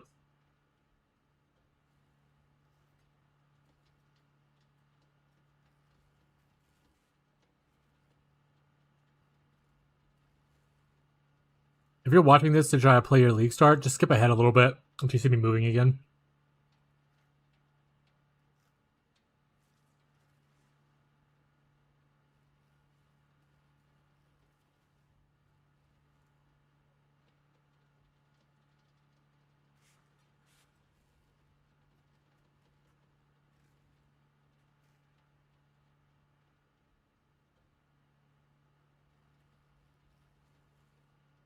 I am. Sorry, I forgot about that.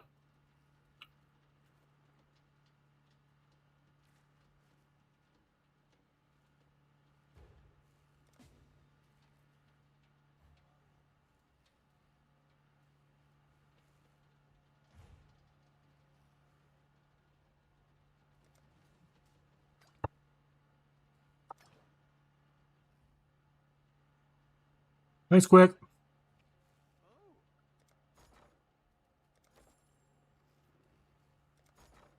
Now we just need a silver.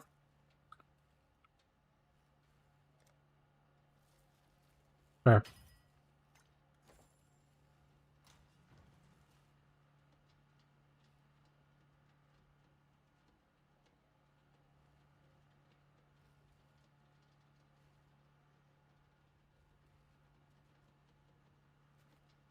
Azure, the last one.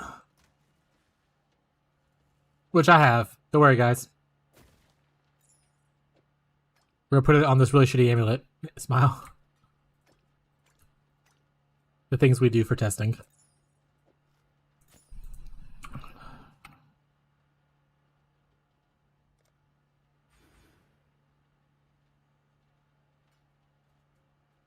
So technically, we won't spend 3 points doing this, right? Because we would normally have to buy 1, 2, 3.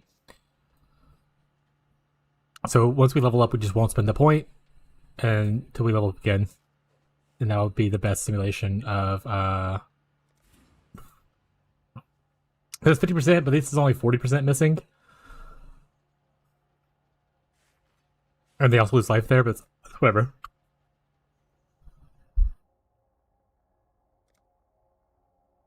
Back to D&D. All right. You can resume watching now for people who are watching the VOD.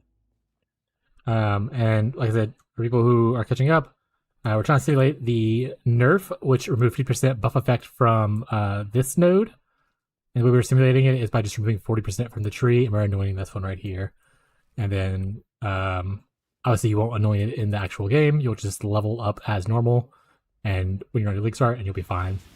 But this is the best way to simulate the nerf to Elementalist's golems.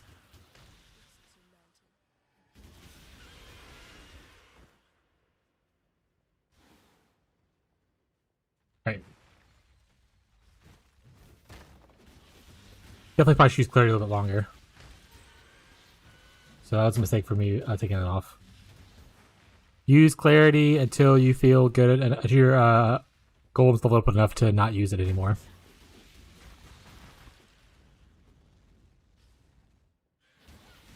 Oh right, we have other golems to release, right? We only have we have no golem. That's why it's not so bad. XD chat. I was like, man, it shouldn't be this bad. Why does it look so bad right now? Like 50% shouldn't be that big of a deal. We have no golem. Alright. Let's summon our golem. Oh look, our regeneration goes up a lot faster now. Shut up, French. Summon golem. Summon golem. Alright, these are the three that I like the most.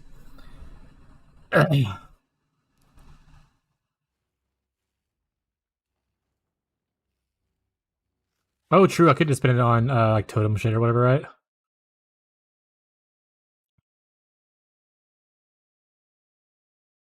This is only with totem skills, so it's kind of just waste the points. They don't actually benefit me. I can't use totems. Literally cannot use totems. That's actually a smart thing. That way I don't have to worry about the button as much because I will keep clicking it thinking it's there. I'm not gonna do that.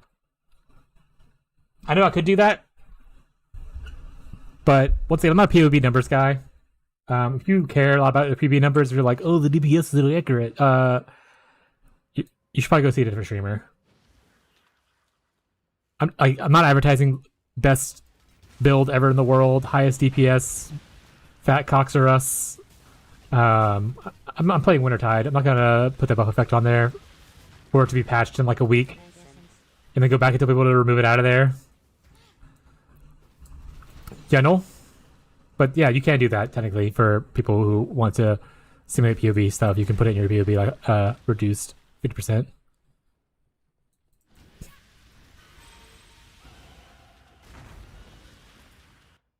Big node gain, chat. It does nothing.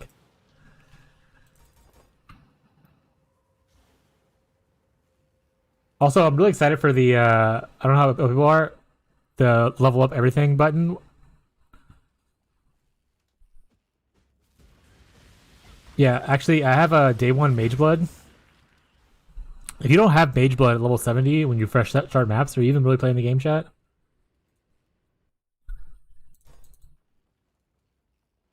$45 stacks of Soul Eater. I'm of House Kayak's. That should be warning enough.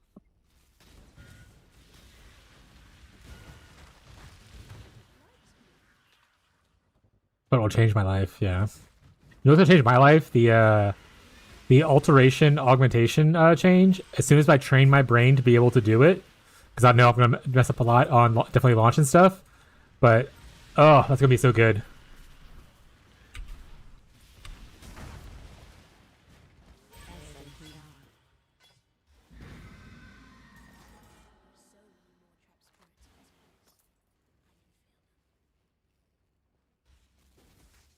Oh yeah, I would rather auto leveling. I think that's what you're talking about, Zeb. I didn't finish reading the full sentence, but I imagine you're going to auto leveling. I would love auto leveling, where you could just set stuff. That would be amazing. But we take what we can get. You throw PoE gamers a crumb of quality of life, they'll eat it up.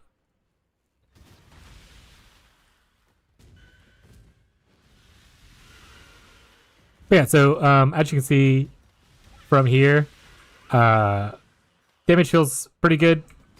Survivability wise, like my gear's not amazing or anything. I mean, obviously, like some of it's pretty cool, right? Like the wand's pretty neat, but like decent defenses for hit pool at least. The nerf doesn't impact too much. I'm not gonna say it doesn't have any impact because it obviously does, but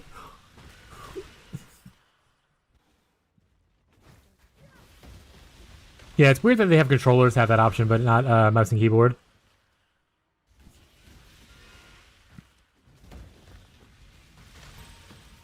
Their shield.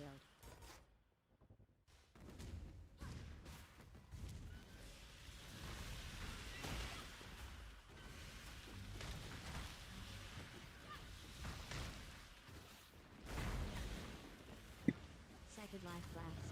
Probably would use clarity for a little bit longer, for just more comfort until you level up your lightning golem a little bit more. I still would use lightning golem at the same time I'm using it. I just wouldn't use discipline right now, probably.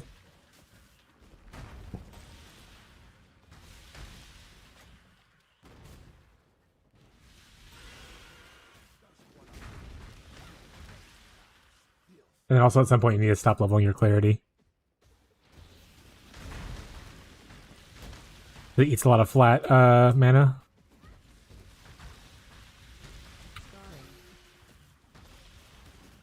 Scarring, chat.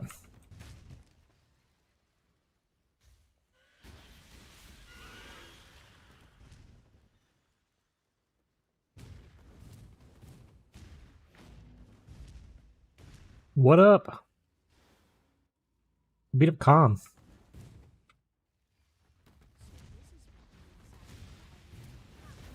Always to the right, right?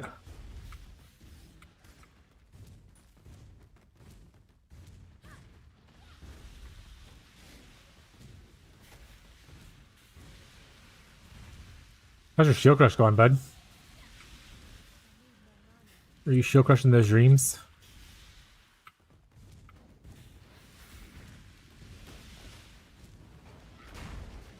Oh, nice! I routed Porcupine County.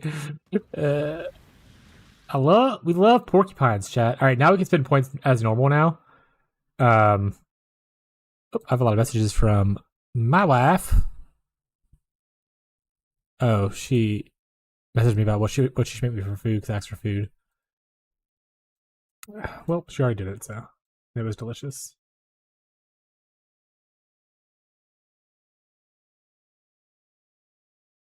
All right, we can take up some of the life notes here now.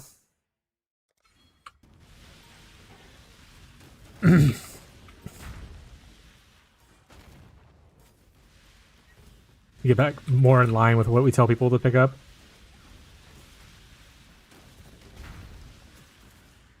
But if you're feeling a little frisky and you don't really care for life nodes and you want to just go for the damage stuff, let's give over some of the life nodes. It's totally cool. I mean, if you want to pick up the life nodes because you want that little bit extra support defensively, pick up the life nodes. Once you hit the golem and the brand plus your breakpoints, everything else is kind of just like what you feel like at the time.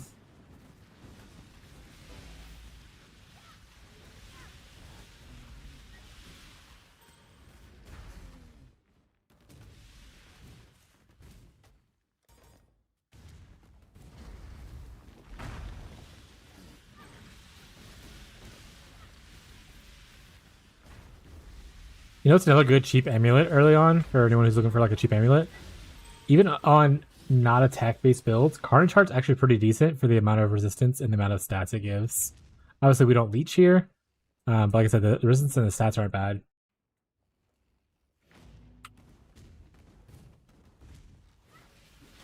Wouldn't be my first unique I'd buy, but like, there's worse ones to buy.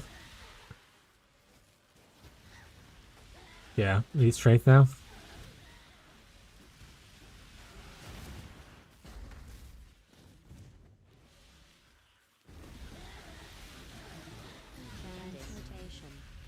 You see Arcanist, you click it, chat.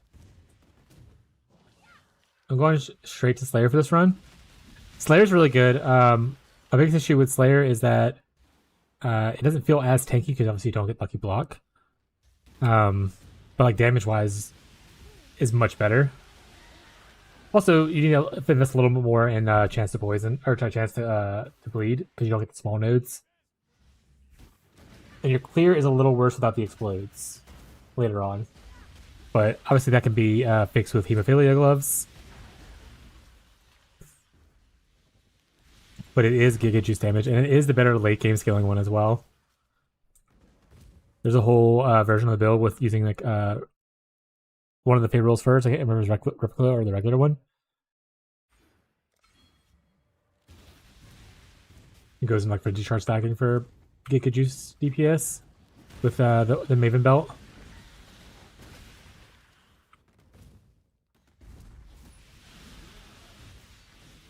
I think we went too far down. I think we need to go up.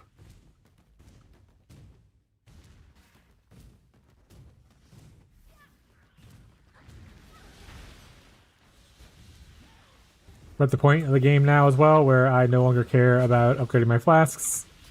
The flasks you see now are probably the flasks I'll use in the end game.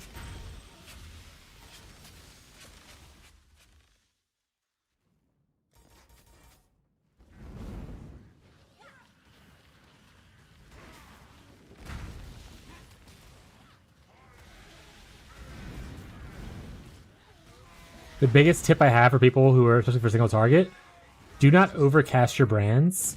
Your brands do the most damage when they hit 20 stacks and when they stay at 20 stacks. If you're overcasting them, you're just resetting your stacks back down to 1 because you're killing your oldest brand, which is usually the one with the highest stacks. So try not to overcast them too much. That's one of the big reasons that I like to get the extra 2 brands right here. It gives you 5 brands to kind of like throw around.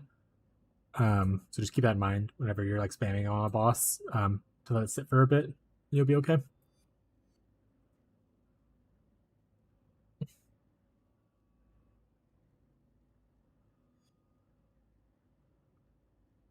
All right, clear all Discord notifications. Life will go on.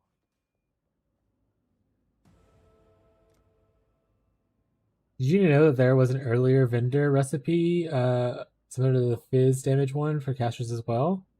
Versus cash weapons and requires. Are you fucking with me? We literally did it and talked about it early. You fucking with me right now, Zeb? We did it in Act 2 to showcase it. Zeb, you fucking with me? Did we? I missed it. Where were we in Act 2 at?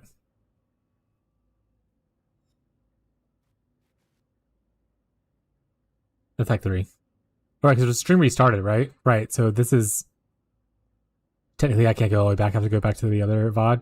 We did it earlier though. Yeah, you use a chain belt. If it's like normal rarity, it's only like 10 to it's like only 9. It's like 10 spell damage. Yeah, I'll show the recipe on screen actually with this. The rarity of the belt changes essentially what you get. Right here. So if it's a magic belt, it'll only give an apprentice, which is 10 to 19% spell damage. If it's a rare chain belt, it'll give a depths, which is 20 to 29% spell damage. And if it's a unique one, it'll give scholars, which is a 30 to 39 percent thing. And it's just a rune dagger, a scepter, a wand, or a generic staff. Any rarity doesn't really matter, except for like unique, obviously, like that probably matters. The belt and then a whetstone, blacksmith's whetstone, and I will turn it into a magic item with the spell damage on it. Also, this is Rocco, everyone. This is the big baby boy. Say hi, Rocco. Hey, Rocco. Chat says, hello, handsome man. Rocco is probably one of our biggest attention-loving cats. You can also hold him like he's a baby. I'll show you. Huh. He's a baby boy.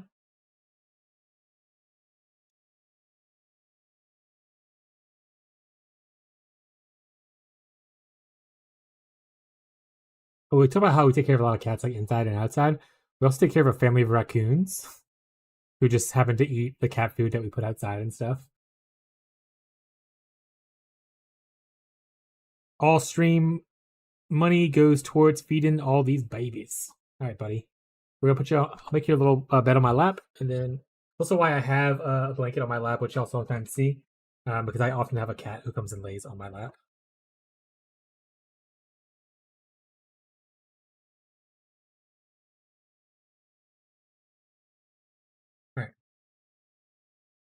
But yeah, the spin recipe is really good. Pure Striko. He's a sweet boy. There's also a recipe right here where you can get +1 cold spells, but it requires 40% quality of cold gems, which is a high thing to ask. But you can use it very much later if need be, if you're missing cold damage and you have like ult spamming for it.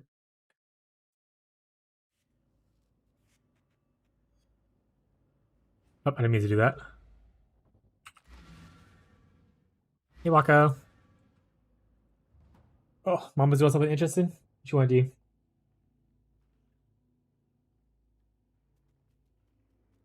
Yeah, we have quite a few gorgeous kitties.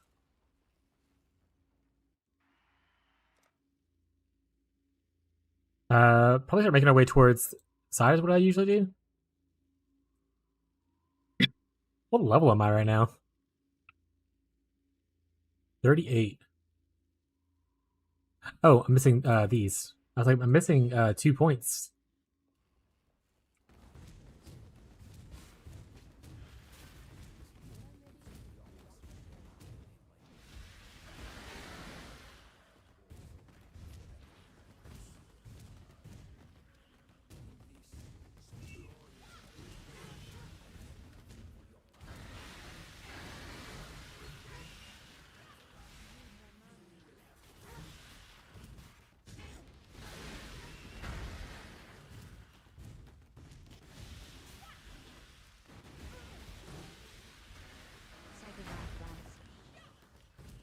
But Zeb, funnily enough, I also didn't have the Vin recipe.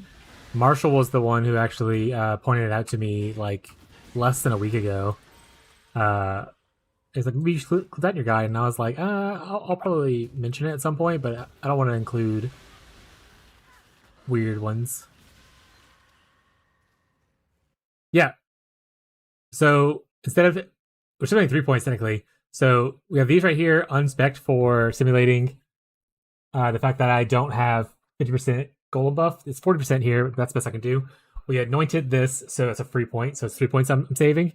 And we put those 3 points here into totem skills, which doesn't help us at all. Just so I don't have the pop up of saying I have like levels to spend and stuff. So yeah, we're still simulating the 2 points. This is from this point on, we're going to be simulating the 2 points the entire time. So this is very close to the nerfed version of Elementalist that we'll probably get before patch. I would normally go back to that chromatic, so in most situations you go back for that, but I don't want this video to be too long, and I don't necessarily need it. But chromatics are super important on League Start, so make sure you grab them on League Start.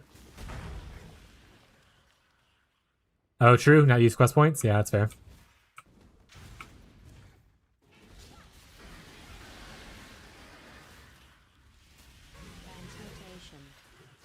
But then you just have to hold quest books, right?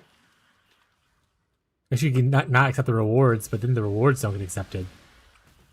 That'll really bother my tism.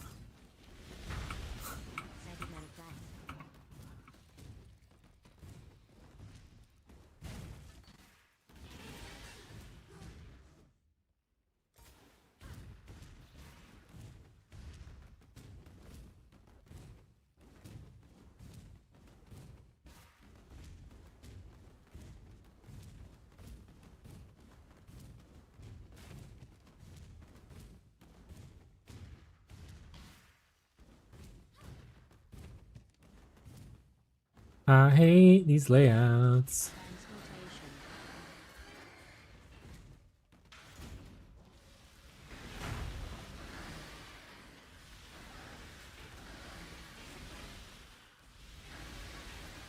Also, if you're new to the stream and you're enjoying the content, also if you're old to the stream and you haven't done this, if you want to subscribe to the YouTube, I am like under 100 away from actually being able to be monetized on YouTube, which would be really good for me. So appreciate all your support if you've already done it, and if your name is Quick and you haven't done it, what's wrong with you? Why would you do that to me? How could you? Smile chat. But technically, we should be finishing Act 4 now, or soon. But we are over leveling a little bit. But I think only a little bit, like maybe like a level or two.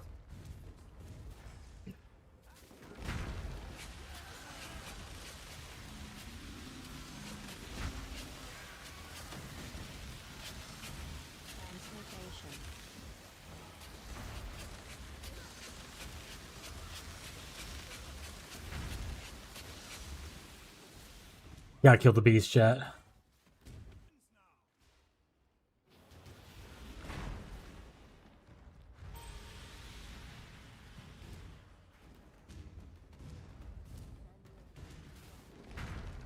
Chat, what is your favorite league to farm, by the way? Do y'all have like a favorite mechanic? I'm really into Delve and Beast. I know it's not everyone's cup of tea, but I really enjoy those mechanics. I had a few Blight enjoyers last league, which is weird to me, but like tower defense is fine. Harbinger's life, okay, Harbinger also really like too. I farmed a bunch of Harbinger last league. There's actually a couple of clips on my Twitch channel where I was farming Harbinger and I dropped a Headhunter one day, and the next day I dropped a Mage Blood farming Harbinger. This was my first time ever dropping either of those items. It was a big moment for me. Blight is really rewarding.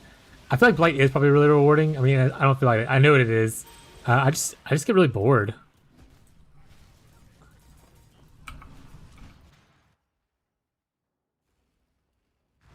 Yeah, if only there was like a Harbinger node on the passage tree to spawn them all at one time. That'd be juicy. I say the same thing about Harvest. If like Harvest had like a just wake all the plots up at once kind of thing, I would love that. There's only a few mechanics that I really don't enjoy. Like I don't care for Legion. I think the mechanics boring. I don't like builds that are usually good at it, to be honest. But I also just think the mechanics kind of whatever. I also don't really care for Abyss because I don't like backtracking through an area to be able to chase around a thing. I think Abyss of PoE2 is better where the fissure exists and you're just sealing it up instead of you chasing around a fissure. What else did I not like? Betrayal's okay. I don't know how to do Betrayal though, but Betrayal is okay.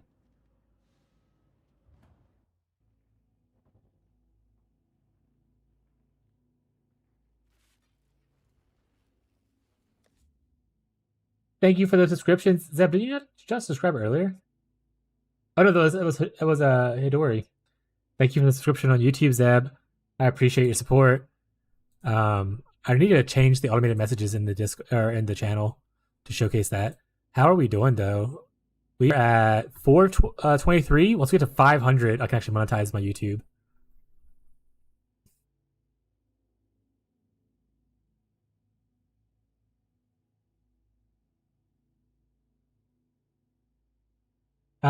Yeah, that's the other thing. Like with Breach, okay. So I don't know if anyone played Torchlight Infinite this league besides like a couple like Ghazi and stuff.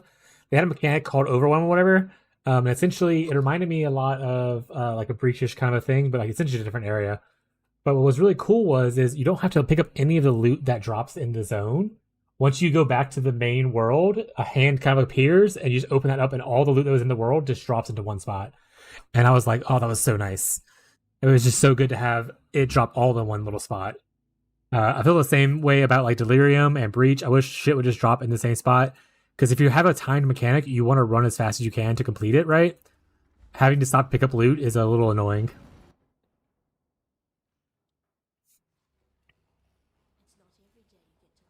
Torchlight was a lot of fun, yeah. I had a good time. Thank you, Ghazi, for encouraging me to do it. Because I had a lot of preconceived bad information about it, and it ended up being pretty good. Obviously, I didn't take it as far as you or like Chillzone or other people when I did it in the chat, but I still had a good time doing what I did.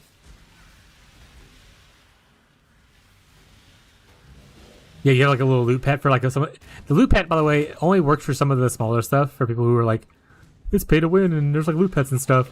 The loot pet only works for like wisdom scrolls kind of thing, like very cheap, not expensive currency items kind of thing.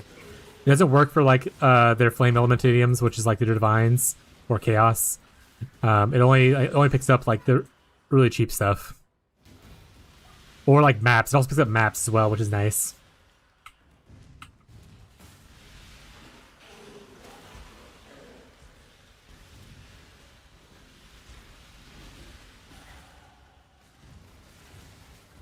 I played a mermaid in that game, chat.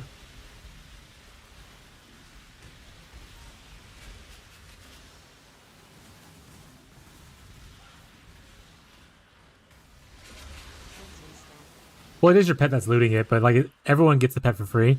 Like I played totally free for play. I got 2 legendary pets and stuff like that. It was a really good time. Yeah, there's pay to win in the aspect of like if you're a person who wants to speed run through the game and like be like the best in the world, you will have to pay to like get there. But if you're like someone who like me who like plays SSF Lite and kind of just likes to enjoy the game can be played totally for free, and you can have a great time with it. So if you're scared about that kind of stuff, don't be. It's fine. The game actually was really fun.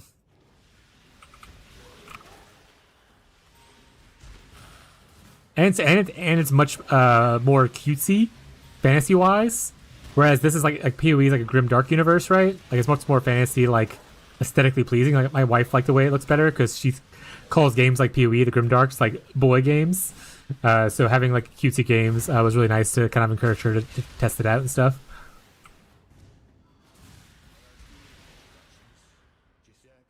I would pay unethical amounts of money if PoE simply sucked up all items that are shown in the active loot filter and put them in a remove only stash tab.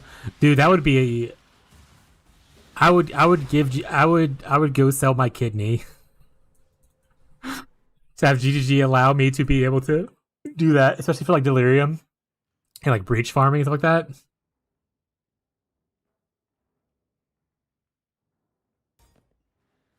But the scaling of that game is kind of ridiculous. Like, I didn't go very far into it, and I was doing like a couple 100 million DPS.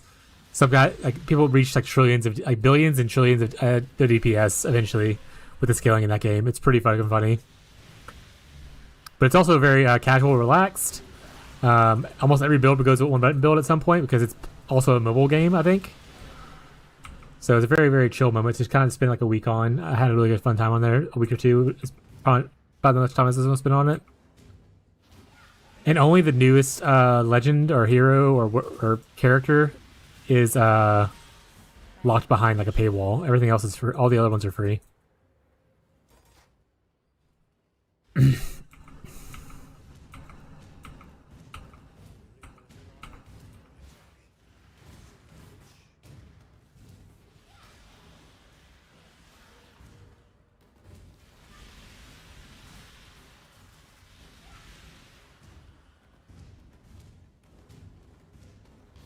But I really, honestly, I've played mostly PoE for years. I had like Diablo 2, Diablo 3, and PoE, and I played a little bit of Grim Dawn, not a crazy amount because Grim Dawn kind of gave me the ick. When it was like years ago, it's still around now. I don't know if it's better now or anything like that. But I never really played like a crazy amount of ARPGs to like see what kind of different things exist in different worlds. Since I started streaming like in June, I played Titan Quest 2. I played Last Epoch, and I played obviously PoE 2, which I played back in December anyway.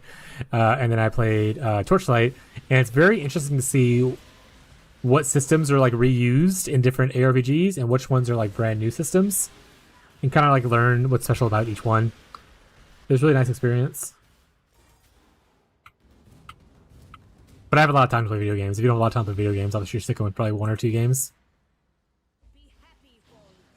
I don't have kids. I have cats, and then wife hang out, and I stream now.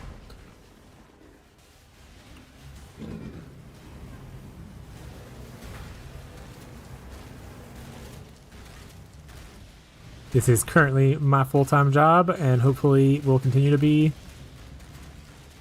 So I also play a lot more video games than probably the average person, especially my age. Eat a dick party.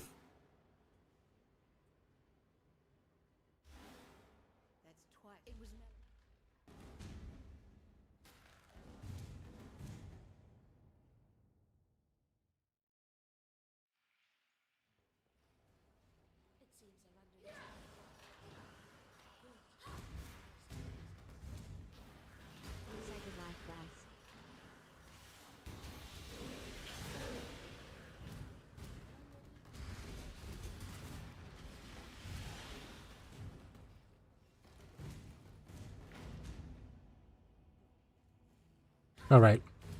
I zoned out for a little bit. Ninja was just like, what am I doing? Onward to kill the 3 dudes.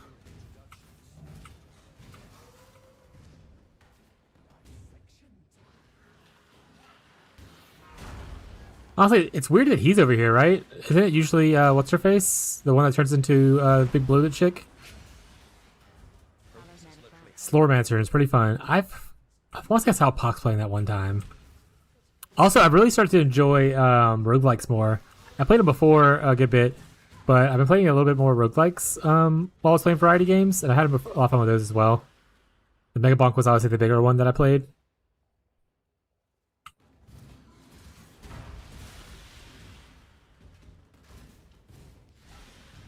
Thank you. Thank you for the subscription on YouTube. Please respond.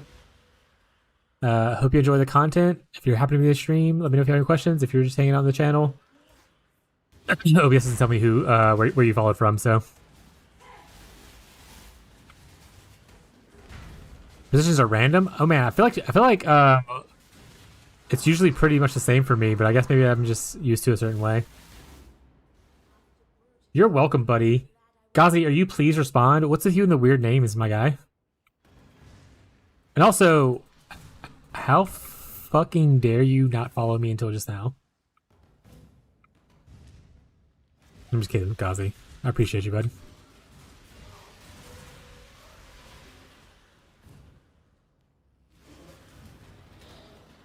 The Wager, that's what I was trying to think of. I couldn't think of her name.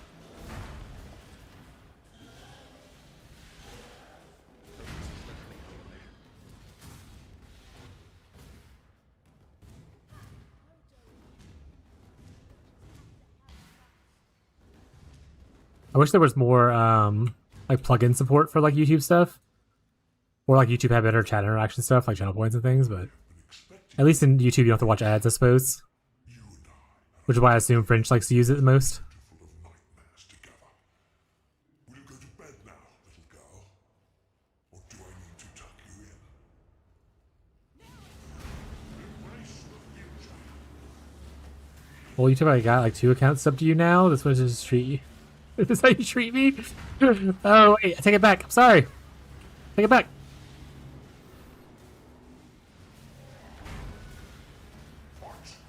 What's your name on, like, what's your Path of Exile name again? Like, your account name? Isn't it, like, Mr. Chill Guy or something like that?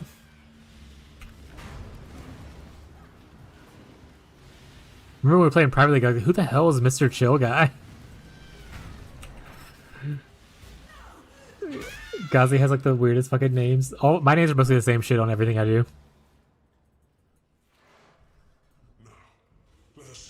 Gazi's just, like, random name generator every time. Mr. Cool Chill Guy. There it is.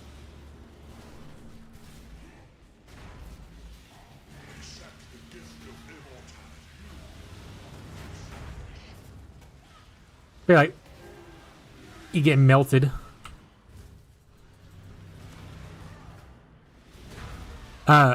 Quick, if you're still listening, let me know how the Slayer version goes and like what ascendancy you pick first and stuff like that. I have ideas of what I would want to do, but I like to see what you did and how you felt about it. Are you playing an SSF?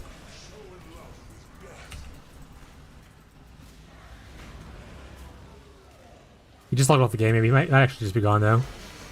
Oh, chat. What if it was though, huh? We were almost to level 41. This could have been it.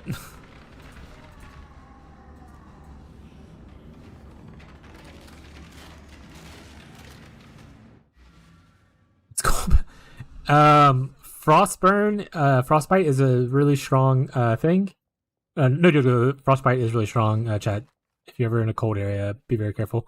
Luckily, I live in southern Louisiana, so I do not have to worry about that. But that's how it melts. Yeah. Honestly, so we talked about how this is really good, and obviously it is really decent. The fact that it doesn't have damage over time multiplier is a little bit lame. You could craft actually damage multiplier. You can actually craft damage over time multiplier on here. At this point, I'm not sure if at this point you could have it though. I don't remember where you get it from. So I'm not going to do it. But once you get to Act 4 or 5, you can start crafting some minor things on your gear if you want to.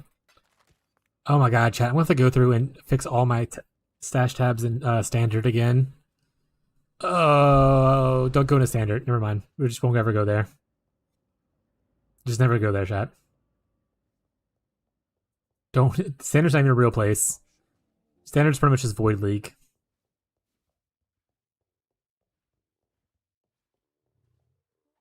Gazi's just going and looking through all his email addresses and making like 1,000 accounts. Thanks, Gazi.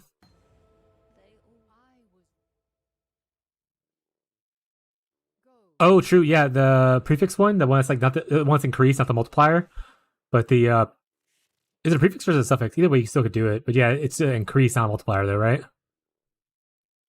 That's not a bad call.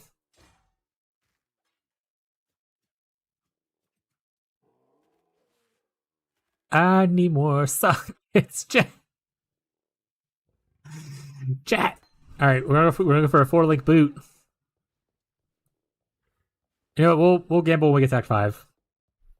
We'll gamble for a boot. But then we would have built up more money.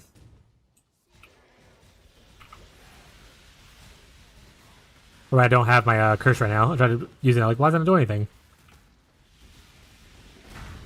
Oh, I don't need to farm beasts right now. This is not the current time to do this. I'm just so used to killing beasts.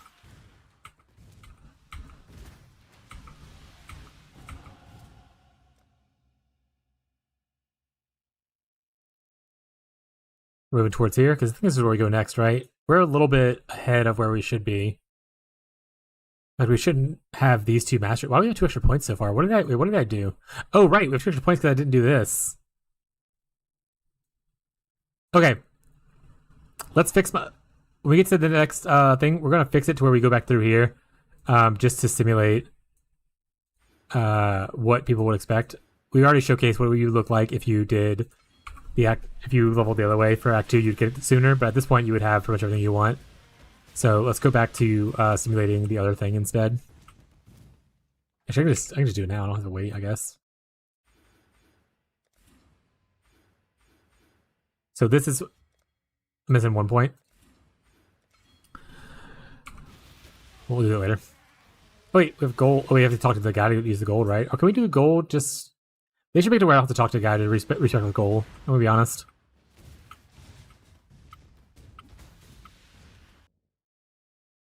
We're freezing. Are we dropping frames? Yeah, here they come, chat. Here come the frame droppage.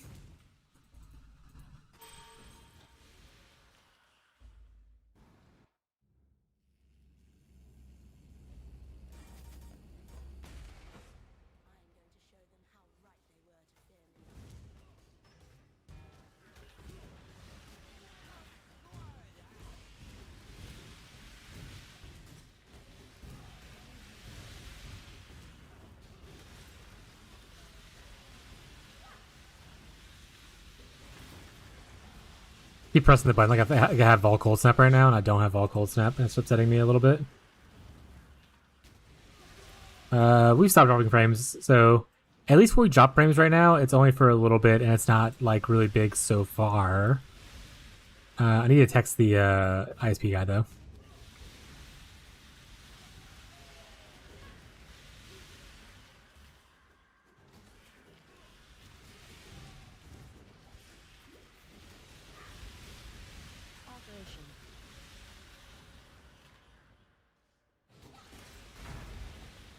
I feel like I went the wrong direction.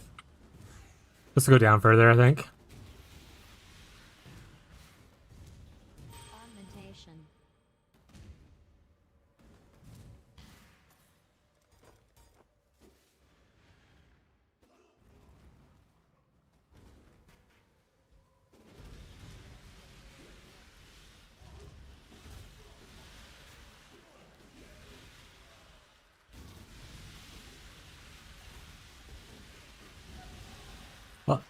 Also, I haven't said it, but for newer players, if you're see things like this where it's one of each color, you can sell those to vendors and you get chromatic orbs, which are really helpful for recoloring your gear as you progress. They're pretty important early on because you don't get a crazy amount of them dropped. So definitely worth looking out for it. Yes. Also, the one other thing I'll talk about for Torchlight Infinite that I really liked is like right there where I picked up like multiple wisdom scrolls. You click one, it picks up all the same item. In Torchlight Infinite, I wish they would do that here. Like if you're not gonna make it a stack, at least make it like a one-click go. For here, I usually like to take whichever 2-stone has the highest implicit. It's a small thing, but like say this one's 15, this one's 14, this one's 16. It's a random thing. It can go between 12 and 16. So I usually take this one.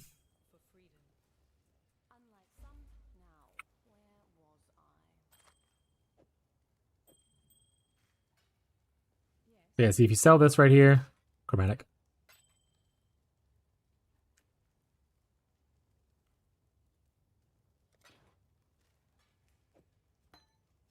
Who's the gambler here?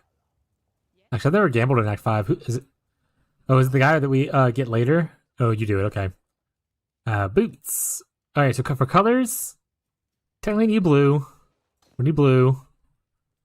This isn't necessarily needed. This would be good. And a flame golem would be good. So we need blue, blue, red.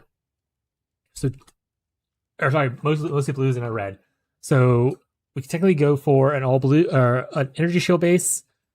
That's probably just what we'll do. I don't really want to go energy armor. Well, that being said, on League Star, we're probably going the hybrid one, but it is what it is, chat.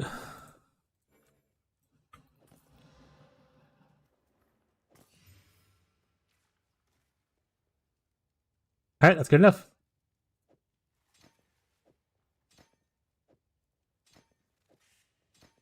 We can go craft on some movement speed. This can go onto the back.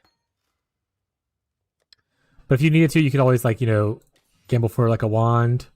And that kind of stuff. Gamble for this. So on and so forth. Not for doing what I'm doing, but like just in general, like if you didn't have a good weapon and you have some extra currency, gambling for a weapon is never a bad choice. Especially if you're like I would love +1 spells and like damage over time multiplier. This is still really good, but I would love those other things I just said more. We're so slow, chat. They should put a crafting bench in every section of the game. Put our boots in here.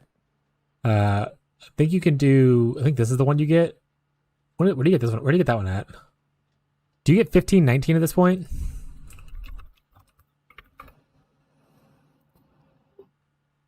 I'm gonna look it up for, real quick.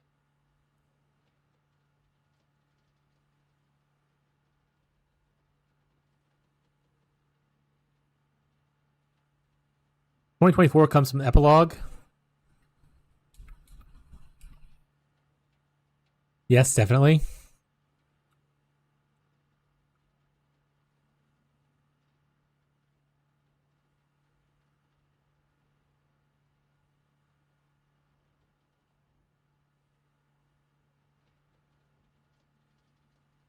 Where does it come from? Just for my knowledge, do you know?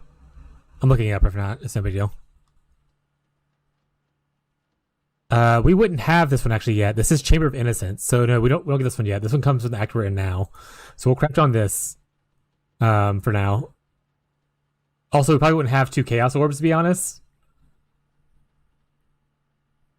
Was the other bigger thing at this point? And if I did, I wouldn't use them on crafting movement speed boots to be honest. So that's fair.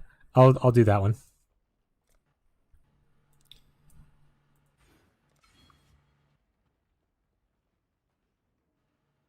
All right, move over to our Act 5 version of the guide. Perfect. Cool. But now we have at least everything, except for like you pivot more sockets here, obviously, but we'll wait on that later. This is what you would normally be expecting to be around. Once you hit Act 5, you should have like your 4 links everywhere. Or even if it's not 4 links, 4 sockets in all those places so you can fit your gems in. Because a lot of stuff doesn't need to be linked. Like none of this needs to be linked right here. This could be 4 socketed and be just fine. The only ones that you need to be actual linked are going to be automation and brand recall together. Your 4 link for Cold Snap, your 4 link for Wintertide, and then your show charge and your faster tags. Everything else could be unlinked as long as it's socketed. You're good to go.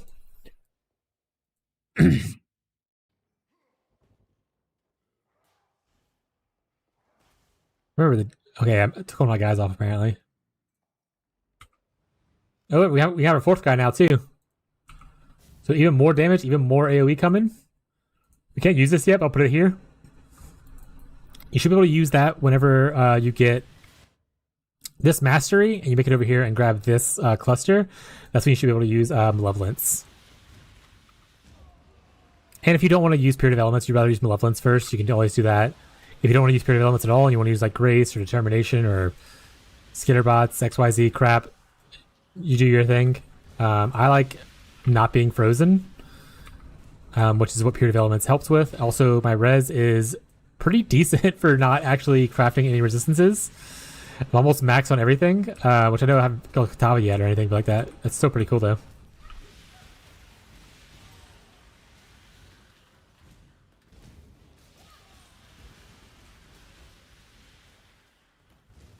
You can blink up broken things like this. So if you see a little broken walker with that, you can blink up those.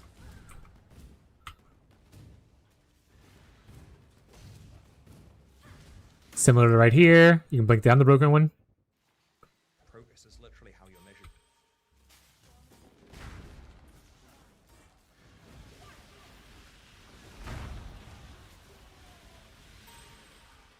Dad, do you think we'll get lucky again on our first Maven Witness of the next league? And get it like we can control destruction for funsies? That'd be really neat.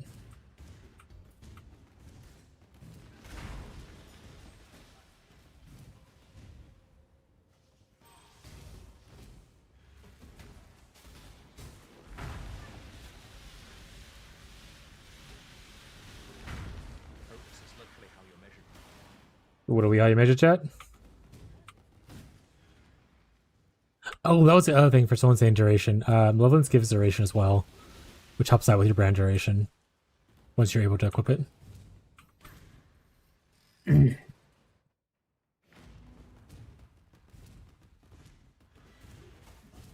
once you get to Act 5, you pretty much just smooth sailing. Act 5 is actually one of the easier acts. A lot of the areas you need to go into are pseudo-deterministic, if not deterministic. Like this area right here is pretty much the same, I want to say, for the most part. Like, you get the vibe. Like, you should go to the right one right here, and then it goes all the way up, and then you should go left here, and then it goes all the way up. And I'm 42 in a 42 area, so you don't have to kill here if you don't want to, but if you're feeling fun, you want to kill some stuff, kill some stuff. And then you just go right here until you hit this. Chamber of Innocence is a pseudo-similar layout. It's a little bit weird with some of the rooms sometimes, but like, you play it enough, you'll eventually get used to it. I'm not gonna say I'm not gonna mess up and it's gonna be perfect or anything, but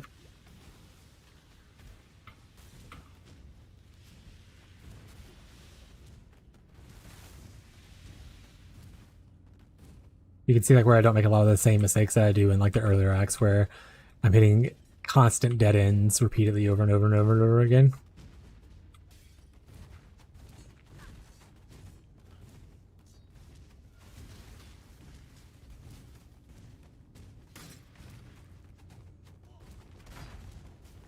Usually in Chamber of Innocence, for people who are do like speedrunning and stuff like that, and like they're under leveled, this is usually where they catch up on some levels. There's a lot of rare and magic packs here, so like you can get a lot of experience from killing a little bit, slowing down a little bit, and killing a bunch of stuff in Chamber of Innocence.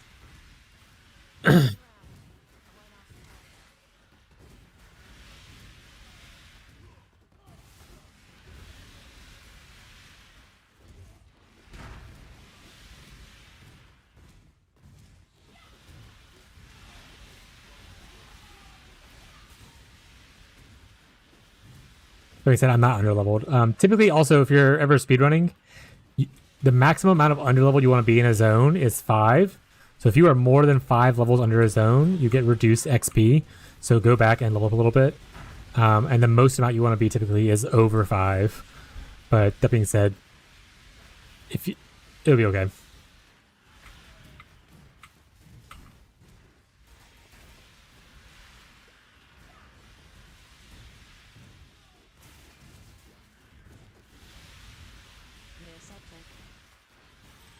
I always like to pick up red scepters and red wands. You never know if you'll hit like +1 cold spells or +1 all spells. So that's like the only thing at this point I usually pick up for gear until I start being really squishy. Once I start feeling really squishy and like things are killing me because I'm using level or Act 3 gear in like Act 9, I'll start picking up more gear then or gambling some more.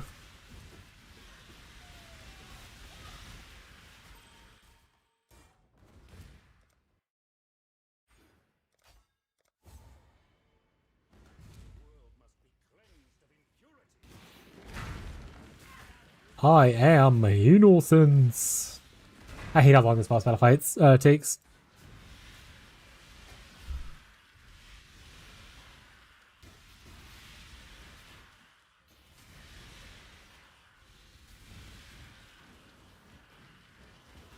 Throwing in some brands, tabbing out, looking at stuff.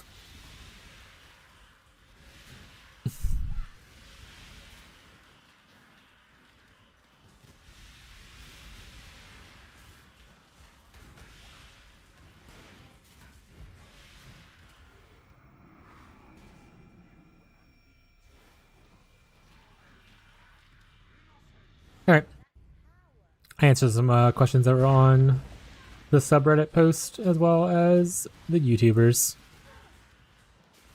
Thank you, Chamber Residents. Give me the time to take a second to respond.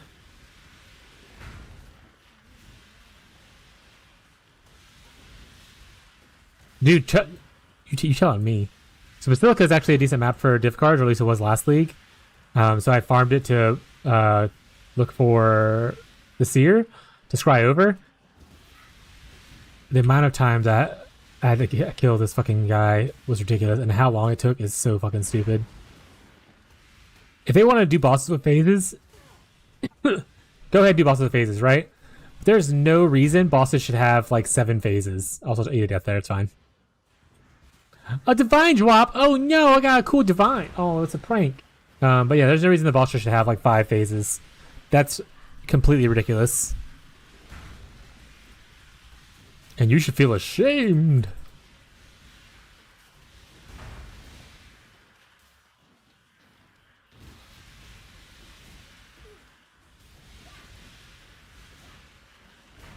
Guys, are you still in the chat? I'm watching you and Fishy talk in the and Beyond in his Discord.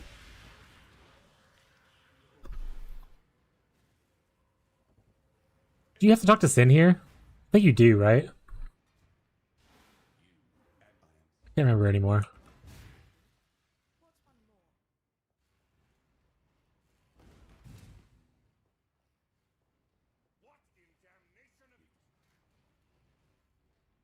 Guess Fez isn't still here. Well.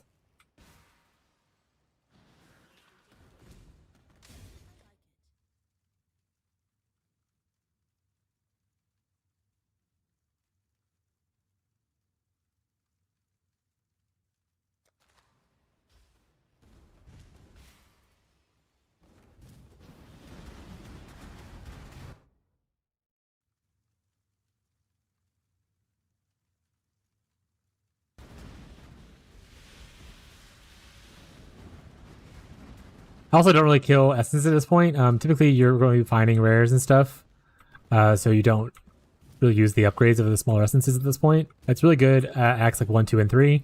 After that, a little more questionable to like to do it until you get to like obviously maps and start farming actual essences that matter.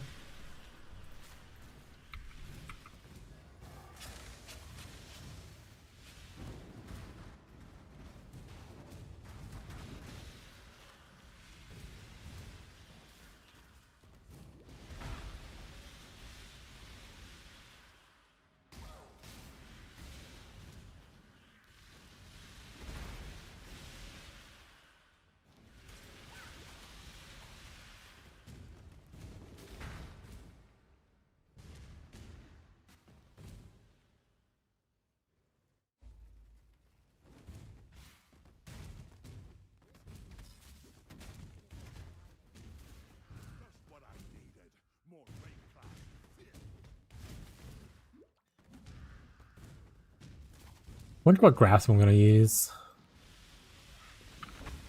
A graph that has shocks people would actually be really nice because applying shock for me would be really cool. don't use skitter bots or worry about cheaper for the storms kind of thing. That's just a damage increase at that point.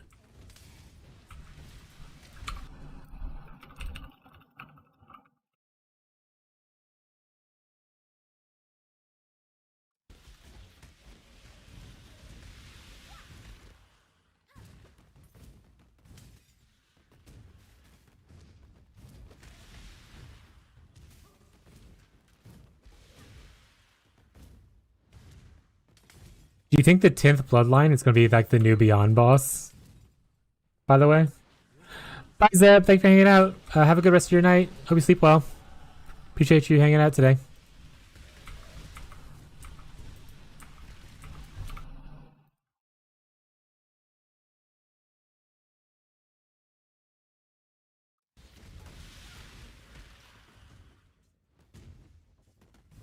I'll be streaming tomorrow as long as my internet allows. How you're measured. The more I feel of divinity, the more I want it. Oh, we didn't go unspec that one point.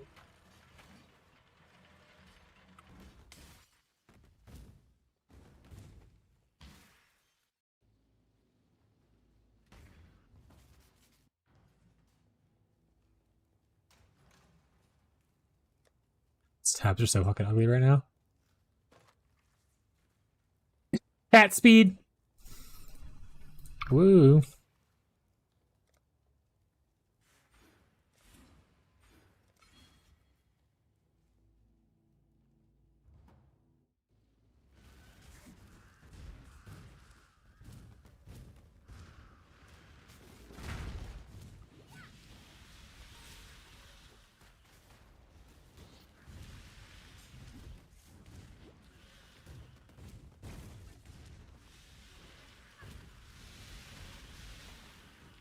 Their shield.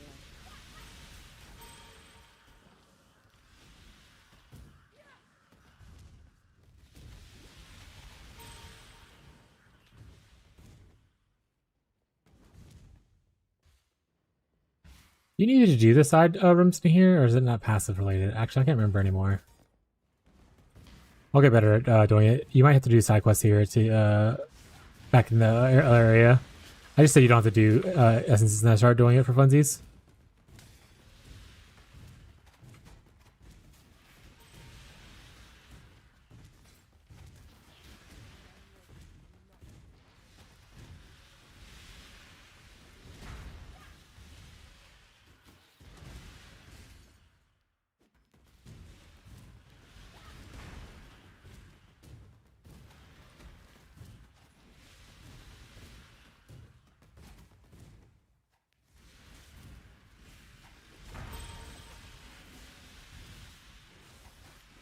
Hollow Manify. Winston Stack.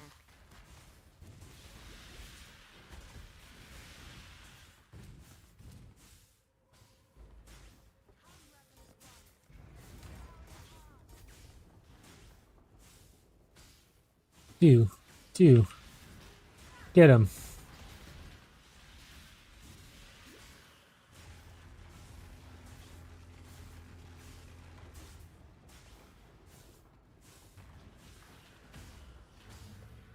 Thunderbolt and lightning, very, very frightening, chat.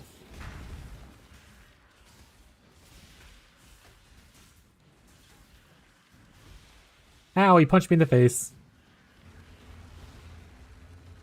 I bet the res is gonna hurt. Honestly, some of our res is gonna be just fine with the minus coming up.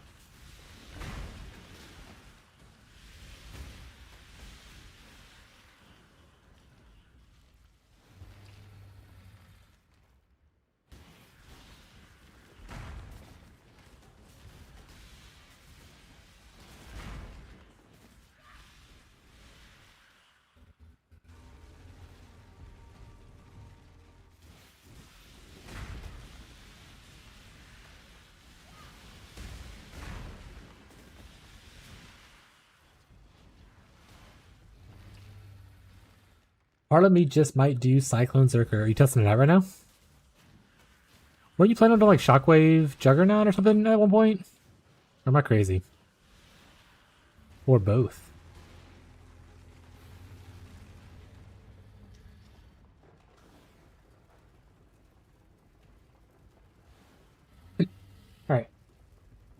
switch over to drinking water, which I don't have. While he's doing his thing to kill stuff, I'm gonna get my water real quick and be right back, chat.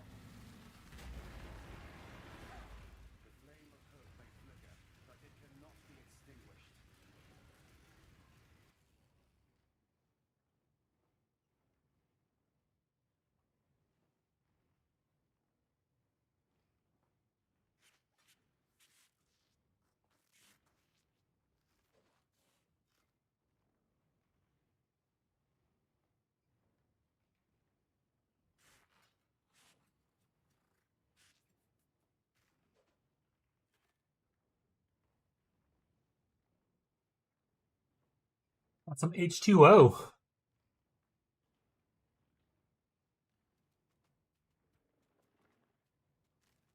We called by Zerker because of rage and softcore. Oh, so you do like Cyclone Shockwave still? It's just on Zerker?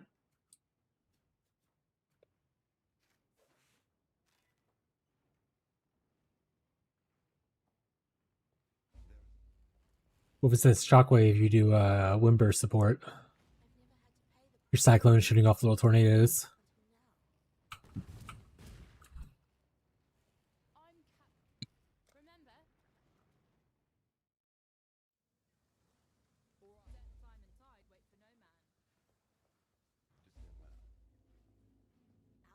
What is this? Oh, I didn't turn stuff in. Well. Get my jewels. Oh, this is not the jewels. Normally we'd probably take here, but once again, I'm not going to use any stuff. We'll take Cobalt because it's more energy shield based. Okay, so there are some stuff we missed. We need to do. Smile. Let's go kill Atula.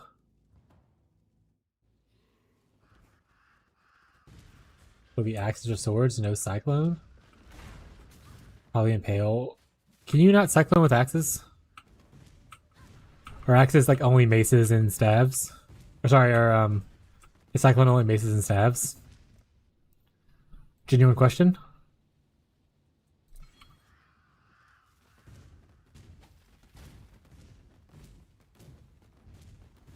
Impale's pretty lit though.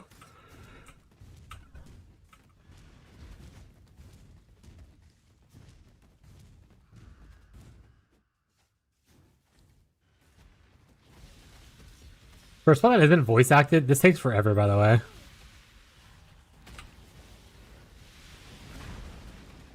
I mean, no shockwave. Got it.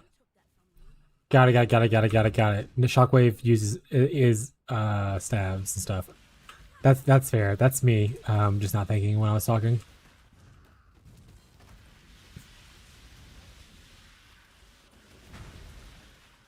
Oh wait, no, you said no cyclone. It's not me. It's your fault.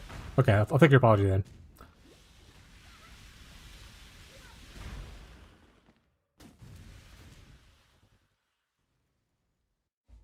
So in that case, you can do windburst support and just shoot off tornadoes from your cyclone.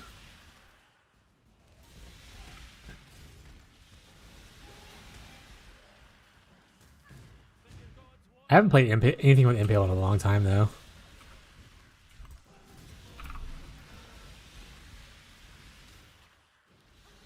Last time I did Impale was when I used Relic of the Pack and did Impale spell gloves.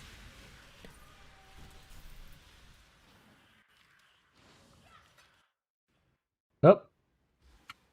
Here comes the spikes.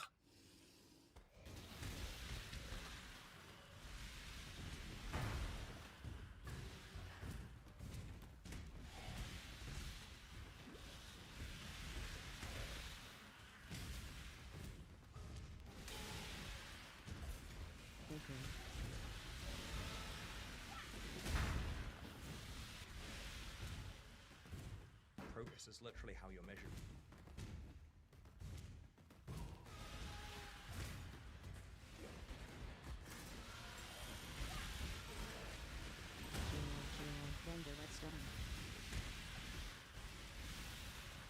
Transmutation.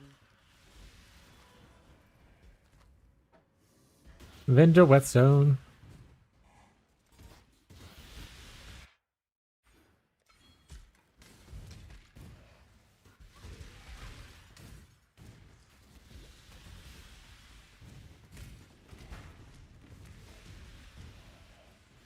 Crocus is literally how you're measured.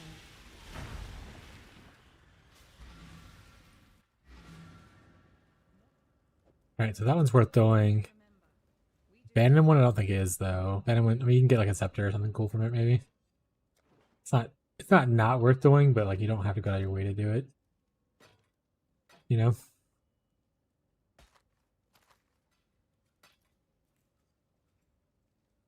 Staff stuff.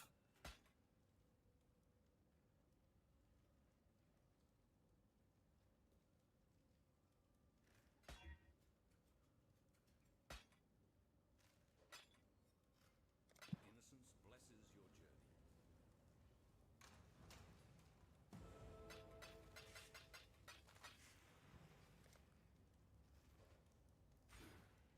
Big gain. Alright. Back to Act 6. We said Act 6 we had our Chaos Orb that we found. We would be able to async trade for a Ghost Wraith.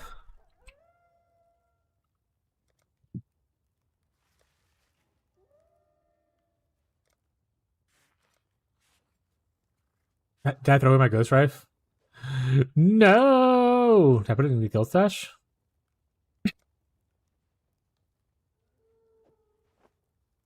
And you should be able to 4-socket 4-link, right?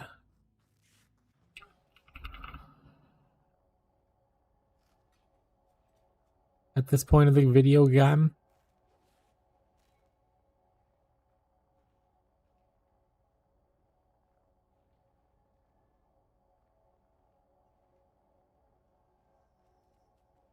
Calm Stronghold's the 4-link thing, so yes. So if you ever get like a unique like this, if you have, it doesn't take too much, if I recall. Let's go look for it real quick though. It takes 10 jewelers, which is not hard to come by at this point of the game, and then 5 fusings. Yeah, he misspoke. That's what he meant to say. Quick.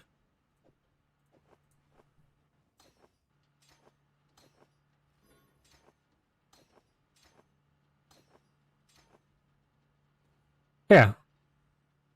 Let's just change a lot of our life for just a shit ton of energy shield. It's half your life goes over, you get a fuck ton of energy shield. That's what we're doing here.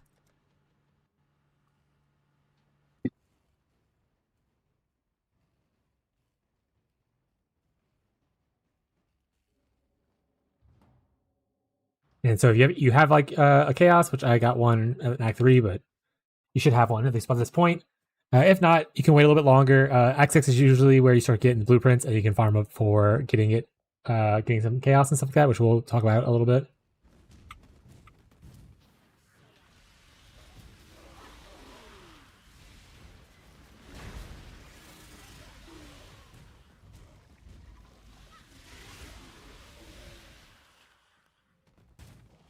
See, there you go.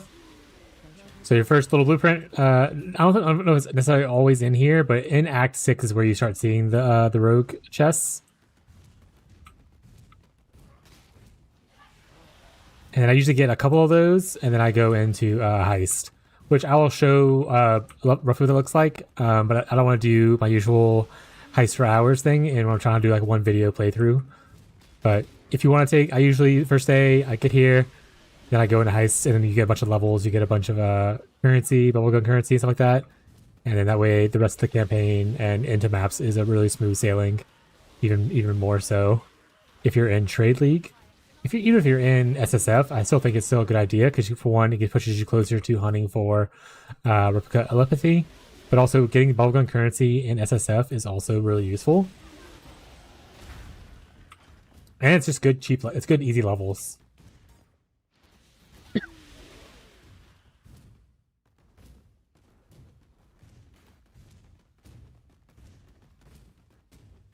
But, do what you're happy with. Oh, god damn it, I missed some. I gotta find out who I missed. So I have 2 monsters remaining. You see on the left side of the screen. We gotta find out where they are. There's one. There they are.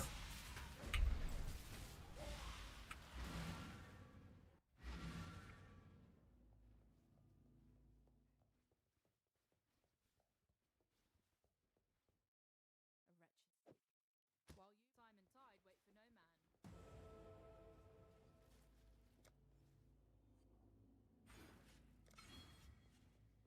That would just make life complicated. I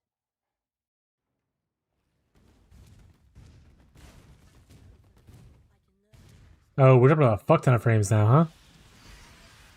We good? No, a couple more dropping.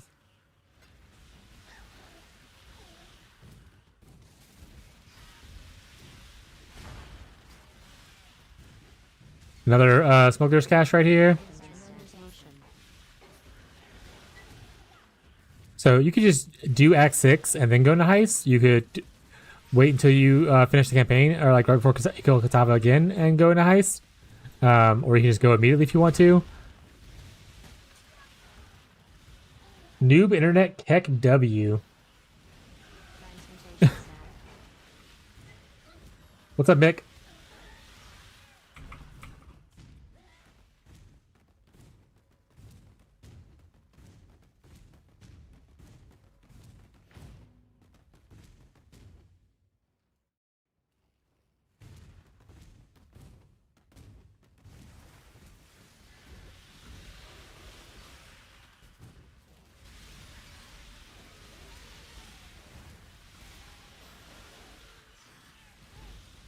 Near sector. Instilling. Damn, we're jumping a lot this time, huh? Hasn't been this bad today. Hopefully that's not a sign for worse to come.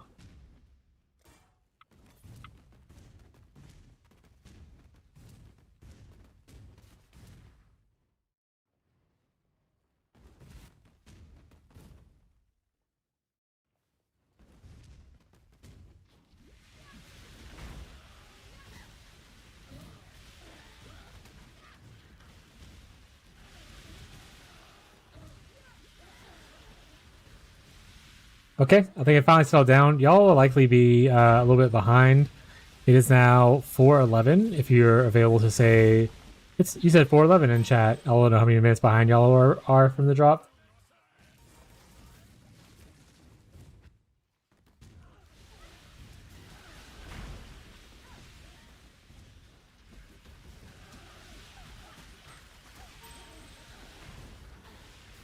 How's it going? It's going pretty good, Mick. Well, it's going okay. I want my internet to work better, but this is the world I live in right now.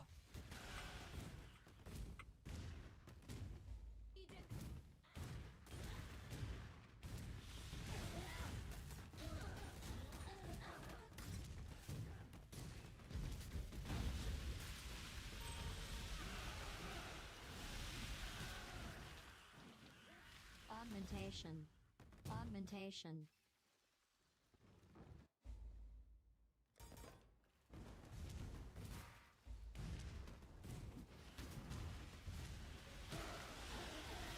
Few minutes. That means you just hit it. Yeah, you're about 2 minutes behind then.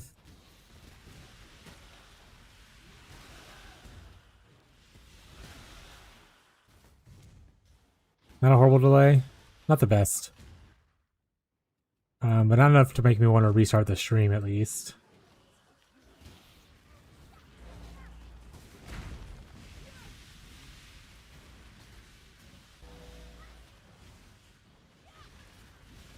Up, it's dropping again. Smile.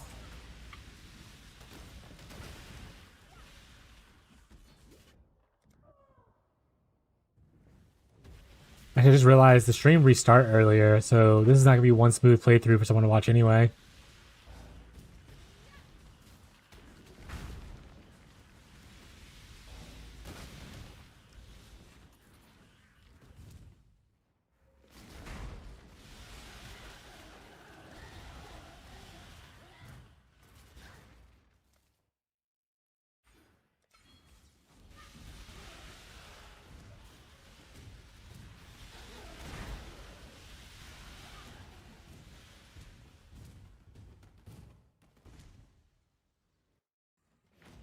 I do that so often.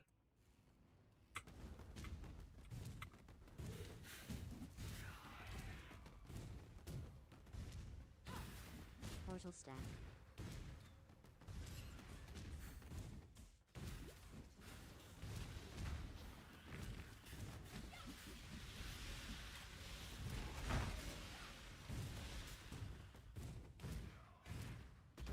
I'm gonna take a moment. I'm gonna text my ISP guy real quick.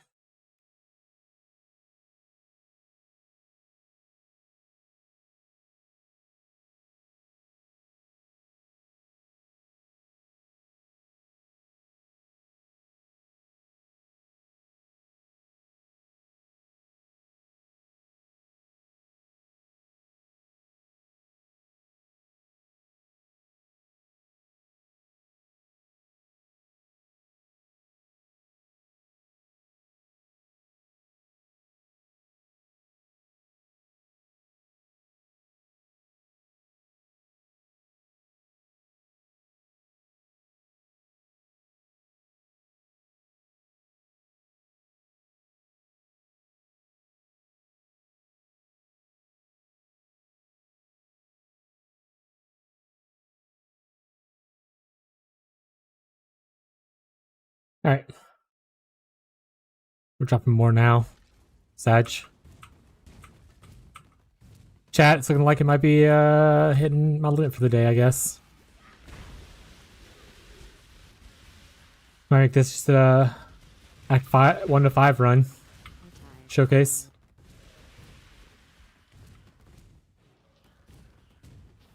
Because now we're trying to drop more frequently, including now, and we're going to start falling far behind.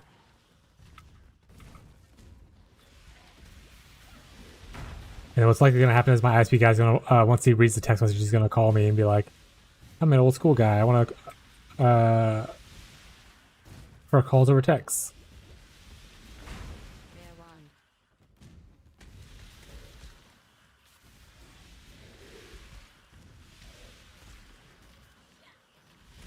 Yeah, we're slowly dropping. Okay. Chat, I'm gonna wait for y'all to catch up in time and stuff like that, but we are gonna end the stream here. Obviously there's buffering issues for you probably noticed that. My internet is going through a fit right now.